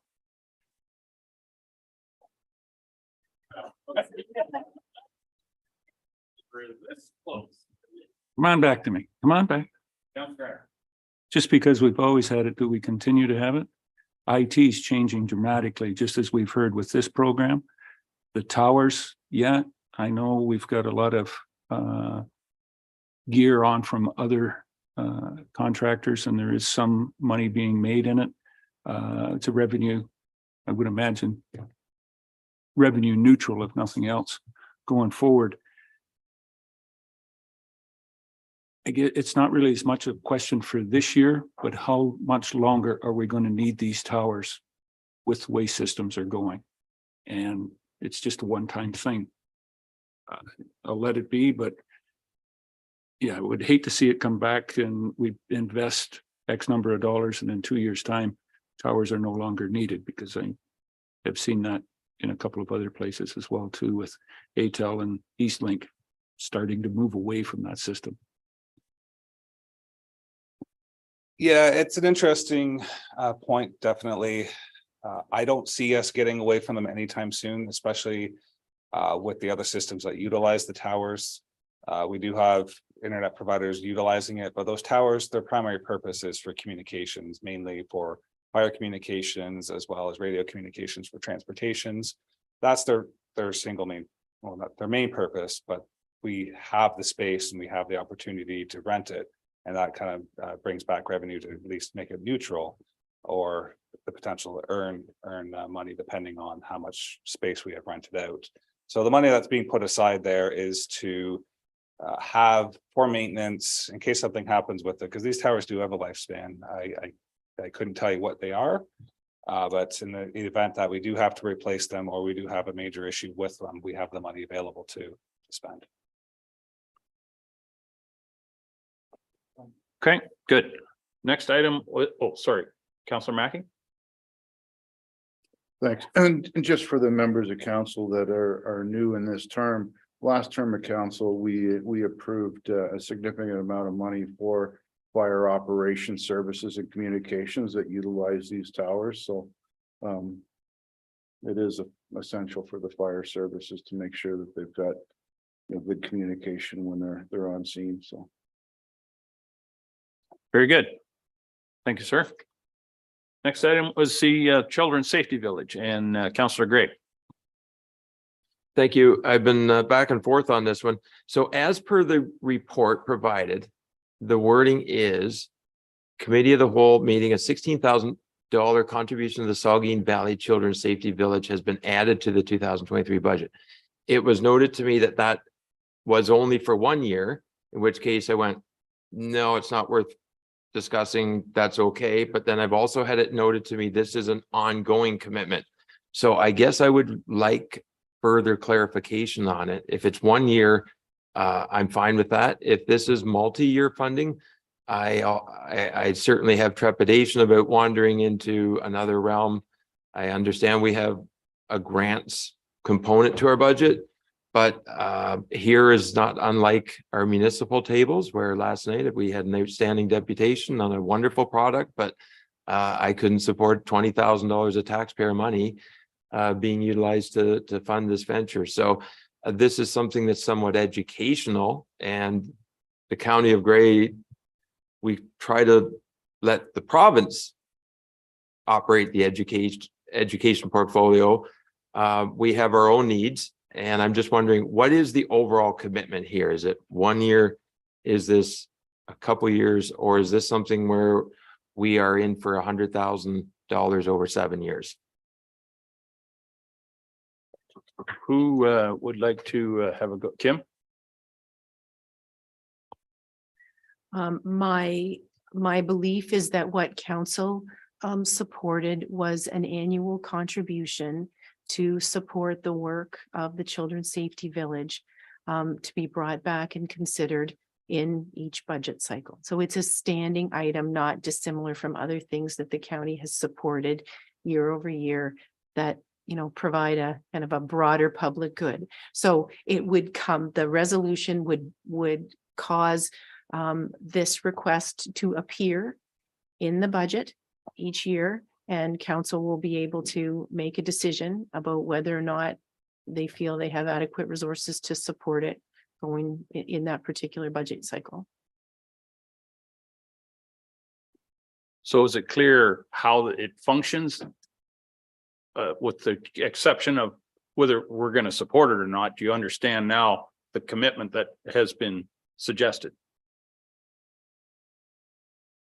I do. I guess the next obvious further question is this in competition with other outstanding community groups that could come forward and ask for equal support? Because there is no shortage of wonderful community groups out there that could bring a very similar request and have an ask for it deliberation at every budget process annually. Good question. Through you, Kim? Mr. Warden, the things that come to county for support like this are things that have a broad impact or utilization across the whole county. So it's, the county has not very often supported something that was very specific to just one place or one small subsection. This, the Children's Safety Village and the information that was brought forward in that delegation, and I do encourage you to have a look at the video when you get a chance, really talked about the work that they do and the children that they're educating across the entire region. It's a very unique, I think, asset that we have there. So, Councillor Mattress. Thank you, Warden. I am familiar with this program because I used to sit on the Farm Safety Association with Councillor McQueen, and certainly do see the value of it. I also note that Bruce County is a silver contributor. I don't actually see Grey County listed on their website as to what level it is. So one question I will have is the 16,000 translates to what, and why aren't we on that list? But focusing on that, the fact that Bruce County is also contributing, we're fortunate that there is this, although it might, it's in an excellent central location. I even checked the mileage from our Beaver Valley Community School in Thornbury, and it's just barely over an hour. So we couldn't have asked for a better location to serve the school populations of both Bruce County and Grey County together. And I think that's very valuable. I would not want to have to reinvent the exact same wheel somewhere else just because we're no longer contributing in the same way.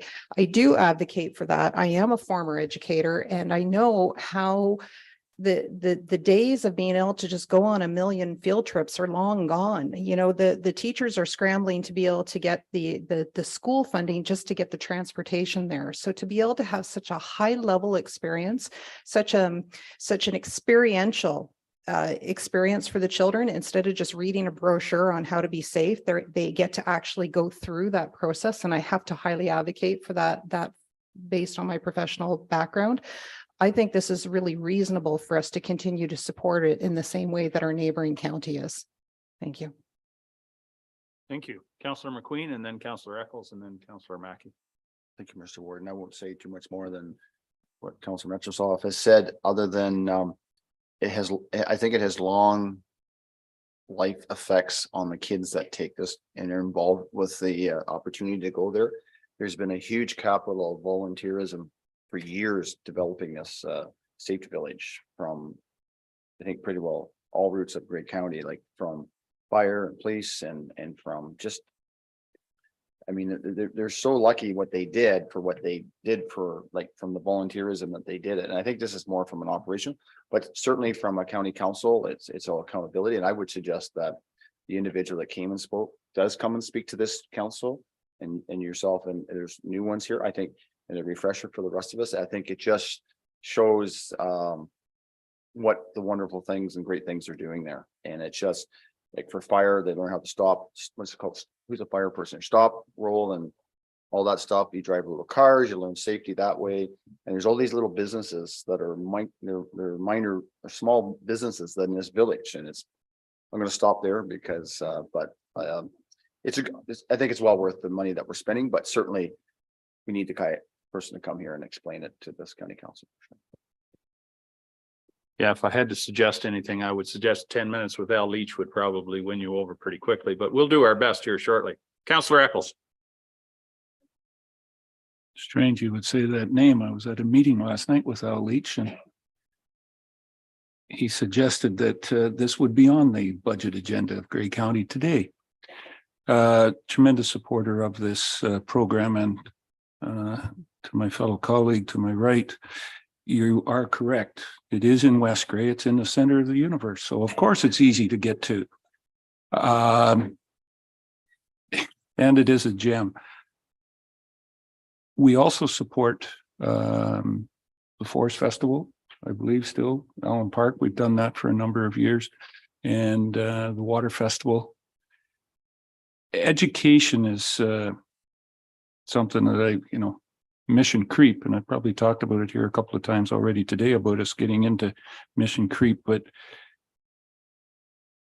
this is a place where I believe that Grey County should be into. I'm very supportive of the Children's Safety Village, and this small bit of support that Grey County puts into it, you'll have to do an awful lot more talking to convince me that we get out of it. We've got to stay into it, and to Councilor McQueen's point, there's a lot of safety there, but this one is unique because of our rural Grey and Bruce, and then the farming community. There's a lot of that for that farm safety aspect or rural safety aspect from what is in Grey Bruce for the number of students that are going to be there. And I believe they focus grade 4, 5, 6 is the main focus. And they run strictly on volunteers to do the training and whatnot, but it is done extremely well. So yes, anybody that hasn't been to it, it's open pretty much every day. It's at the former Saugeen Conservation Authority headquarters there. And it is in the center of the universe. So thank you. Councillor Mack. Thanks, Mr. Warden. Most of my points have already been mentioned, but I strongly support the Children's Safety Village. Probably, in my estimation, some of the best money that we spend as a county in teaching our young kids some safety, and we can prevent one child from not burning in a house or being hurt in a farm safety accident. That 20,000 was well spent. So I would encourage us to invite Mr. Leach back. His presentation really is inspiring, and anyone that has any doubt will be relieved of that doubt after hearing him speak. Thanks. Councillor Gregg, do you want to press on, or I don't want to belabor this, but I want to give you the opportunity. Let's progress on. Yep, that's good. Councillor DeBreen, you had your hand up.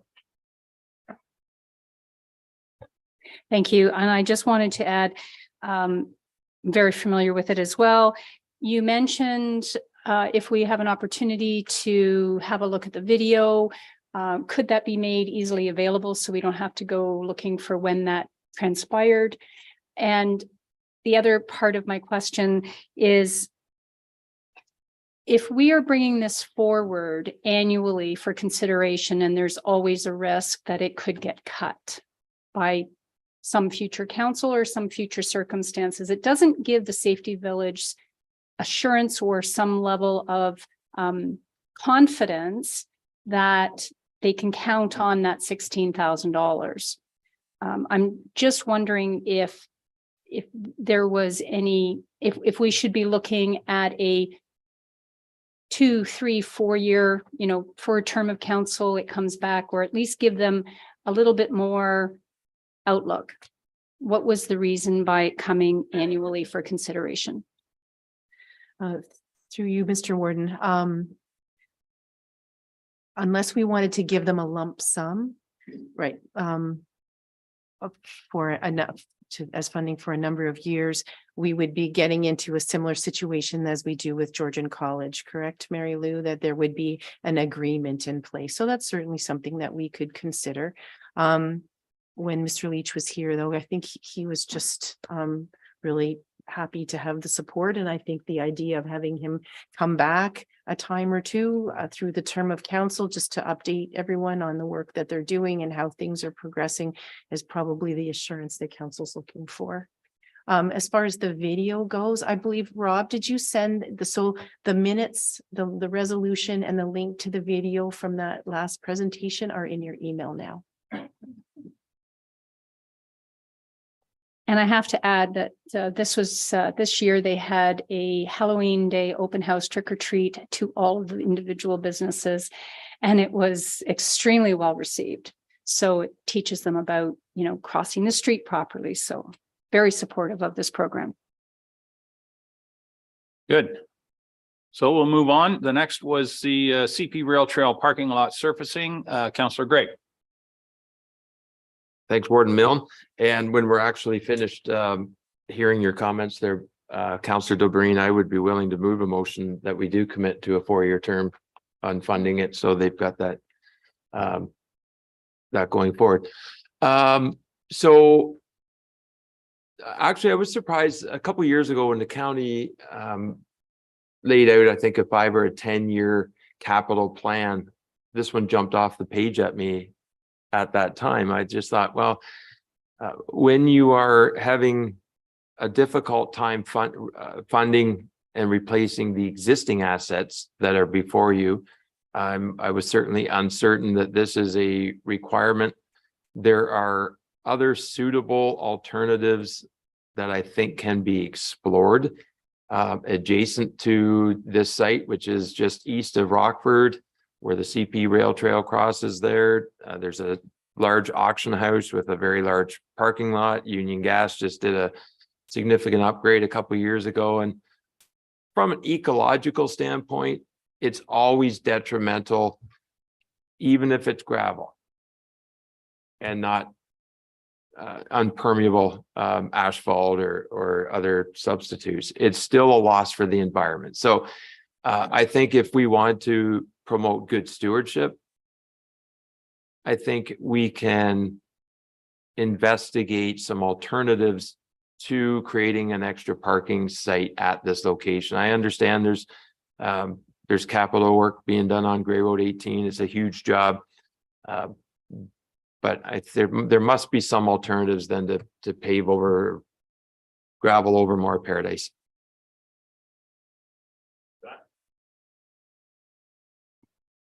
Thank you for your comments, Councillor Gregg. Those are well taken. And as staff, we do, the first option, that's always to look for alternatives and to see if there's any other options there in that regard. And is a parking facility actually needed? Since your question here this morning, I've had a chance to chat further with transportation staff and our own Trails and Forestry coordinator and gotten a little more information. I might just share a bit of that with you now. So when the county did our recreational trails master plan, which was finally approved in 2019, one of the things we heard sort of over and over was the need for more parking. And we heard that from a variety of groups, from hikers to people with horse trailers to ATVers and snowmobilers. The level of the recreational trails master plan didn't get into saying specifically we need it here and not there and otherwise, but it said for our forest and CP rail trail properties, we needed to investigate more. So one of the first steps we did as staff was to chat further with our member municipalities and also our transportation department to see where there might be some of these capital projects. And then, as you said, the one thing that came up in the interim was Enbridge did a project there, and they were actually using these exact lands as a staging area. So we initially asked Enbridge, hey, would you consider just kind of leaving it almost as a staging area, putting some granular material down, and that could be our parking lot. In the end, that didn't work out with that specific agreement, but because we knew we had this project coming up with Transportation Services, we did investigate it further, and it is being funded approximately 1/3 from, or close to 1/3 from development charges, 15,800, and the other 47,000 from reserves. And we have heard from both the Sydenham Bruce Trail organization and the ATV Club that they'd love some parking there because people are already parking on that piece of land. So they'd like to see a little bit more there. That said, staff are certainly happy to follow council's direction. And if the direction is that we investigate other opportunities with the auction house, we're more than happy to do that.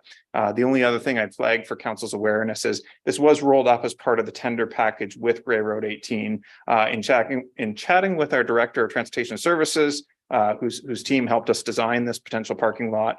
He said if needed, we could remove that from the tender as a change order because it's not a major part of the tender. But we just thought in order to get a better price, this is the best way to do it. But obviously we'll take direction from council and happy to supply any further information if there's other questions. Councillor McQueen. Thank you, Mr. Warden, and thank you for that, Scott. And we do know when we came through COVID, all the hidden secrets opened up and parking was a big issue. It's sort of calmed down, but a lot of those places have been found.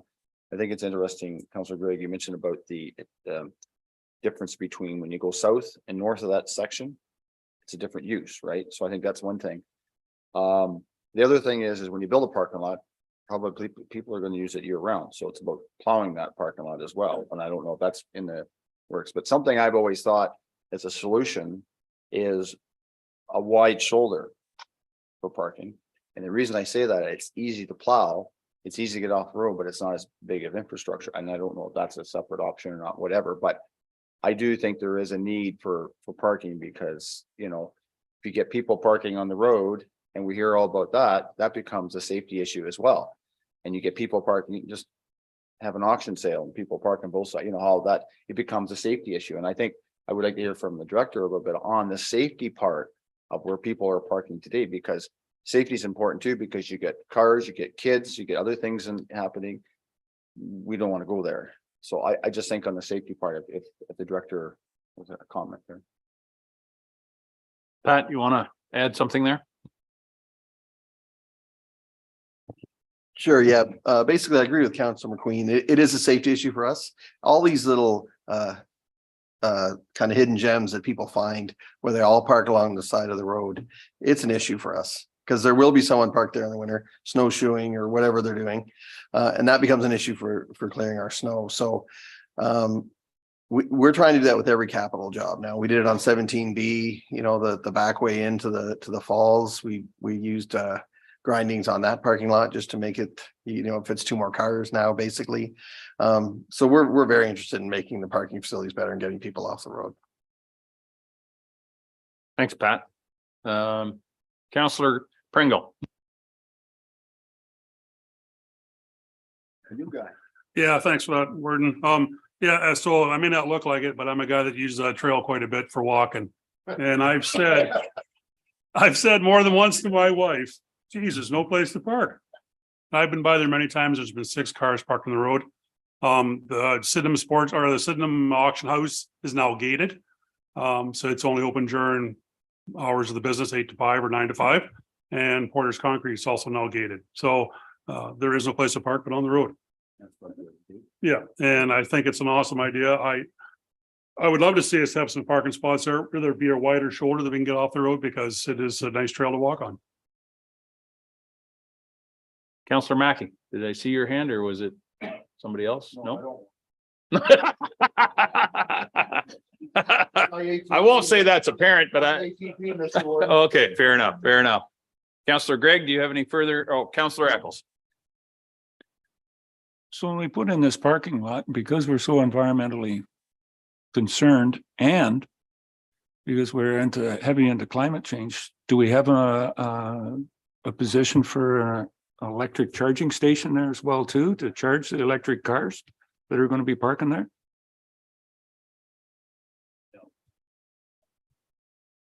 It's not something that we've investigated at this stage, Councillor Greg. If it was council's direction, we could investigate that further, but sorry, Councillor Eccles, my apologies. It's getting long in the day, sorry. It's not something we've investigated yet. Certainly if it's council's direction, we could work with Linda and look at it further, but that's not been a request that we've had at this stage. So as what is becoming a recurring theme here, I'm getting a consensus, and Councillor Gregg, I wonder, do you want to pursue this or what would you like to do? That one I would like just to put to a vote. We cannot and will never eliminate all risk as much as we try, and we can discuss it, but there's always a level of risk that's assumed. And this is an area that is slowing down to 50, 60 at that time. And I think I'll just leave that for a vote of my peers.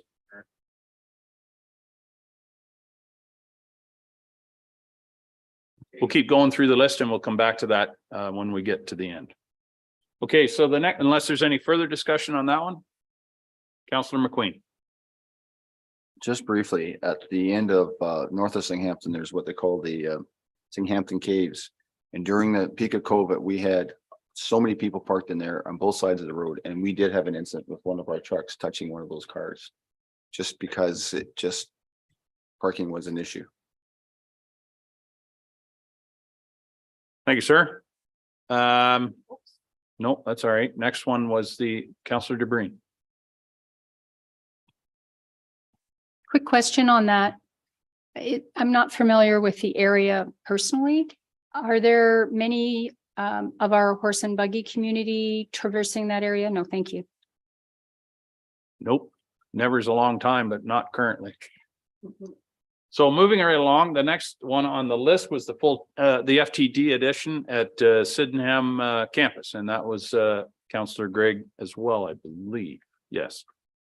So just to speak back to this one, I touched upon this, I think, at the last council meeting. It hasn't been clearly articulated yet to me exactly what our plan is to maximize the facility. It was noted today we're taking $74,000 in per rental, which is good if it's not at the detriment of other facilities or space that could be used, rented in your community. So some of the uses, if it's YMCA, there was another one, Business Enterprise Center, used to be located downtown Homestown. And I would maintain the same argument if this facility was in Hanover as if it was in Markdale or Meaford. I am very reluctant to support an initiative that may be detrimental to our downtowns in such a way that if there's space available in downtowns to be rented, and there is in all of our downtowns, I mean, if we talk about economic development, what's more important in your community than a strong, vibrant, attractive downtown? So if this is similar to other initiatives, and I think of the health, there's various buildings in health that have migrated professionals away from downtowns. We're always wondering what is contributing to decay and decline in downtowns.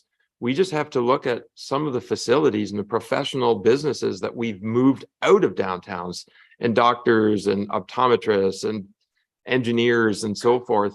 And the more we build these buildings or we extract from some uses that perhaps could be facilitated already in the downtowns, I'm reluctant to support. So I get that there's some good out of it, but if it's a position just to rent space, I feel that this is maybe to the detriment of other opportunities in the public realm that are already available from private sources. Happy to answer that for you. So Sydenham campus was originated, and it still is, a regional skills training, trades and innovation center. So the reason why it works is because it brings everybody together under one roof, where you can mix and mingle in the hallways, and you can take a business who's coming in and send them to a prototyping lab, and you can do it all in one spot, and you've got all of the expertise lined up and in a pipeline to be able to serve our business. We don't allow people to stay in Sydenham for any length of time for any of the businesses who are developing. The whole point is to incubate them and get them out back into our downtowns and into the spaces we have. So on the one side of economic development, we keep a business and land inventory so that we know what's available. We're always working with our local economic development officers so that we can bring business to Sydenham to give them a one-stop shop of support, help them deal with their kind of initial overhead costs, because we know it's the first 2 years that will either make or break a business. So that is where we focus on at Sydenham, and then we grow them so that they can go out into the community. So we've had one example of that already, where we had a business came in because they were short of space, they were growing, but they needed time to incubate. They were there for a year and a half and they purchased in Georgian Bluffs, and they now own and are tax paying there a full scale building. So that is the intent of Sydenham. We do not provide any kind of subsidy for lease. We charge $12 a square foot, which is absolutely comparable to what we're seeing across the community. If there's any tax charged by impact, it is passed on to that business. So we're not providing any kind of subsidy towards those businesses. So it is not, they're not coming to us because we're cheap, put it that way. The other piece of it is by having the Fab Lab with education, with community service providers, as part of that, collaboration, we're providing those wraparound support so that we're also assisting employees who need to be upskilled or trained or need those wraparound support. So that's why YMCA is there, because we are partnered with economic development, they're partnered with Georgian College, they're partnered with our long-term care homes as part of Grey County, and we're providing those wraparound support so that they can go be employees, lasting employees, where we can have better chance of retaining them. So I'm certainly happy to talk to all of the good things that are happening at Sydenham campus and how it is a pipeline that is to build all of your communities. And that is something that we see through the Business Enterprise Center, through Catapult. Just to give you an example of what's happened, and Catapult only exists because we have Sydenham campus. So that's a partnership where we provide them the space. They have the federal funding, and that's how we got the federal funding, to be able to pay for the staffing and the mentorship and those types of services. Since Catapult has started in the last year and a half, they have assisted 50 businesses and they have created 37 jobs and maintained 82 right across the region in Grey County. So we are seeing actual significant change by having all of these service providers under one roof. So that's on the Sydenham campus side. We have a pipeline right now where we have businesses from both Business Enterprise Center and Catapult waiting to get into the Makerspace Fab Lab so they can start prototyping and testing. And if that is successful, then they can continue their partnership with Georgian College for research.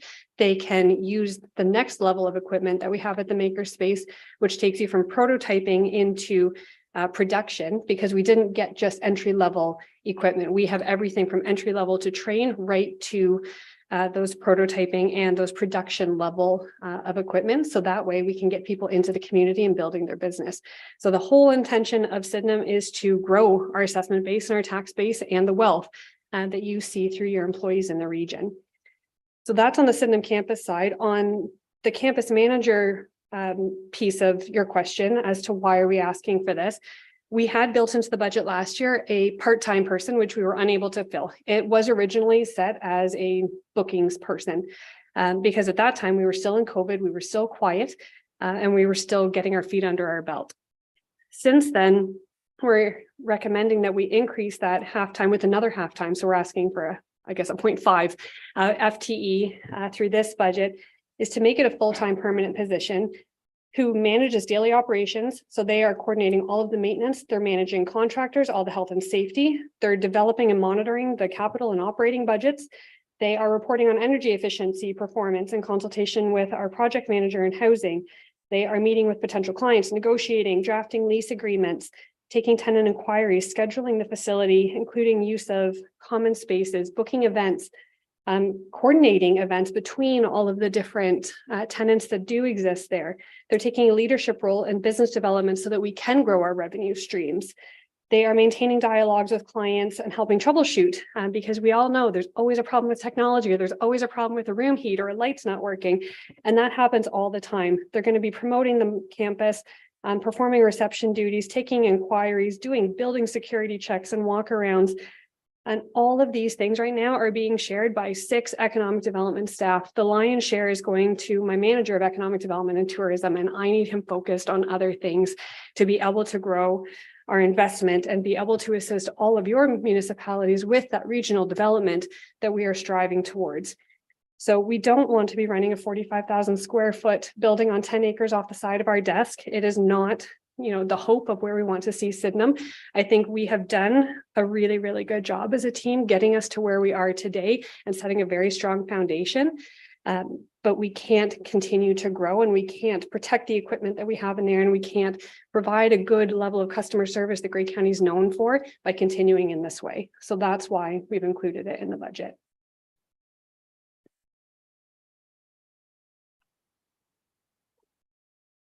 Thanks, Savannah. That's an excellent response and the kind of discussion that I'm hopeful to come out of budget is to have a more thorough discussion than just what you get in a half a paragraph and one-liners across the budget template. I'm good with that. Very good. Thank you. Thank you, Savannah. Oh, sorry, Councillor Mackey. Thanks, Mr. Warden. Thanks, Savannah, for your passion towards Sydenham Council or campus.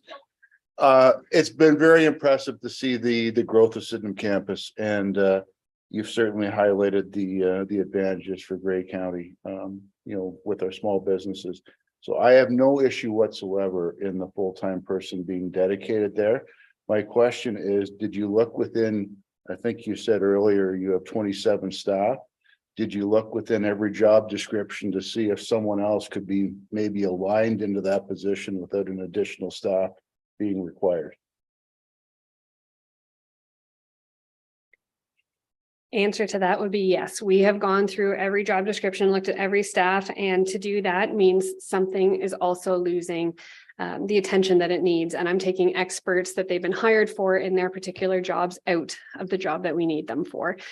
So that is why looking through the staff, because everybody has such a particular focus in our department, we need to look at kind of a whole new position to be able to do all of these things.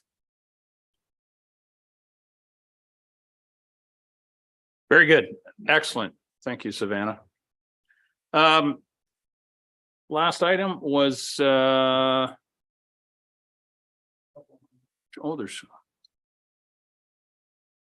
the next one then is Councillor Green had some concerns about pulling funding for training out of education at Grey Gables, I believe it was. Councillor. Actually, it was any reference, or there was reference to taking out education and development, not just in the long-term care, but in various departments. And I just want to make sure that we are recognizing the need to further develop our staff, to meet the needs of their development plans and their professional obligations to maintain their designations. I'm especially concerned, obviously, about training in our long-term care facilities. And I just want some assurance that we haven't diluted that. So whomever would like. Jen, perhaps maybe I'll ask her. Which? No, Jen Moreau was, I was thinking from in human resources.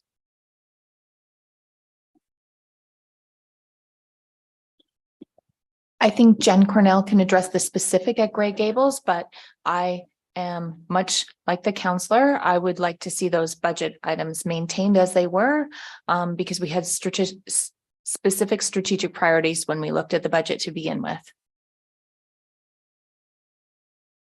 Okay, thank you. And through you, Mr. Chair.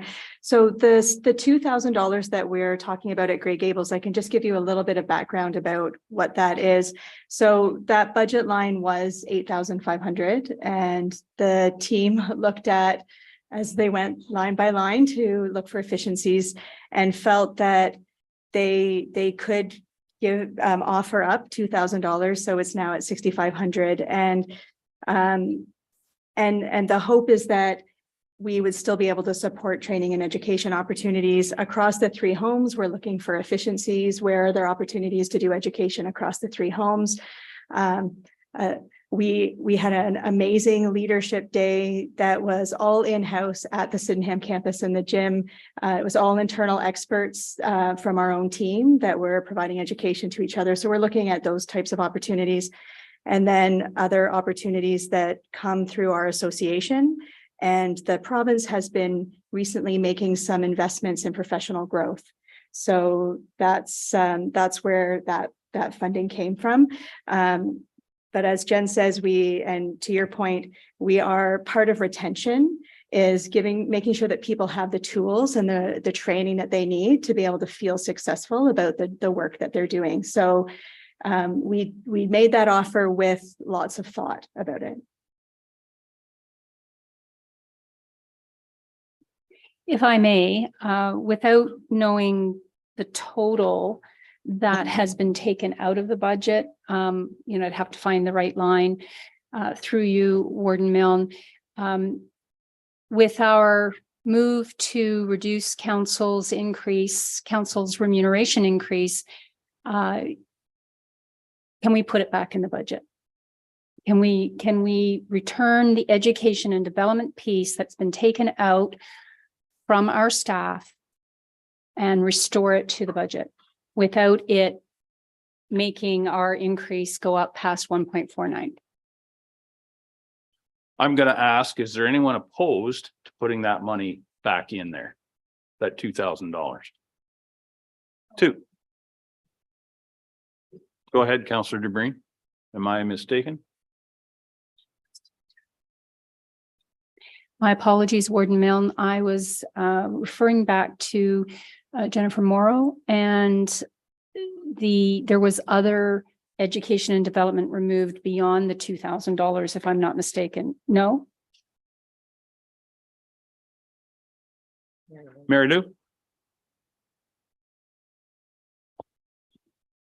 That's correct, there was. So the adjustment, if we take the council COLA from 5.9 to 1.49, inclusive of benefits, makes an adjustment of $22,400. So in order to keep it as what I understand Councillor Dobreen requests is I would find a way to add 22,400 back into the budget, which is actually more than what the travel and training, and I could just make that work. Let's put it that way. If that's the bottom line can work, if that's the wish of council. Is anyone opposed to that? Or wanted to speak against that idea? Councillor Mackey. Thanks, Mr. Warden. I thought we were trying to go the other way.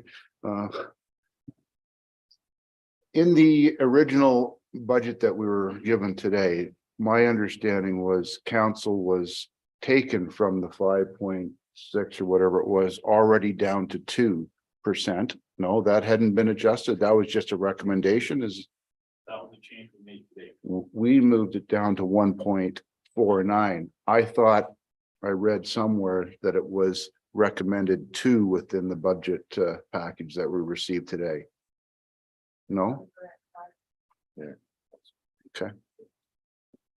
So to be clear, when we sat down this morning, the cost of living for council remuneration was proposed to be increased by 5.94 or whatever it was.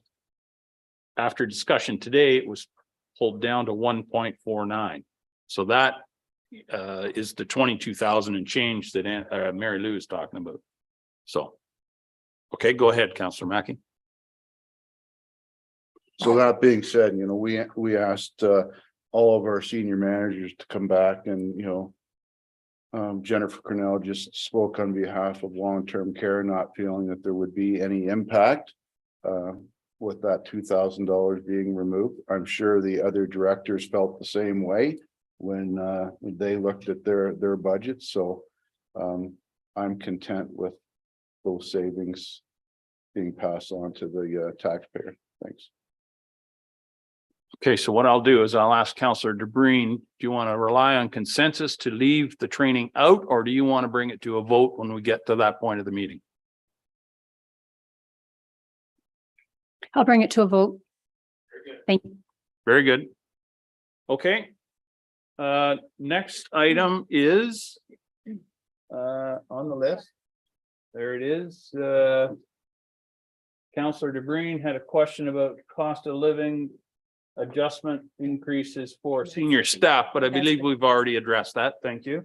Councillor Eccles had an item funding for tree planting. That's a growing issue.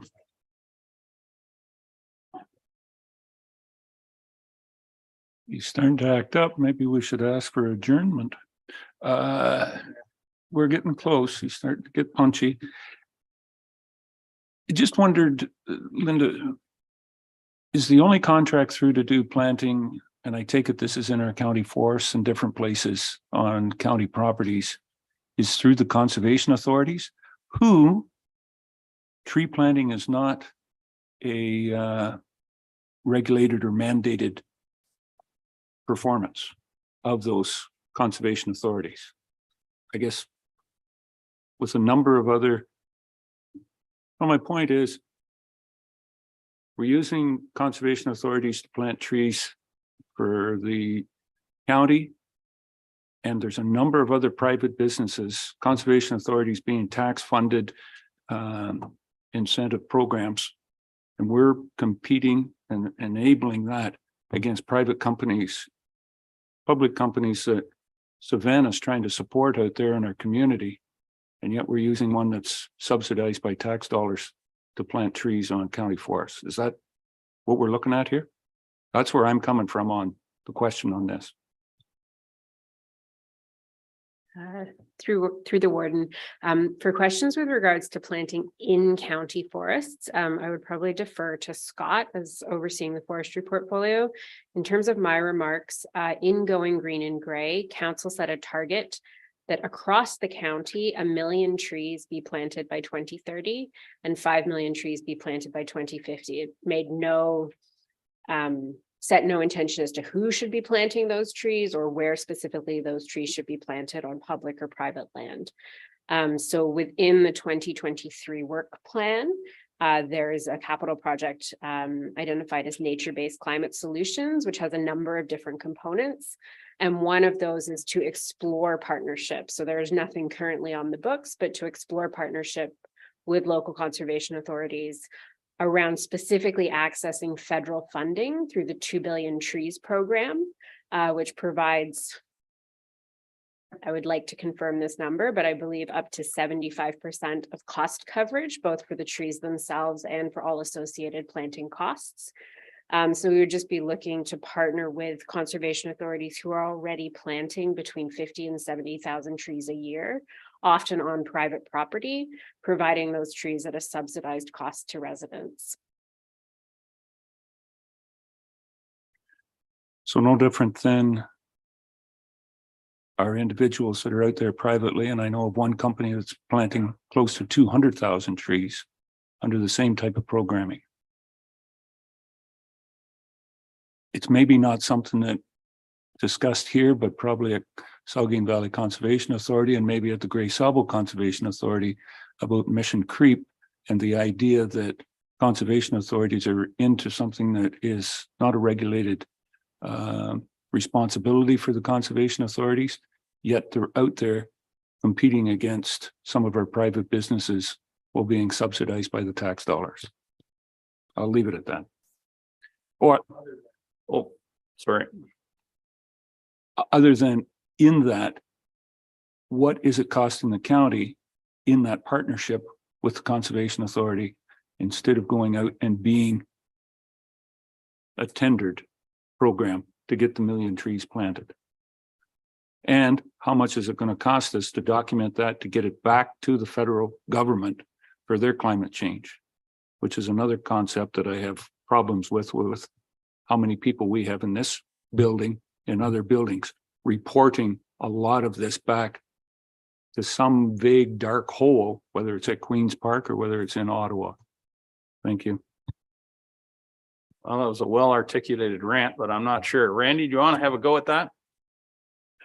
Well, I don't know if I'll be able to respond to all of that, but other than to say that, we're still in early stages of looking at who we can partner with, being able to reach the targets that have been set by council. So I think, based on some of the comments today, we'll make sure that as part of that, we're looking at both public organizations, public agencies that are already doing some of this tree planting work, but also looking at private businesses and working with our ECDEV team to see if there's opportunities to partner with businesses as well that really are all achieving the same target and mandate set by council is to try to plant those trees, those number of trees that Linda indicated earlier. So we'll take a look at this further and appreciate the comments that have been shared today. Scott?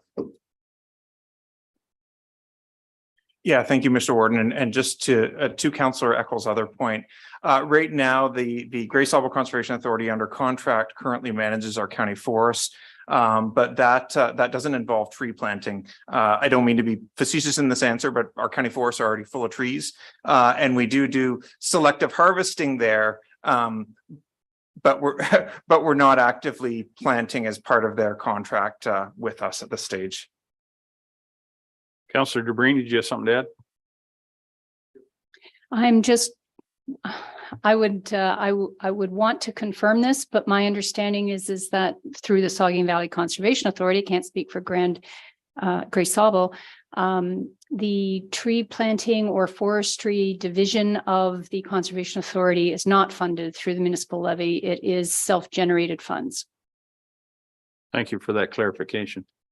Councillor Eccles, do you want to pursue this, or where do you want to go with it? Well, I guess I still haven't got a factor into we're into this tree planting and everything of this nature. What is the number that's in the budget for this program? Is it 2 extra FTEs that we're looking at? Is it, $50,000 for trees? Or is it the 7,500 acres that is kind of laying fallow and growing up in trees? And I can see quite a few of them that we identify those trees and we don't need to plant them.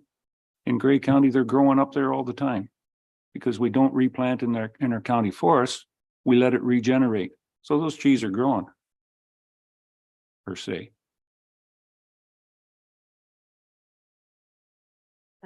Through the chair, with regards to the question about what's currently in the budget, there is not a dedicated line item for tree planting.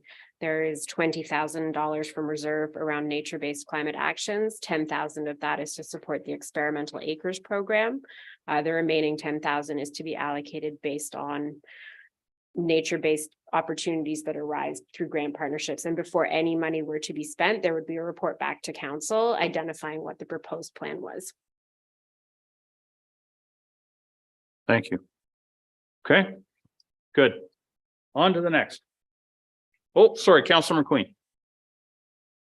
Just a quick note, and I'm certainly hoping that if there are tree planting and there are marginal lands, because the position of Grey County Federation of Ag is concerns of tree planting on what agricultural lands 1, 2, 3, and 4, because they're preserving farmland, and there are situations where good farmland is being planted in trees. And that's a bit of a debate with the Grey County Federation, but they may come up with the ag advisory at a certain time, but I just wanted to put that out there. Very good, thank you. Okay, thank you, Linda, very much. The next item will be. That was the extent of the list. Okay, so let's go back to the first item that was asked for a vote. Councillor Gregg was going to propose an amendment to, I got a good memory, it's just not very long. The parking lot surfacing or the construction of the parking lot be taken out of the budget. Is that the motion that you would like to see, Councillor Gray? I see that wording on the screen, and yes, that looks correct. Thank you. Very good. So now we need a seconder for that motion. Councillor Eccles. Discussion regarding the motion.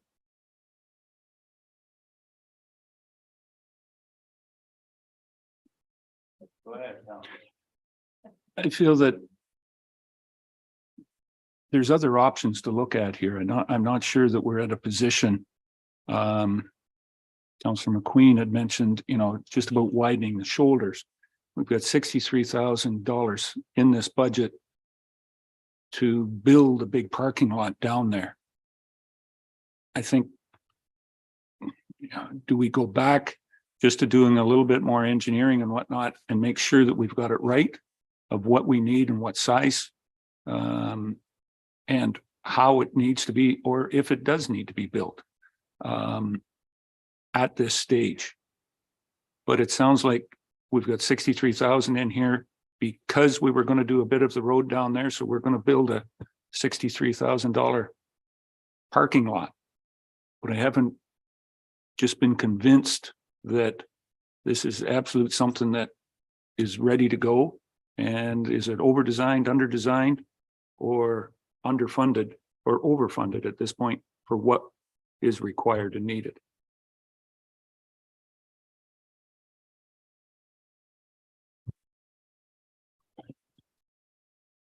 Based on, again, what Scott mentioned earlier in terms of partnering with our transportation services folks to come up with a design that's, in our opinion, reasonable to support trail users adjacent to the CP Rail Trail.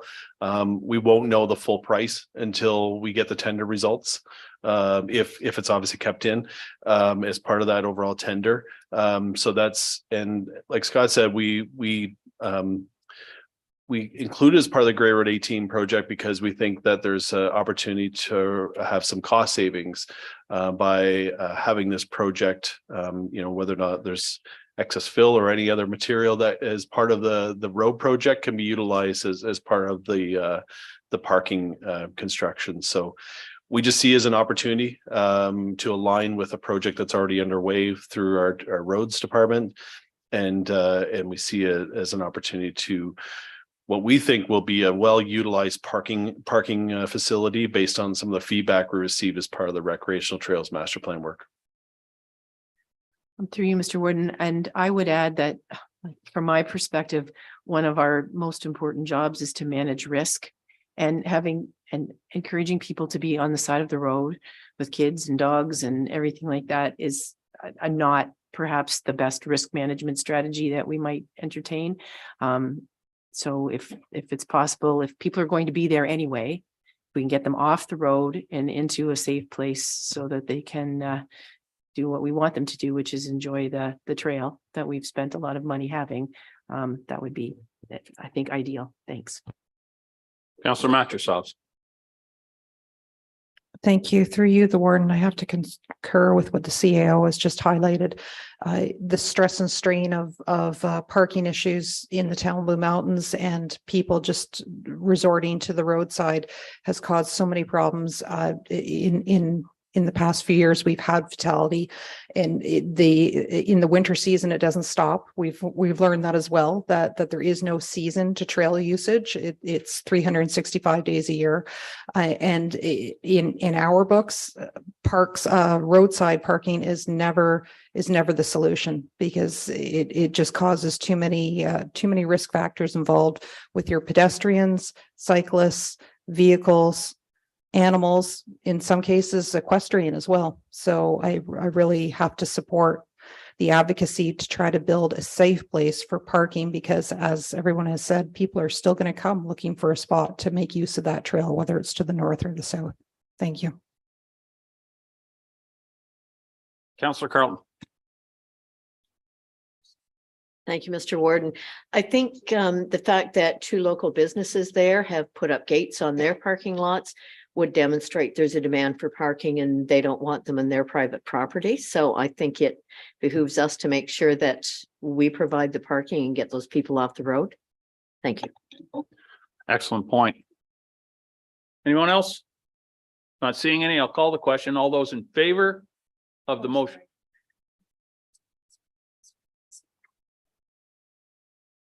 Okay. So amendment number 1, you can see it there. We've discussed it. I call the question. Oh, sorry. You want me to read it? I'll read it.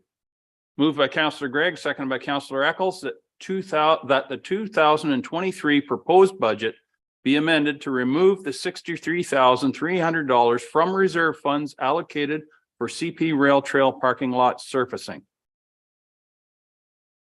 All those in favor? Opposed, if any?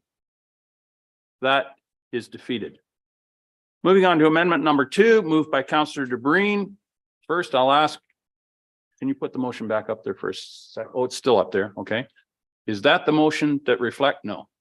How would you like the motion worded? Thank you, Warden Milne. And in consultation with Mary Lou Spicer, I believe she mentioned that our cost of living, including benefits, would total approximately $22,400.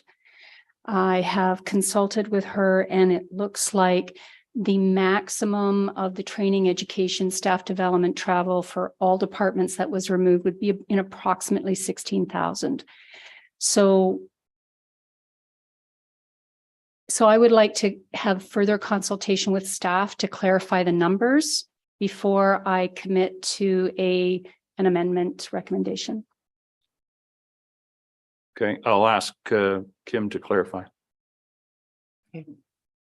Mary Lou, can you confirm that that is the value of the training and conferences that was removed from the budget and needs to be restored if we want to make it whole? So as part of the reductions that were made, if we add back in travel, training, conference, it comes to 16,900. And if we were specific, just on where did the 6,100 come from?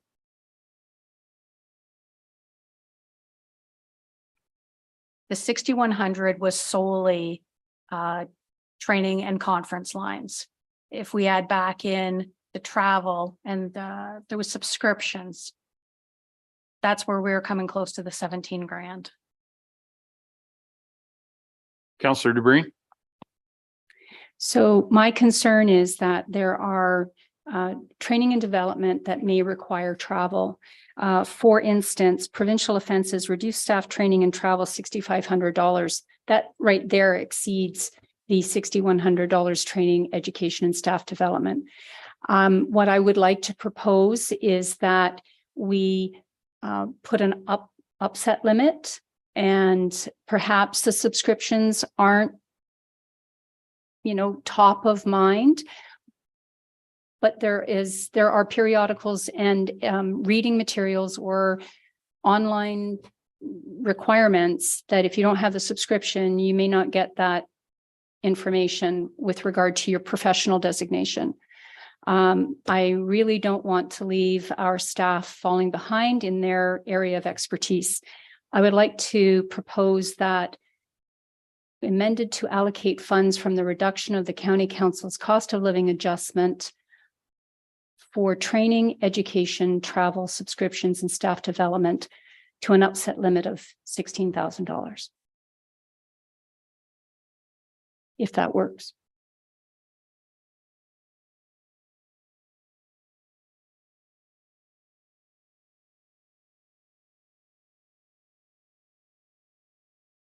Okay. Yeah, no, that's what we'll build back in. Thank you. Okay, so the motion has been moved. Do we have a seconder? Councillor Matrosovs. Discussion, Councillor Gregg. Just a clarity. So I just want to be certain I'm aware of, is that a net value? Considering the reduction from in the wages, so there actually the budget will be decreased approximately $6,000 still. Okay, thanks. Any other questions, discussions?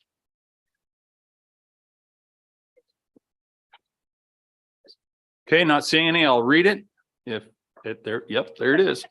Moved by Councillor DeBreen, seconded by Councillor Matrosovs, that the 2023 proposed budget be amended to allocate funds from the reduction of the county council's cost of living adjustment for training, education, travel, subscriptions, and staff development to an upset limit of $16,000. Last call for questions. I'll call the question. All those in favor? Opposed, if any? That is carried. All right, those are the two amendments proposed.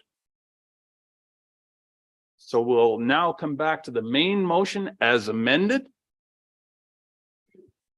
Anyone have any further discussion or questions on that motion? Councillor McQueen. So obviously that number's changed now, right? The 1.49%.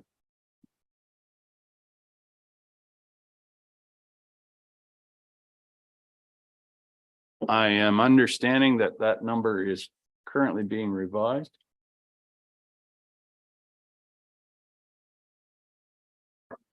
Mary Lou?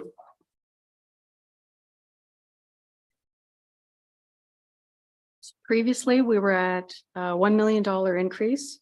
We have a decrease of 22,400 for Council COLA an add back of an upset limit of 16,000 for training travel conference, which is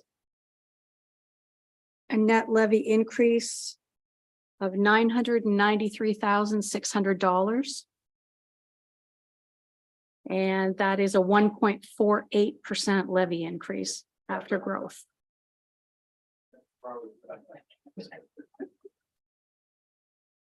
Well, we're gonna get it right, so. So that is the final number, the 1.48%. So that's where we're at as a main motion. Any further discussion? Last call. I'll call the question. All those in favor? That is carried. Any other business? Oh, Councillor Gregg. I would move a subsequent motion that Grey County confirm its commitment of supporting a $16,000 contribution to the Saugeen Valley Children's Safety Village for the years 2023 to 2026 inclusive. Councillor DeBreen. I'll second it. Without being presumptuous, I would think that maybe the council might want to hear from Mr. Leach before they make that commit, particularly the new councillors that have not a familiarity with the project. So having said that, do you still wish to proceed? I've been familiar with the website in the past and I wasn't coming in negative about it. I just wanted more information and what I heard from council's feedback today is, I think confirms my confidence in that, you know, we don't need to go through that every year. Just confirm it as for this term of council. It's a good project. And I won't disagree with you. I'm just going to confer with the clerk without giving notice of that in motion. I'm not sure. Is that germane here? Are we okay? Are we offside? Okay, I'm hearing it's part of the budget discussion, so I'll allow it to stand. Councillor Eccles. Did I hear you? The motion is for 16,000 for the next 3 years, this year and the balance of the term. Should there be something in there for inflationary factors and whatnot? This is an ongoing thing. So I just throwing it out there. If you're Councillor DeBreen. As a seconder, with much respect, with the end goal in mind, there is still time. We've approved the $16,000 for this year. Perhaps given that this was a decision of the previous term of council and there were perhaps commitments in place, would it be better to let staff bring back a recommendation on, you know, do we have to enter into an agreement? Is this, I'm just wondering if we don't have to make the decision today. No, we do not. So I'm going to go back to the mover again. Do you wish to proceed, sir? I hear you, but it's $16,000 for 4 years. Inflationary pressures are not a big deal. Often we'll commit to $70,000 over a 5-year term or 3-year term. You don't index that commitment. I'll just leave it stand right now. It's a good motion. It's a good commitment from the county and gives them something that they can put on their books for 4 years. Okay, fair enough. Seconder still okay? All right. Any further discussion? Call the question. All those in favor? That is carried. Thank you very much, ladies and gentlemen. Any other business? Mercifully, no. So in the space of less than 48 hours, I'm sure I've gone from perhaps the record of the shortest council meeting to probably the longest. In any case, ladies and gentlemen, congratulations. We now have a budget in front of us for the next year.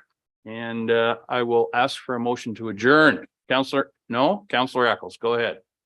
You heard me ask for adjournment, but he's not on for it, so.